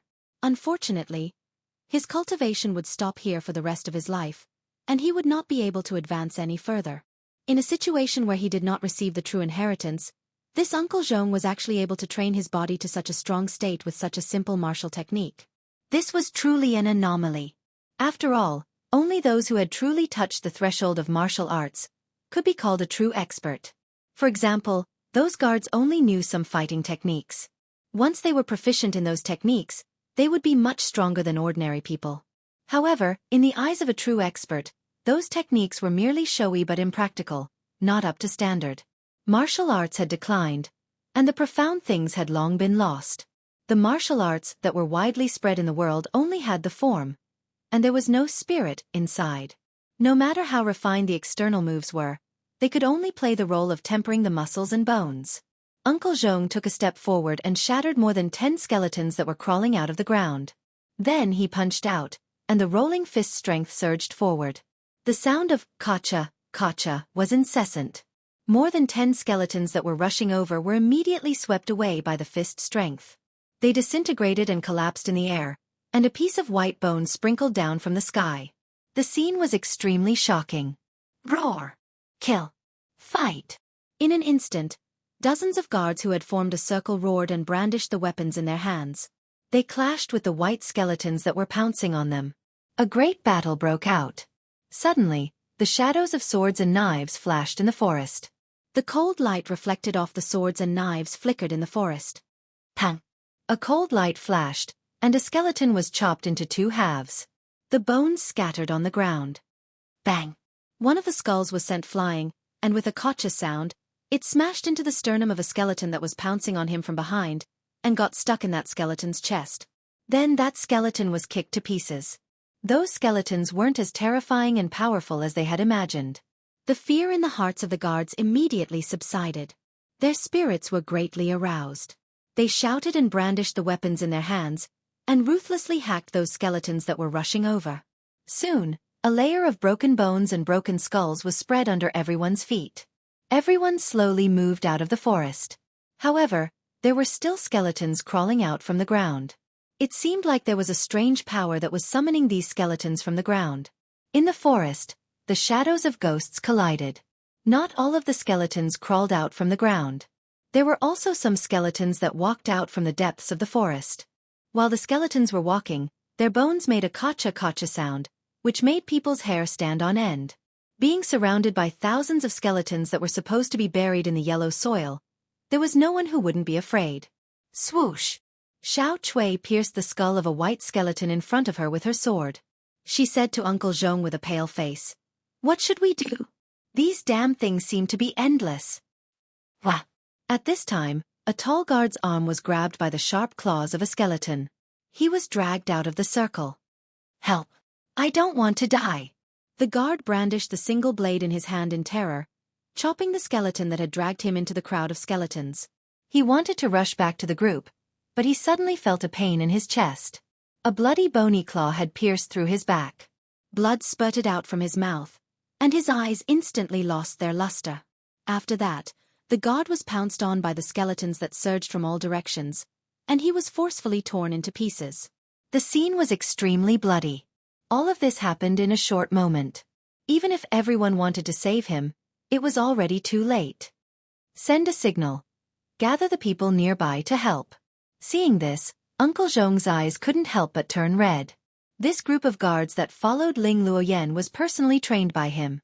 Every one of them was an elite, and they weren't any weaker than the veterans that had survived hundreds of battles. Yes. Servant Xiao Yu immediately took out a signal flare from her bosom, lit the fuse, and with a pang sound, a fist-sized fireball immediately shot up into the sky, rushing towards the layer of hazy fog in the sky. With a loud pang sound, that fireball exploded in the sky tens of feet high. A fireball that was like a brilliant firework appeared in the sky. Even though it was dusk and the sky was still bright, the light that the fireball emitted was extremely eye-catching, and it didn't extinguish for a long time. In particular, that loud bang could be clearly heard within a radius of dozens of miles. The person who designed this kind of signal flare seemed to have considered the possibility of using it during the day. Even if the fireworks in the sky couldn't be seen, the sound could still be heard. The sound traveled tens of miles, and when the people nearby heard it, they would also gather in the direction of the sound. Chapter 88. The ghastly white skeletons seemed to have received some sort of summons when this extremely evil ghost howl rang out. They fought to be the first to pounce at the crowd. They bared their fangs and brandished their claws, looking much more ferocious than before. The sound of the white bones colliding and the movement of the joints was extremely ear-piercing. Outside the defensive circle formed by the crowd, there were skeletons everywhere. What greeted their eyes was a dazzling white, densely packed together. Although these skeletons couldn't be said to be endless, there were at least 8,000 of them, if not 10,000. This was simply invincible.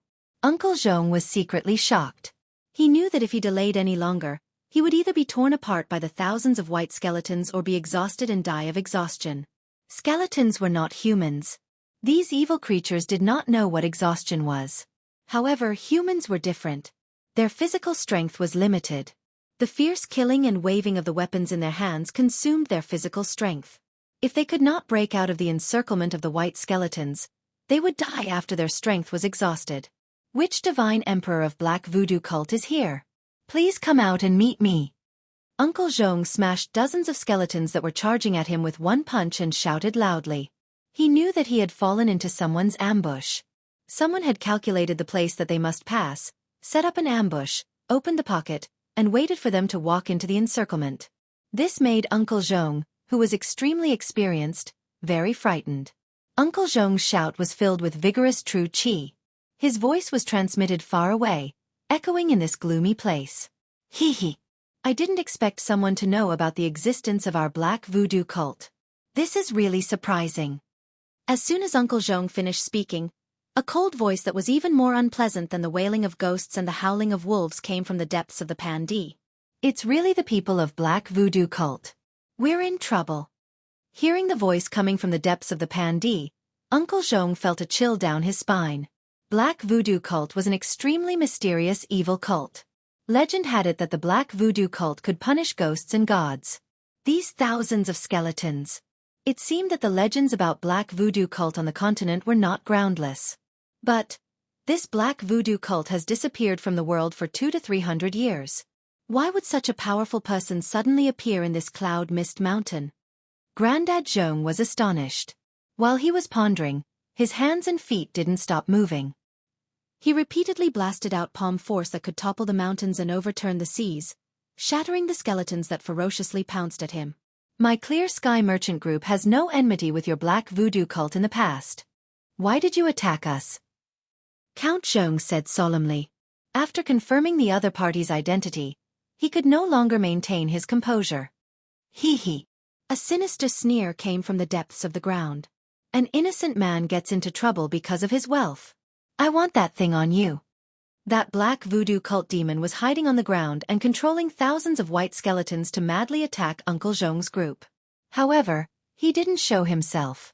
Moreover, his voice was erratic, making it hard to determine where he was coming from. Humph! I don't have what you want on me. Hearing this, Uncle Zhong's expression immediately changed and he said loudly, if that's the case, this day next year will be the anniversary of your death. You will have no regrets dying in the hands of my ancestor White Bones. Hee hee. The unpleasant ghostly voice immediately resounded. Its words were filled with cold killing intent. At this point of time, everyone had been fighting against those white skeletons that were baring their fangs and brandishing their claws at them from all directions. They were already exhausted. Except for Grandad Zhong, who had a profound cultivation base and was able to launch powerful palm strikes, all the guards were already covered with wounds. Even the dresses worn by the two maidservants, Xueqi and Xiaoyu, were torn by those skeletons in a few places. Wah! Ah! A few more screams were heard as several guards were pulled out from the crowd. In an instant, they were torn into pieces by the sharp claws of the white skeletons. The scene was extremely bloody. These thousands of skeletons were extremely evil. They clearly didn't have any signs of life or even soul fluctuations, but they could still move and attack people. Black voodoo cult's methods were truly terrifying. They didn't even let the dead go. Rip! A sharp claw tore a long hole in the clothes on Uncle Zhong's back, revealing the skin inside. Roar! Uncle Zhong roared angrily. With a backhand palm, he smashed the skeleton that attacked him from behind into pieces. He was inexplicably shocked and angry. These skeletons were not afraid of being destroyed at all. They rushed forward without any scruples. Even if they were smashed into pieces, there were still other skeletons that continued to attack. It was extremely strenuous to deal with them. Ha ha! Suddenly, a hearty laughter resounded from deep within the mountain and spread far away. This laughter came so suddenly that not only Grandpa Zhong's group, but also the black voodoo cult demon who had been hiding in the forest all this time was greatly surprised. A little demon dares to call himself an ancestor? How laughable! After that, a voice resounded from within the forest, and it was filled with undisguised disdain. Hearing this voice, the guards who were fighting desperately with the white skeletons didn't have any reaction. However, Uncle Zhong, Little Chui and Little Yu were delighted. At this critical moment, that person actually appeared. Who are you? The black voodoo cult demon who called himself Ancestor White Bones hiding in the dense forest was shocked and angry. It seemed that he was quite afraid of the person who suddenly spoke. The entire place had been covered by his strange evil art. He didn't even notice that the person had come in from outside. This was enough to prove one thing. That person was stronger than him. How dare you look down on me? You're courting death. The black voodoo cult's ancestor White Bones seemed to be furious. He let out an extremely sharp and angry shout. A light green demonic smoke floated out of the dense forest. The flowers and grass that came into contact with this smoke immediately withered at a speed visible to the naked eye. Everyone, hold your breath. Don't breathe. Seeing that, Grandad Zhong was shocked at once. He hurriedly shouted at those guards. Obviously, the light green mist that spread out from the dense forest was a kind of extremely poisonous thing. At this moment, the white skeletons that were attacking the guards actually stopped for a moment. Then, like a tide, they quickly retreated in all directions. The movements of these skeletons were neat and orderly, as if they were a well-trained army of white bones. How did he do it? Everyone was inexplicably surprised. Uncle Zhong was even more shocked. The black voodoo cult's ancestor White Bones was really frightening. the scattered white skeletons quickly moved through the forest. However, there were still thousands of skeletons that surrounded Uncle Zhong and the others and could attack them at any time. Chapter 89. That person has appeared. Miss must be nearby. Xiao Chui, who was already drenched in sweat, whispered happily to Xiao Yu, who was standing beside her with a sword in her hand. The two maids were obviously not ordinary people. They had strong combat strength, but after the battle, their clothes were torn and their hair was disheveled. You're right, but let's talk after we get out of this damn place. Xiao Yu glanced at the white skeletons that surrounded them, and the hand that was holding the sword couldn't help but tighten. Roar! Come out! How dare you look down on me? You must be prepared to die. The voice of the White Bones ancestor was like that of an owl. He roared again and again. His sharp voice seemed to penetrate everyone's eardrums, making them feel uncomfortable. I'm right beside you, but you can't see me. Who can you blame? The voice sounded again. You! The White Bones ancestor only had time to let out an extremely frightened cry. Then, everyone saw a dazzling golden light suddenly burst out of the dense forest, and a turbulent wave of yuan qi surged out of the forest. Don't! Then, a gloomy and terrifying wave spread out. The White Bones ancestor seemed to be in big trouble, and it seemed that someone was attacking him. Die! Suddenly, the golden light turned into a raging flame, and suddenly burst out of the forest. Wherever the flame passed, not only were the trees instantly burned to ashes, but also the wandering skeletons in the forest. The light green demonic fog was burned by the flame, turned into a wisp of green smoke, and dissipated with the wind. In the depths of the dense forest, within a radius of 20 to 30 feet, everything turned into a sea of fire. The flame burned the sky, and all the visible and invisible things were all swept into the raging flame that seemed like a heavenly fire. Although Grandad Zhong and the others were far away, they could still feel an extremely hot airflow blowing on their faces. That high temperature burned their skin to the point of pain. Wah! A short but extremely shrill scream was heard. Vaguely, a person in a black robe could be seen struggling in the raging flame a few times, and then was swept up by a burst of fire and burned to ashes. Wow! With a sound, the thousands of white skeletons that surrounded Uncle Zhong and the others seemed to lose some kind of power, and all fell down. Looking at the white skeletons on the ground, the guards were all shocked. That black voodoo cult guy died? Killed by someone? The raging flame that erupted from the depths of the dense forest seemed to quickly retreat after burning the black-robed person, and disappeared in an instant. Only the area that was burned was still smoking. Just as the raging flames burned the black-robed demon into ashes, in the depths of a nameless mountain in the Tanglong continent, there was a temple built with black stones.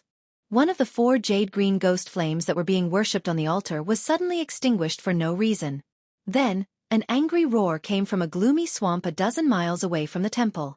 A huge figure rose up from the depths of the swamp that was shrouded in black fog like a devil.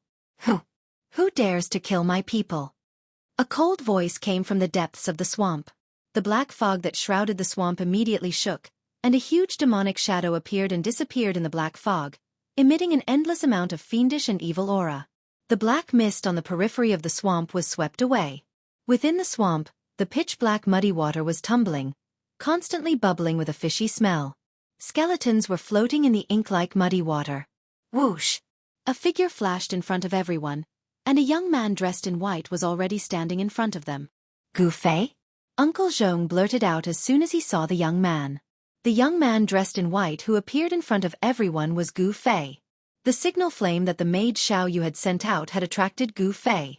Gu Fei didn't think that a demon from the black voodoo cult would force Uncle Zhong and the others into a desperate situation. It seemed that it was because of something on Uncle Zhong's body. Of course, Gu Fei had no interest in that thing on Uncle Zhong's body. He was focused on cultivation, and what he was most afraid of was being tempted by the outside world, which would shake his courageous heart. Gu Fei, where's our miss? Seeing that the mysterious person who killed the demon in the depths of the forest was Gu Fei, Xiao Chui was happy at first, but then she hurriedly asked. HM? What's your miss? Could it be? Gu Fei's expression immediately darkened. His eyes shot out a sharp light as he stared at Xiao Chui. He wasn't stupid. If he still didn't know what had happened at this time, then he really was stupid to the extreme. This. Under Gu Fei's sharp gaze, Xiao Chui's heart couldn't help but tremble. It was as if she was being stared at by a terrifying beast. A chill rose from the bottom of her heart, and her entire body shivered. Oh no! Standing next to Xiao Chui, Uncle Zhong immediately cursed inwardly. He had lived for most of his life, and it could be said that he had one foot in the grave. How could he not know of Gu Fei's current situation? He couldn't help but secretly raise his guard. He was afraid that Gu Fei would become enraged and attack everyone. That would be a disaster. Even Black Voodoo cult's forefather White Bones had been killed by Gu Fei in an instant. Who else here could be a match for him? At this time, the maid Xiao Yu was also secretly shocked. This Gu Fei definitely thought that their miss was deliberately deceiving him and hiding her identity as a female. Right now, no one knew how Gu Fei would react after learning that Ling Luoyan was a female. The feeling of being kept in the dark, or even deceived, was definitely not a good one. All right, you. Gu Fei's sharp gaze swept across the faces of Uncle Zhong, Xiao Chui, Xiao Yu, and the others. His expression was frighteningly dark. Poof! Gu Fei's right hand tightened, and the sinister little white bone banner in his hand immediately started burning. Creak, creak, creak, creak. The little banner let out a sound like oil being squeezed as it burned. A layer of demonic light surged out, and there seemed to be layers of illusions dissipating within the light. In an instant, the demonic energy inside the little white bone banner was refined by the fierce flames, and the little white bone banner instantly turned into ashes. The moment the little white bone banner turned into ashes, the thousands of white skeletons lying on the ground in the forest, in the grass, all silently turned into a pile of bone powder at the same time. Everyone stared at this scene in shock. They didn't even dare to breathe loudly. Everyone could feel the violent, fiendish aura from Gu Fei's body. This white bone banner was probably the evil object that forefather White Bones used to control the thousands of skeletons. However, Gu Fei had instantly refined it with the pure yang true fire of the 5 elements. Humph! Gu Fei sneered, turned around, and left. He covered 30 meters with each step and disappeared into the depths of the forest in the blink of an eye. Chapter 90. Gu Fei's sudden departure left the group of green-clothed guards at a loss. Actually, most of these guards had never seen Gu Fei before, so they didn't know about the relationship between Gu Fei and their Mississippi. Most of them were curious about Gu Fei's sudden appearance. Sigh.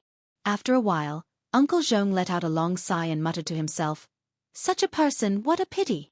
It wasn't clear whether he felt that it was a pity that he didn't make friends with people from the Taoist sect, or that it was a pity that Gu Fei and their miss had a misunderstanding. In short, Gu Fei was obviously angry.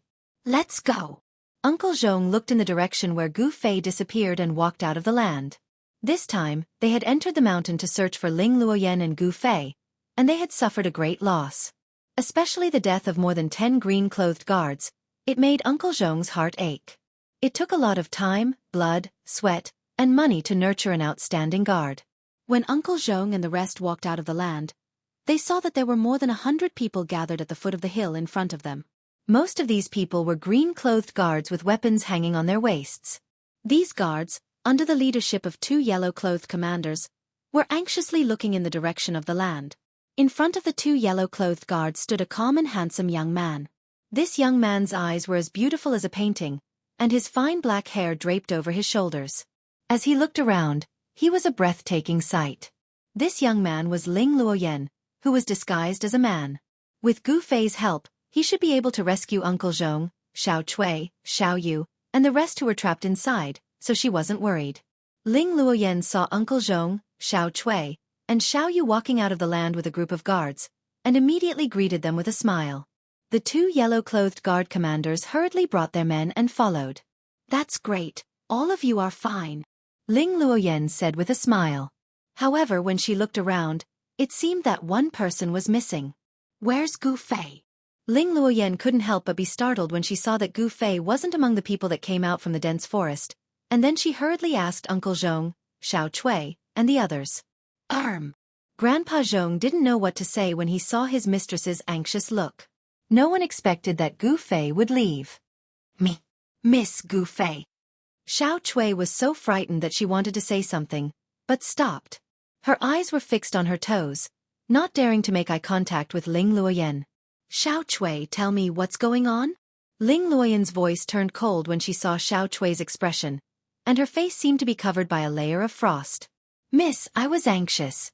Gu Fei, he already knows that you are a girl." After hesitating for a while, Xueqi clenched her teeth and told her the reason why Gu Fei had left. "What?" When Ling Luoyan heard this, she was immediately shocked. Her body swayed, and she involuntarily took a step back. What should we do?" Ling Luoyan panicked and lost her composure, not knowing what to do.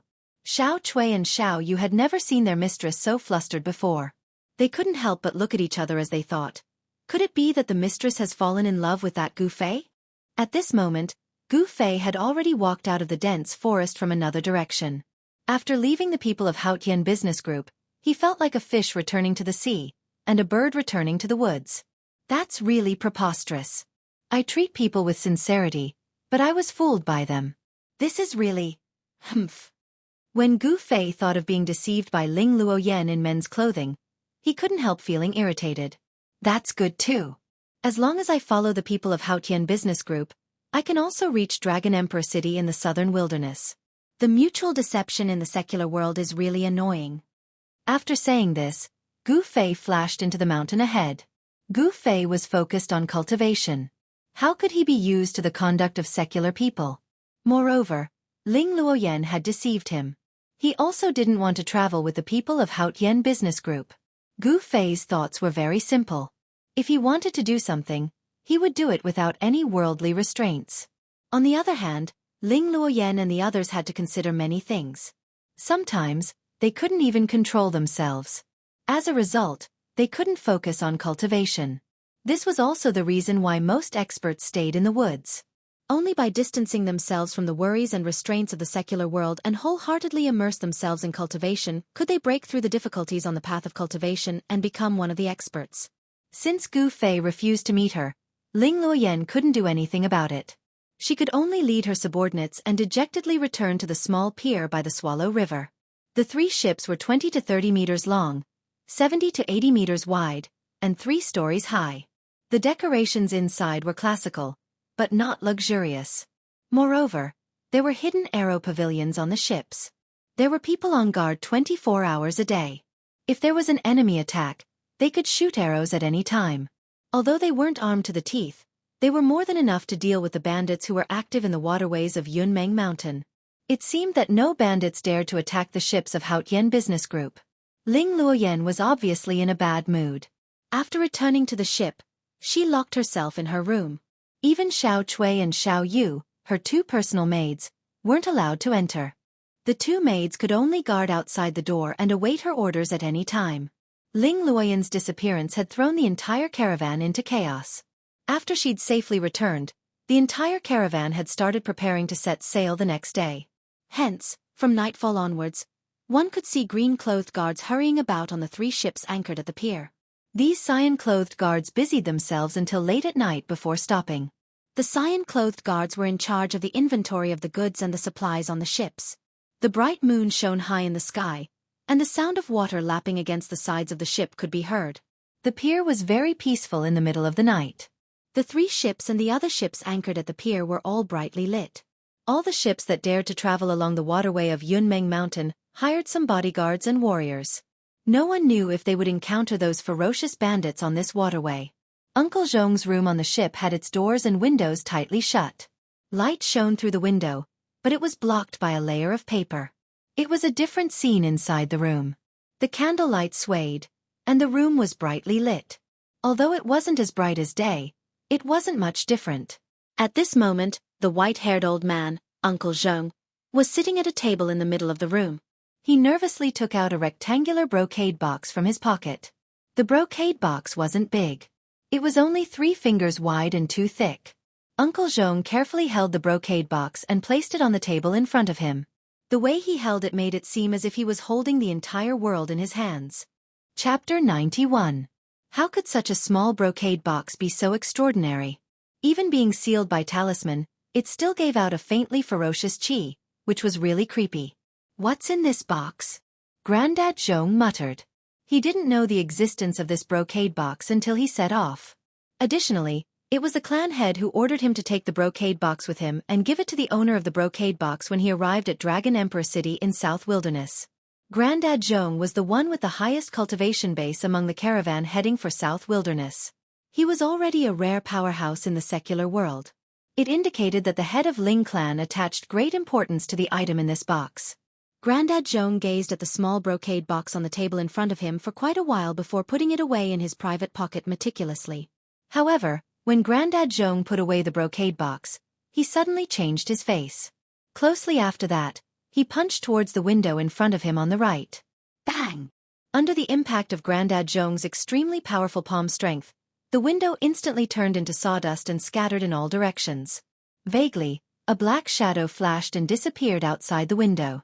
Whoosh! Grandad Zhong darted out of the broken window like an arrow. Under the moonlight, a black shadow was walking on the misty river in the distance. In a split second, the black shadow disappeared over the river. Dandelion, what a guy! At the sight of this scene, Grandad Zhong couldn't help but admire this guy's lightness skill. Only by the buoyancy of his skin, he could treat the billows as flat land. At this moment, rapid footsteps drifted from the surroundings. Soon, 7 to 8 people had arrived. They were guards in cyan clothes who came here to check after hearing the noise. It's okay here, you can leave now. At the sight of these guards, Grandad Zhong couldn't help but frown as he waved his hand towards them. Only he knew about the brocade box. Even Ling Luoyan didn't know that he was carrying such a brocade box. It was top secret. Yes, sir. The 7 or 8 guards immediately bowed to Uncle Zhong and then retreated. When these guards saw the broken window behind Uncle Zhong, although they were bewildered, they immediately retreated. These guards were also very clear about what they could know and what they could ask. Even if they knew something, they had to pretend they didn't know. They couldn't say it, let alone ask. After the guard left, Grandpa Zhong couldn't help looking at the direction where the man in black disappeared and murmured, "Who was that?" He didn't need to ask to know that the person peeping outside the window was definitely after the small brocade box in his arms. What was inside the box? Uncle Zhong's curiosity rose rapidly. Why did so many people come for it? First, it was Black Voodoo cult's forefather White Bones, and now this mysterious person. It seemed that this box had an unknown secret, and many people wanted it. Grandpa Zhong pondered for a while, but he still couldn't think of a reason, so he turned around and jumped into the room through the broken window. He also knew how to ride duckweed across water, but he didn't dare to chase after the mysterious person who came to spy on him and let him leave. That was because no one knew if that person was a bait to lure him into a trap that had been prepared by someone else in advance. This section of Yen River was 7 or 8 miles wide, and the surface of the river was shrouded in a thin layer of mist. A black shadow passed through the mist like a ghost and walked on the waves, heading to the other side of Yen River. Riding duckweed across water and walking on the waves was already shocking to ordinary people, but it wasn't anything special to true cultivators. It was a masked person wrapped in black clothes. From the shape of the figure, it was obvious that this person was a man. Soon, he crossed the river and jumped to the other side. He turned around and looked at the 3 ships that were faintly discernible in the mist. A light flashed through his eyes as he murmured to himself, "I didn't think that there would be an expert on that ship. It seems that it won't be easy to obtain that thing." Just as the masked man was about to turn around and leave, a white figure suddenly appeared behind him. This person had appeared so suddenly that it seemed as if he had appeared out of thin air.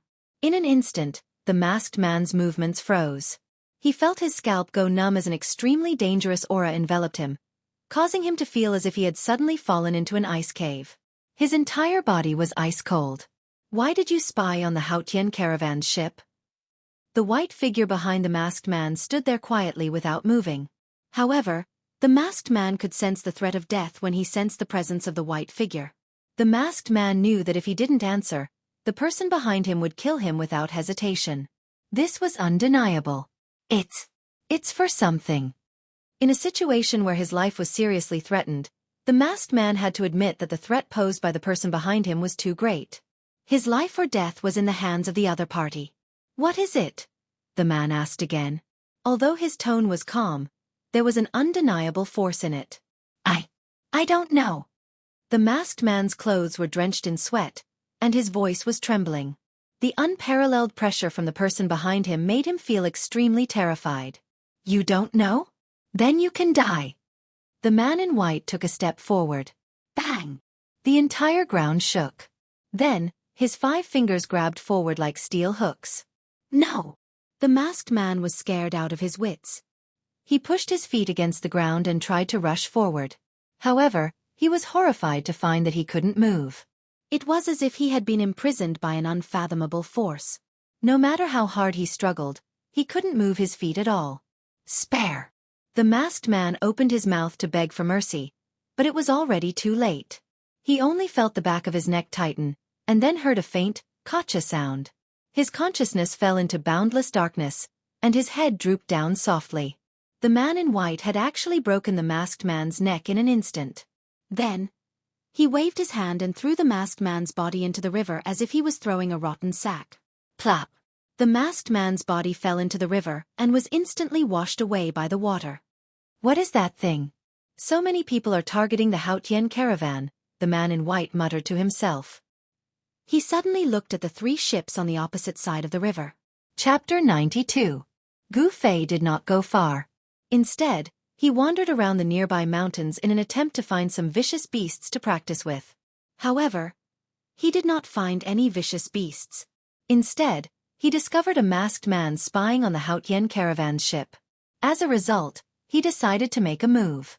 Although his karmic ties with the Haotian trading party had been severed, and he no longer owed them a favor, he could not ignore this matter since he had encountered it. That black voodoo cult's ancestor White Bones also wants something from the Haotian caravan. The faction behind this masked man is also after that item. What exactly is that item? Gu Fei could not help but feel curious. However, he did not want to get involved. Therefore, he turned and walked into the dense forest by the shore after killing the masked man. Perhaps it was because he was close to the pier and was in human contact, but Gu Fei did not find a single vicious beast worthy of his attention as he walked in the nearby mountains. What he did not know was that the Kingdom of Yen would soon send experts to the various piers along the waterway of the Yunmeng Mountains to eliminate the powerful vicious beasts in the nearby mountains, so that they would not threaten the normal operations of the piers. Therefore, how could there be any traces of vicious beasts in the mountains near the piers? 4 hours before dawn, Gu Fei arrived at a stone wall. He discovered that there was a smooth concave platform about 50 to 60 feet above the stone wall. The nearby forest was relatively dense, so he decided to rest there. Even the mountains near the piers were filled with endless danger in the dark of night. Resting on the cliff was a wise choice. Under the stone wall, Gu Fei abruptly pushed off the ground with both of his legs. His body shot into the sky like a sharp arrow, rising 200 feet into the air. Only then did the momentum of his upward charge dissipate. I can only reach this height without circulating the primal qi in my body. Gu Fei's mind spun and he used up all of his momentum. His body paused for a moment and was about to fall, but Gu Fei's right foot tapped against the stone wall and his body immediately shot up again.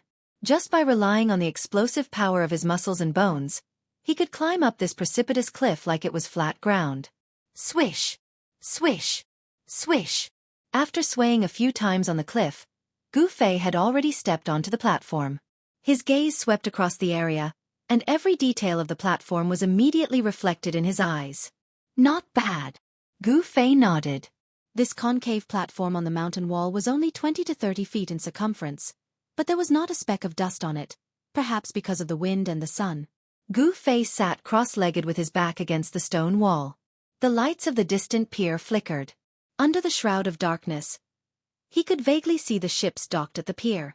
Tigers, leopards, jackals, and wolves roamed the nearby forest from time to time. Occasionally, 1 or 2 roars could be heard. Gu Fei slightly closed his eyes and remained motionless. His entire body gradually relaxed. He did not circulate his cultivation method. Although the mountain was filled with endless plant essence qi, he did not guide the surrounding primal qi into his body. He just sat quietly, seemingly doing nothing. He allowed his thoughts to wander above the 9 heavens, drifting between heaven and earth. He was in a trance, as if he was half awake and half dreaming. Gu Fei gradually could not feel the passage of time. His thoughts were completely relaxed, and his mind gradually merged with nature. It was as if his body and mind had become one with the heaven and earth. He seemed to be able to hear the thoughts of the trees and flowers. He seemed to be able to feel the pulse of the heaven and earth. He himself seemed to have become a part of nature. In fact, humans were originally one of the myriad things in the world, a member of the heaven and earth. As humans grew, they would unknowingly break away from the heaven and earth. A gentle breeze blew, and all kinds of fragrances of plants floated up from the bottom of the cliff. At this time, Gu Fei entered into a state of forgetting himself and the world. The stars in the sky slowly faded, and light began to appear in the eastern horizon. The darkness that shrouded the earth gradually receded. When the first ray of sunlight shone from the horizon, Gu Fei withdrew from that mysterious state and then opened his eyes. Without deliberately cultivating, Gu Fei's mind had undergone a baptism, and his state of mind had been improved.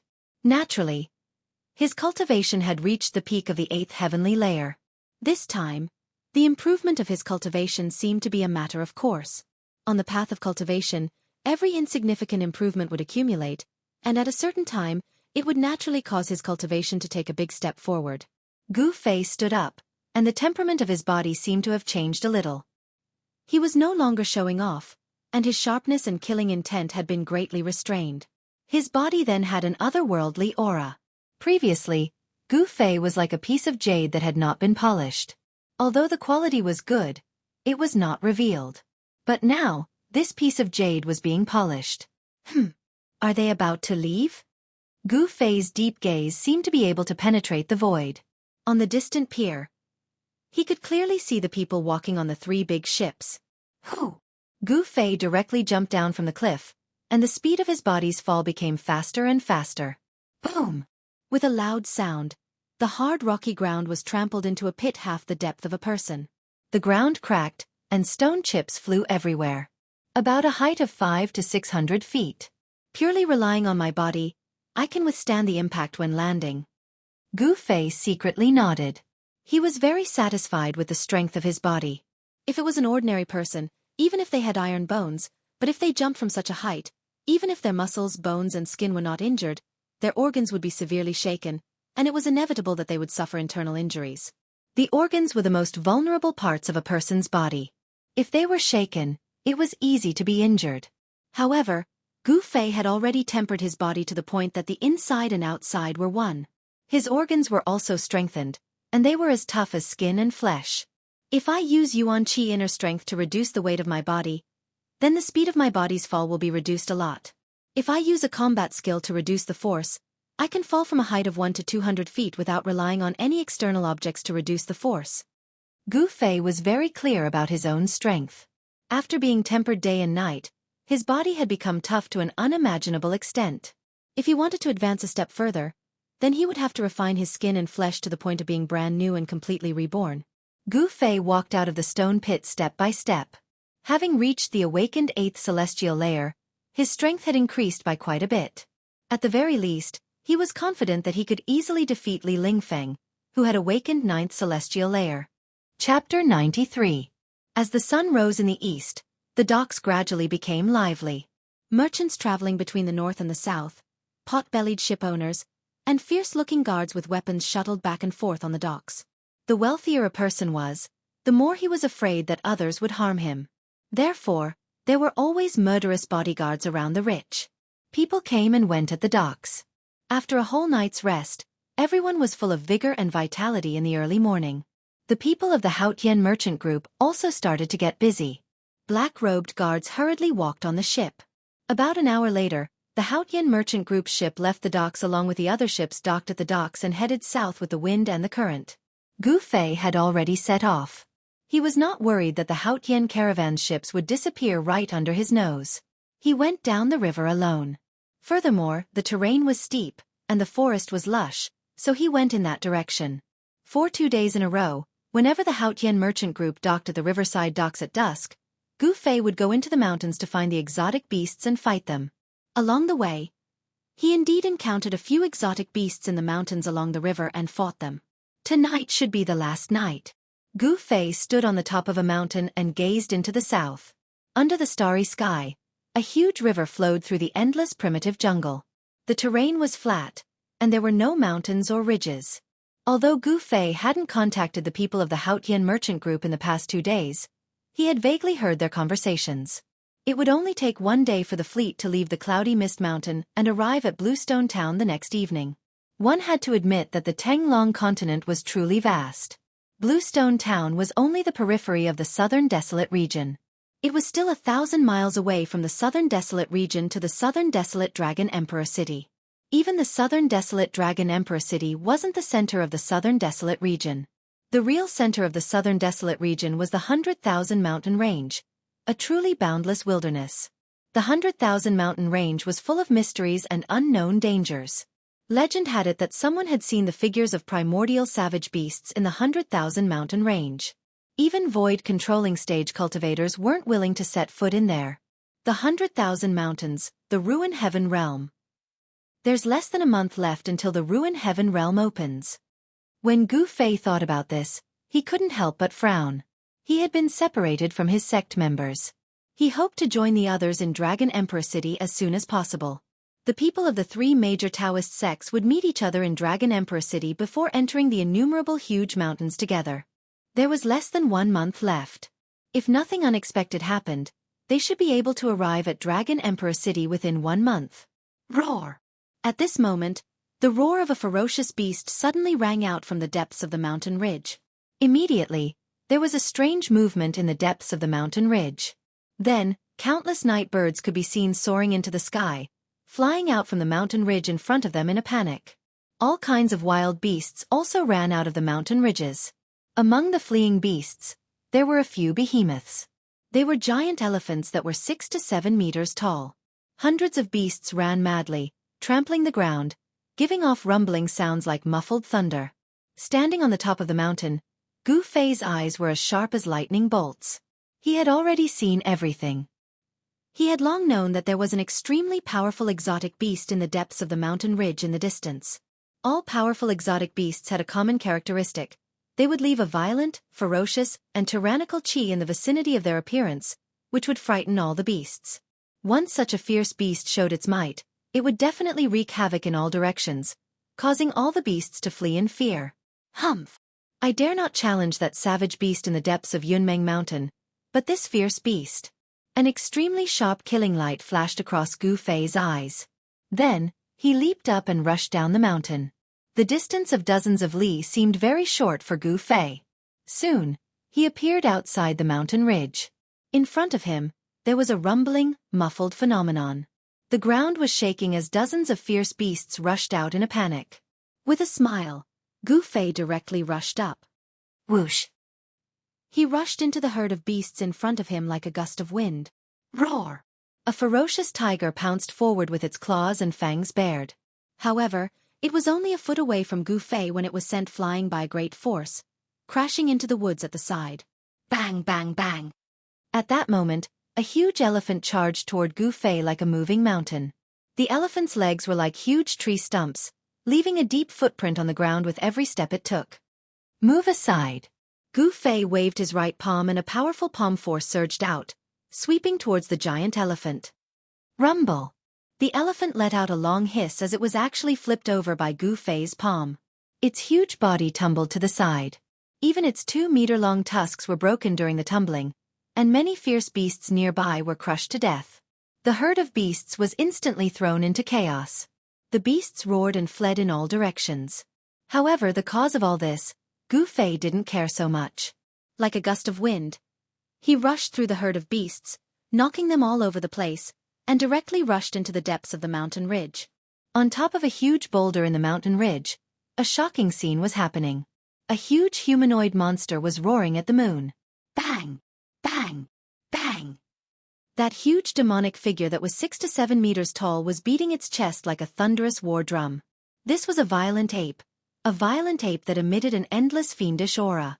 It had a huge demonic body, light yellow fur, a sinister head, and blood-red eyes. All of this made it look especially frightening. Roar! The violent ape let out an angry roar that shook the surroundings. The nearby forest trembled, causing tens of thousands of beasts to cry out in pain. The depths of the mountain ridge was once again in chaos. Hee good. As expected, he's not a bad opponent. A white figure walked out from the forest. With a single step, he covered 10 meters. His figure flickered continuously, And in the blink of an eye, he was near. Roar! Seeing that someone had actually barged into its territory, the violent ape on top of the huge rock immediately turned its ferocious head around. Its blood-colored eyes emitted an endless ominous glint as it viciously stared at the uninvited guest. "Big guy, come. Let's have a spar." The person who came was Gu Fei. He directly arrived in front of the huge rock and stared at the violent ape that was the size of a small mountain. He spoke as if nothing had happened. Roar! It was unknown if the violent ape understood Gu Fei's words, but it let out an angry roar towards the sky. After that, it leaped up from the huge rock and fiercely pounced towards Gu Fei. It extended its huge claws. Clang! With a sound, 5 sharp, jet-black claws that were a foot long immediately shot out from its palms and clawed towards Gu Fei's head. The huge palm was like a mountain, and it created a fierce wind, causing Gu Fei to have a feeling of suffocation. The sharp claws were like swords, and they quickly slashed through the air, leaving behind 5 rays of black light. The sharp claws made Gu Fei feel as if he was facing 5 incomparably sharp swords. Good! Gu Fei let out a light shout. At the same time, he separated his legs and his body suddenly sank. With a pa-li sound, the rocky ground beneath his feet immediately exploded. Chapter 94. Hoo! An extremely strong gust of wind surged out from the point of contact between the fist and the claw.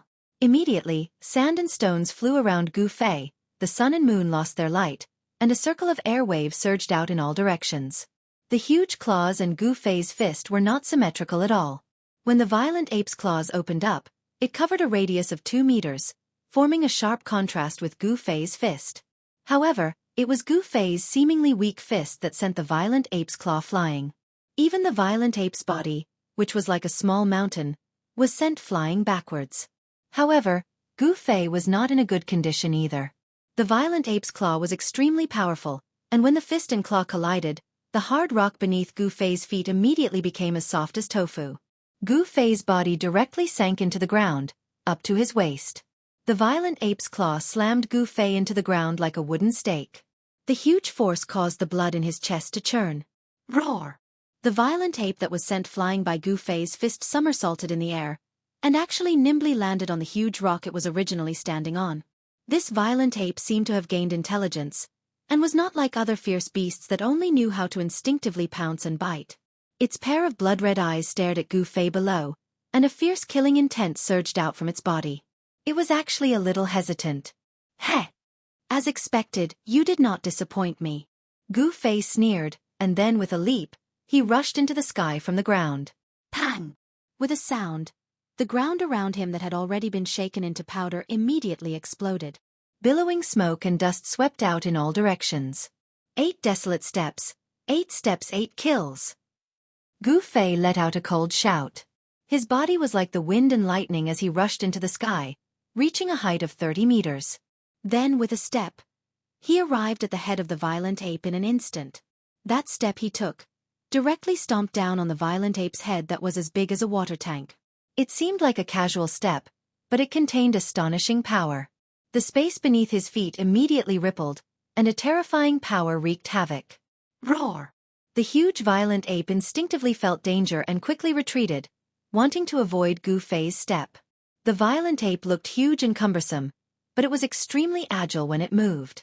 In an instant, it jumped down from the huge rock. However, just as the violent ape was jumping down from the huge rock, Gu Fei had already taken his second step. Rumble! It was as if there was a wind and lightning rolling under his feet. An unfathomable power caused the space beneath Gu Fei to tremble. The 8 desolate steps could not only display the extreme speed of 8 steps, but it could also display the killing technique of 8 steps. This ancient martial art ability was enough to shock the world. At this critical moment, the violent ape let out a roar that shook the mountain forest. Then, a layer of earthy yellow light surged out of its huge body, and at the same time, it raised its arm to block. Bang! With a sound, Gu Fei's second step directly landed on the violent ape's arm. Boom! The violent ape, which was as big as a small mountain, was like an earthy yellow meteorite. It smashed down from the sky, and the ground immediately shook violently. Dust flew everywhere, and this terrifying violent ape directly smashed a huge pit in the ground. Roar! The violent ape crawled out of the pit.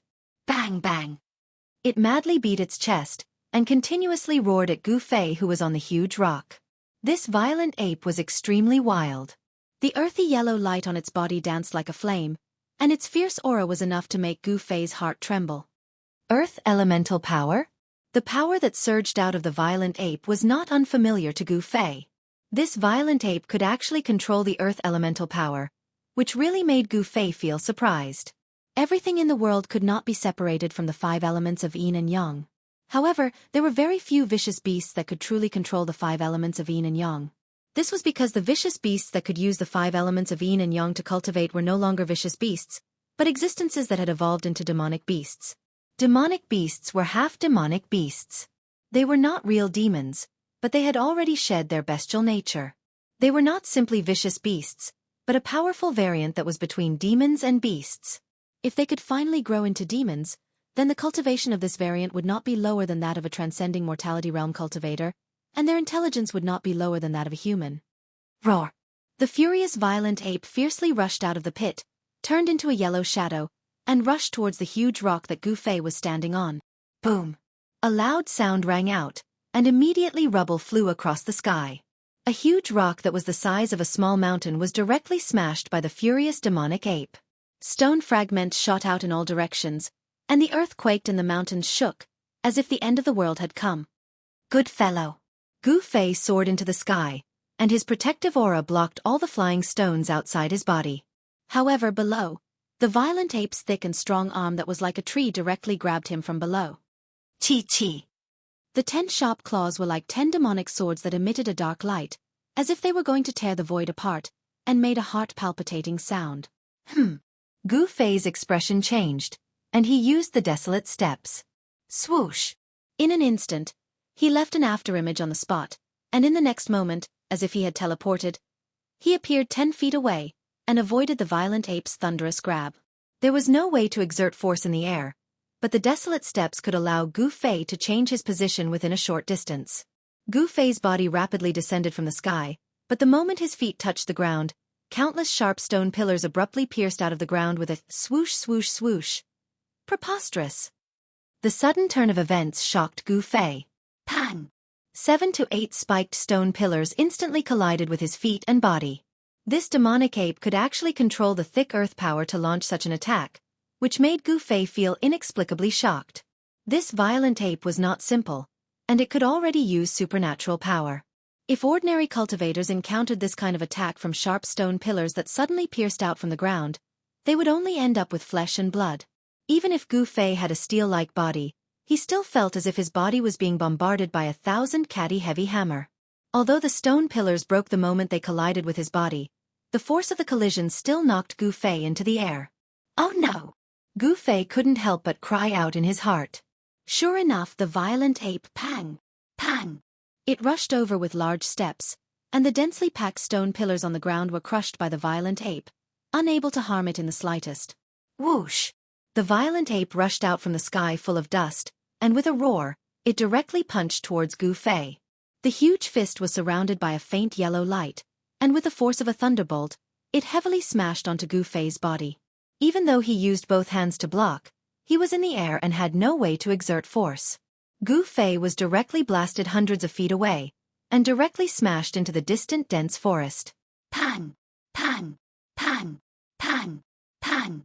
After smashing through 7 or 8 trees in succession, Gu Fei finally stopped his retreat and rolled in the forest among the withered leaves. A musty smell entered Gu Fei's nose. Underneath him was a layer of soft mud made of withered branches and withered leaves. The sound of trees breaking and falling echoed in the air. Chapter 95. The terrifying ape, which was as large as a small mountain, swooped down from the sky, stirring up a piercingly cold gale that caused the trees below to shake violently. Withered leaves and branches were swept up into the air. An endless ferocious aura filled every inch of space in the forest, causing Gu Fei to feel a sense of suffocation. The demonic ape, which was covered in light yellow fur, pounced with the weight of Mount Tai. It was extremely ferocious. Its blood-red eyes were like demonic stars, emitting an endless evil and ferocious light. It vowed to tear the creature that dared to offend it into pieces. The thinking of a ferocious beast was very simple. The demonic ape felt threatened by Gu Fei. Therefore, Its most immediate thought was to eliminate the threat that was Gu Fei. "Come at me!" Gu Fei fiercely straightened his back. His bones and tendons immediately emitted crackling sounds. His tendons and bones roared like thunder. He raised his head to look at the demonic ape that was pouncing down from above. A trace of madness appeared on his face. He wiped the trace of blood from the corner of his mouth and a powerful force erupted from his body. His long hair that was like a waterfall fluttered in the wind. "Roar!" Gu Fei roared, and his expression became extremely ferocious. He separated his legs and pang! The ground immediately exploded. At the same time, his right palm chopped upwards like a blade. Clang! Like a divine weapon being unsheathed, a dazzling blade light immediately shot out from Gu Fei's palm, and rapidly chopped towards the demonic ape that was swooping down from the sky. The deep cold blade light emitted from Gu Fei's body, and the trees within a 5-zhang radius suddenly collapsed without a sound. The entire forest shook, and the trees swayed crazily, causing leaves to fall to the ground. With Gu Fei at the center, huge cracks appeared on the ground. At this moment, Gu Fei's aura was enough to make the heavens and earth lose their color. He was like the reincarnation of the god of war and the martial ancestor, domineering and awe-inspiring. He used his blade to strike the sky, and an unparalleled sharpness rushed straight towards the demonic ape. A hint of fear immediately appeared in the devilish ape's crimson eyes, and it hurriedly stopped its downward momentum. It reached out with its claws and grabbed at the streak of saber light. Pang! The unparalleled saber radiance shattered under the sharp claws of the violent ape. Roar! The demon ape let out an earth-shattering roar. Its mountain-like body was sent flying the moment it grabbed the saber light. Blood splattered in the air, and the smell of blood filled the air. Boom! The entire ground trembled. The devil ape landed in the forest, and a part of the forest was immediately destroyed by the violent ape's feet. The violent ape's huge claws were already badly mutilated, and beast blood flowed out and dripped onto the ground. Whew! The violent ape did something that Gu Fei found hard to imagine. It actually turned around and fled. Bang! Bang! Bang! The heavy footsteps caused the forest to tremble. Wherever the violent ape passed, the trees would fall and leaves would dance in the air. "Where do you think you're going?" Gu Fei was stunned for a moment, but he immediately leaped up and used the 8 steps extreme speed. His body was like a phantom as he chased after the violent ape. Gu Fei had recently gained some insight into the path of martial arts. As his strength increased, he also comprehended some practical martial skills from the martial path. Using the palm as a saber was one of them. Following the path of the predecessors was undoubtedly a shortcut. However, only by comprehending a combat skill that truly belonged to oneself could one surpass the predecessors and transcend the mortal realm. Therefore, when one cultivated to a certain realm, one had to forget all cultivation methods and combat skills, and create a world that belonged to oneself. Although Gu Fei was still far from the realm of creating a world, he had already begun to try to figure out a simple combat skill that was directly effective and shockingly lethal. Tonight's battle with the devil ape seemed to have a pretty good effect. Using the palm as a saber, the essence in his body condensed into saber chi and surged out, actually injuring the thick-skinned devil ape. 8 desolate steps. 8 steps extreme speed. Among cultivators of the same level, there were very few that could catch up to his speed. Gu Fei stepped on the top of the tree as his body flew past with extreme speed, leaving behind numerous afterimages in the air. In just a few breaths of time, he had caught up to the devil ape. "Hey!" Gu Fei gave a low shout as his right foot stomped on the top of the tree. Pang! The entire crown of the large tree beneath his feet instantly exploded apart. Amidst the fluttering branches and leaves, Gu Fei was like a sharp arrow piercing through the clouds as he leaped up. The index and middle fingers of his right hand came together as he pointed towards the back of the violent ape's head. The violent ape seemed to have sensed danger, and its head that was the size of a water tank suddenly shrunk back. Chi! A streak of extremely swift and fierce finger chi barely grazed past the violent ape's scalp and left behind a faint trace of blood. Roar! With a furious roar, the violent ape that was running at high speed actually turned around in an instant. Raising its right claw, it slapped towards Gu Fei, who was leaping in the air like a door. Hoo! It was as if a tornado had appeared in the air as the huge claw set off a violent gust of wind. Before it even reached him, Gu Fei's long hair was already flying behind him from the impact. Gu Fei's expression was terrifyingly gloomy. He did not dodge or evade, the essence in his body surged, And only when the huge palm was about to hit him did he move his finger like a sword, pointing towards the center of the huge palm. Chi! The finger force was as resplendent as a divine light as it shot out from the tip of Gu Fei's finger. It was as if it tore through the void and pierced through space as ripples spread out from wherever the finger force passed. A bloody hole the size of a fist immediately appeared on the palm of the violent palm of the devil ape. Fresh blood spurted out from the bloody hole. The indestructible finger force was as sharp as a divine arrow as it directly pierced through the palm of the devil ape, causing it to let out a painful roar. Although the devil ape, whose intelligence had yet to be awakened and whose bestial nature dominated everything, was astonishingly powerful and terrifying, it was still not a match for a martial arts expert like Gu Fei. The devil ape roared and no longer dared to fight with Gu Fei. It turned around and fled for its life. In an instant, it rushed out of the dense forest and ran towards the depths of the mountain ridge. Humph! Gu Fei sneered and hurriedly chased after it.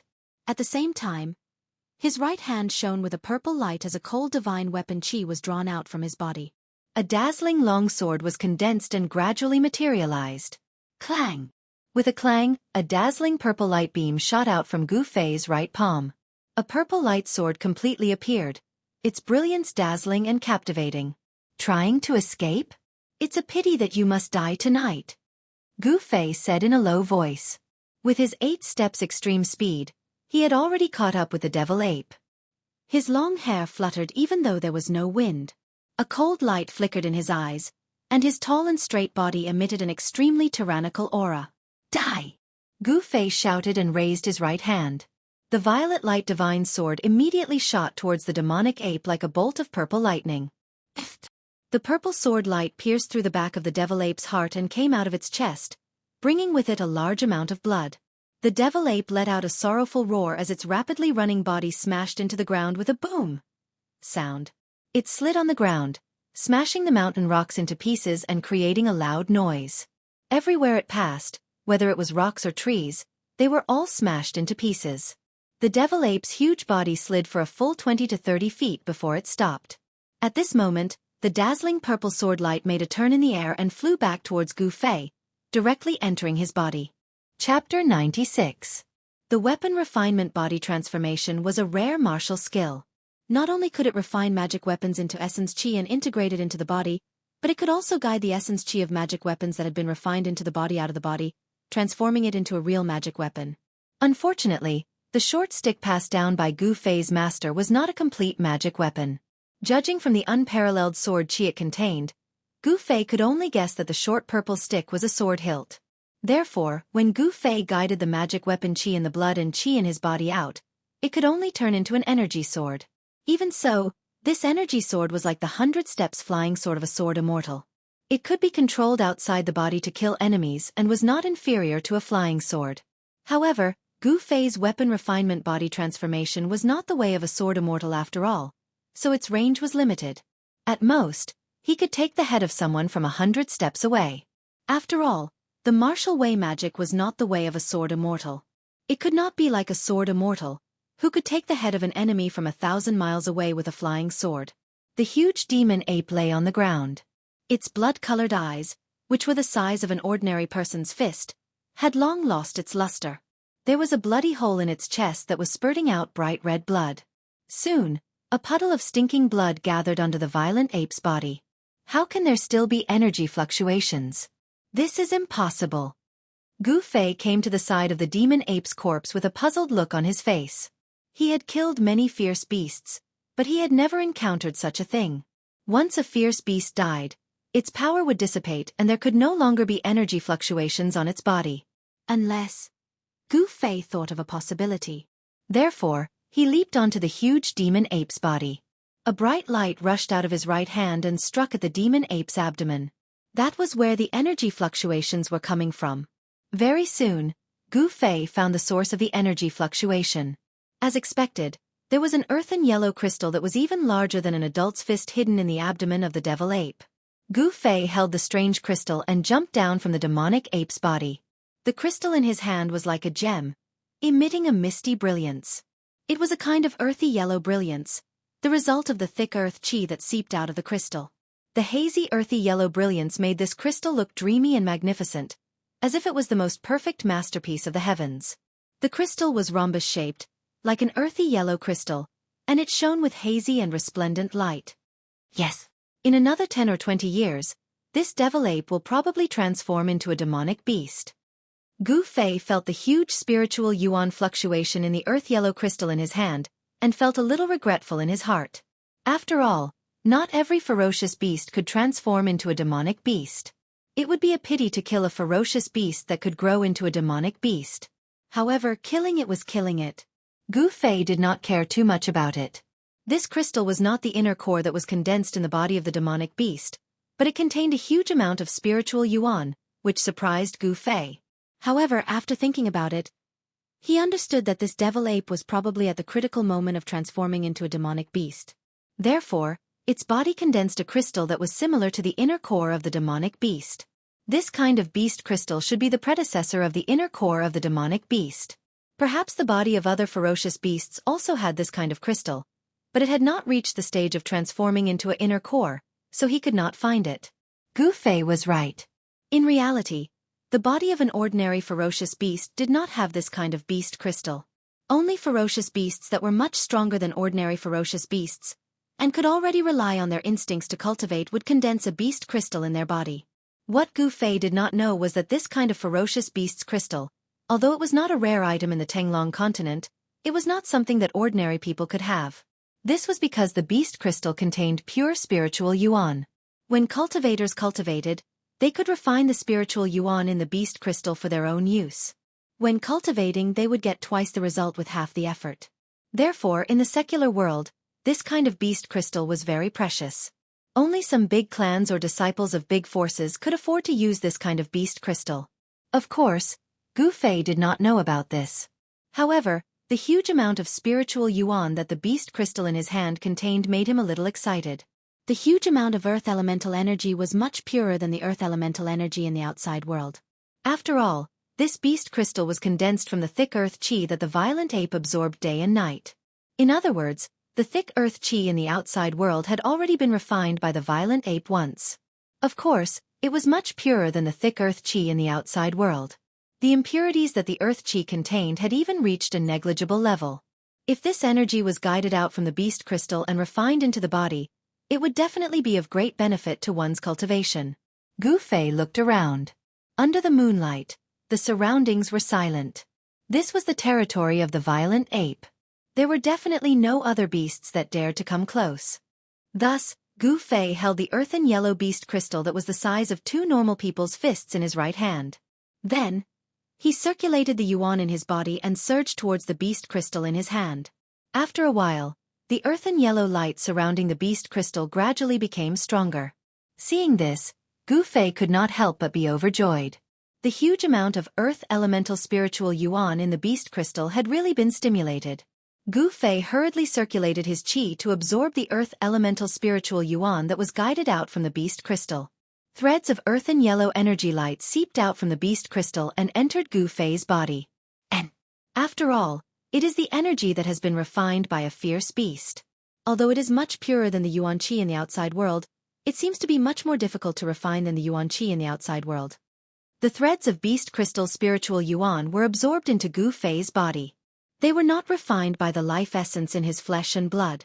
Instead, they were like streams of cold air that passed through his flesh and blood. Gu Fei hurriedly stopped absorbing the beast crystal's spiritual yuan. The brilliance emitted by the beast crystal in his hand gradually weakened. However, there was still a layer of misty earthen yellow brilliance circulating on the beast crystal. Gu Fei's qi circulated 3 times before he could completely refine the beast crystal's spiritual yuan that had been absorbed into his body. He fused it into his flesh and bones. It seems that it will take some time to completely refine the spiritual yuan contained in the beast crystal. Gu Fei looked at the sky. Seeing that there were only a few hours left until dawn, he decided to put the beast crystal away. He would refine it when he had free time. However, just as Gu Fei was about to put the beast crystal into the magic treasure pouch on his waist, he suddenly felt a purple shadow flash past his eyes. His hand shook and there was a burning sensation on his wrist. It seemed that he had been grabbed by something. The beast crystal in his hand almost fell out of his hand. What is it? Gu Fei was shocked. He hurriedly looked down and saw that there was a small piece missing from the beast crystal. There were a few small teeth marks on the broken part. There were a few white scratch marks on his wrist. Squeak, squeak, squeak. Chapter 97. This beast's body was only the size of an adult's fist. Its eyes emitted a red light, and its eyeballs were crystalline and translucent like agate. Its 4 claws were extremely sharp, and its body was covered in long and fluffy violet fur. It was like a violet pompon, and it emitted an indescribable sense of spirituality. Gu Fei was incomparably astonished. This beast seemed to be a violet mink, but its body didn't seem to be that small. It was like a miniature version of a violet mink. It was only the size of a fist, and its fluffy tail was already as long as the little beast's body. Gu Fei noticed that there was a dark violet vertical stripe at the center of the little violet mink's forehead. At first glance, it seemed to be a closed eye.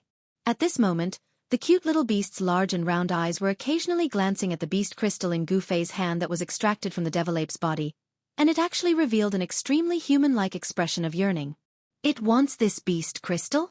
Gu Fei couldn't help but think when he saw this. This little beast is truly too cute, and it's filled with spirituality. If I'm able to subdue it and give it to junior sister Zhao, she'll definitely like it. Right at this moment, the little beast actually opened its mouth and bit off half of the small beast crystal in its claws. After that, it chewed it into pieces as if it was chewing on a wild fruit, and it swallowed it into its stomach. Only now did Gu Fei understand why this little beast wanted the beast crystal in his hand. It actually took the beast crystal as food, and this truly caused Gu Fei to be extremely astonished. Although beast crystals weren't true crystals, they were the source of energy condensed within the body of a ferocious beast after a long period of time when it breathed in the spiritual energy of heaven and earth and relied on its basic instincts to cultivate. Although it wasn't a true crystal, the hardness of a beast crystal was absolutely not inferior to a true crystal. This little beast was actually able to bite a beast crystal. This was truly an unimaginable thing, and it was sufficient to show that this little beast was extraordinary. Kacha! Kacha! The little critter chewed on the small piece of beast crystal in its paws, emitting a sound that sounded like it was chewing on ice. Not long after, the small piece of beast crystal in the little critter's paw was completely eaten. After eating the beast crystal, the little beast actually burped. Its long purple fur was flowing with a layer of purple light. It was like a cute little elf, and its pair of large eyes that were filled with spirituality blinked as it looked at Gu Fei. Gu Fei looked at the little beast, then looked at the beast crystal in his hand, and suddenly smiled. Then, he put the large beast crystal in his hand into the magical treasure pouch at his waist. The disciples of the Taishan sect who were successful in their cultivation would all have a magical treasure bag with them. The magical treasures of the cultivators would be kept in the bag when they were not in use.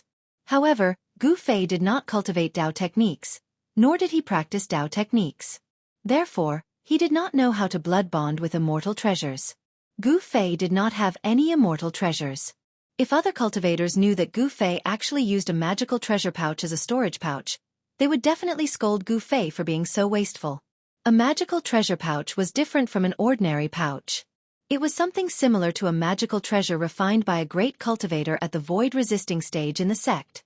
Within the magical treasure pouch, a great cultivator at the void-resisting stage had opened up a small space. A magic treasure pouch was different from an ordinary pouch. It was something similar to a magic treasure refined by a great cultivator of the void-resisting realm. Inside the magic treasure pouch, a small space was opened up by a great cultivator of the void-resisting realm with a great amount of magic power. After Gu Fei put the beast crystal of the demon ape into the magical treasure pouch, he did not attack the little purple marten. Instead, he turned around and walked out of the mountain range. After Gu Fei put the beast crystal of the demon ape into the magical treasure pouch, he did not attack the little purple marten. Instead, he turned around and walked out of the mountain range. He did not want to use brute force to subdue the strange little beast. Instead, he planned to use the beast crystal as bait to lure the little beast and make it lower its guard. Gu Fei wanted to make friends with the little beast by his side. However, when this idea came to Gu Fei's mind, he also felt that it was a bit ridiculous. With a little kid, it seemed that no one would be willing to do this. Whoosh! Gu Fei used the 8 desolation steps and quickly traversed through the barren mountains. He went back the way he came and headed toward the river. It was already getting late. There were still about 2 hours before dawn. Gu Fei did not want the Haotian Merchant Group's ship to disappear under his eyes at this time. For someone who was unfamiliar with the place and the people, following the Haotian Merchant Group to the Dragon Emperor city of the southern wasteland was definitely the wisest choice. Gu Fei paid attention to his back. As he imagined, the little purple marten really followed him. Like a purple lightning bolt, it flashed in the woods and followed him about 30 m away. This little beast seems very alert. Gu Fei couldn't help but think, this little purple marten really covets the beast crystal in Gu Fei's hand. As long as you are willing to follow me, I will have a way to subdue you. Gu Fei sniggered inside. Soon, Gu Fei appeared on a cliff on the riverside. Looking up the river, he saw a wharf dozens of miles away was still brightly lit. In the dark night, it was like a shining pearl being inlaid in the primitive woods, which was so eye-catching. As it was still early before daybreak, Gu Fei was sitting on a huge rock with crossed legs.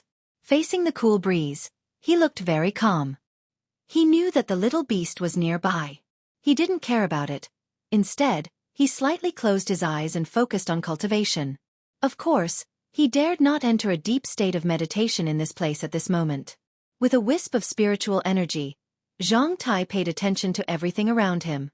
As long as there was something abnormal, he would immediately wake up from cultivation and make the most direct response.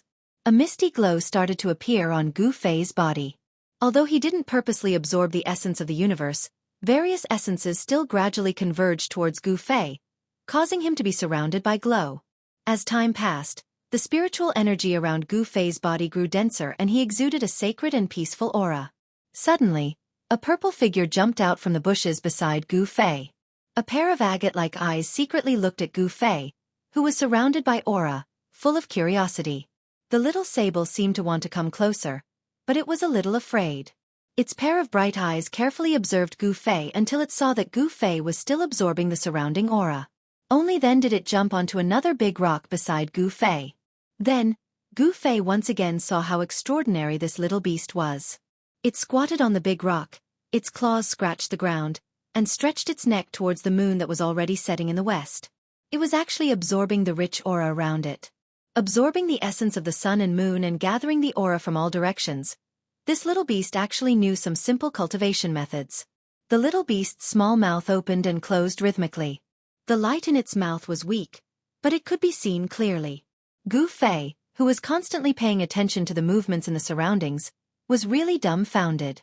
He couldn't help but think of the legends about demons. Weren't demons cultivated by absorbing the essence of the sun and moon over a long period of time? Gradually, the moonlight in the strange beast's mouth condensed into a ball of light. As it breathed, the ball of light flickered. The purple sable's purple pompo-like body was also glowing. One could faintly see tiny rays of light flowing on the surface of its body. It was very obvious that it had already gained intelligence and a certain level of intelligence. The purple glow around the purple sable's body also became stronger and weaker according to the frequency of the purple sable's absorption of the moonlight. A small portion of the aura surrounding Gu Fei was also drawn out. The faint purple light constantly flickered. The little beast was really very mystical.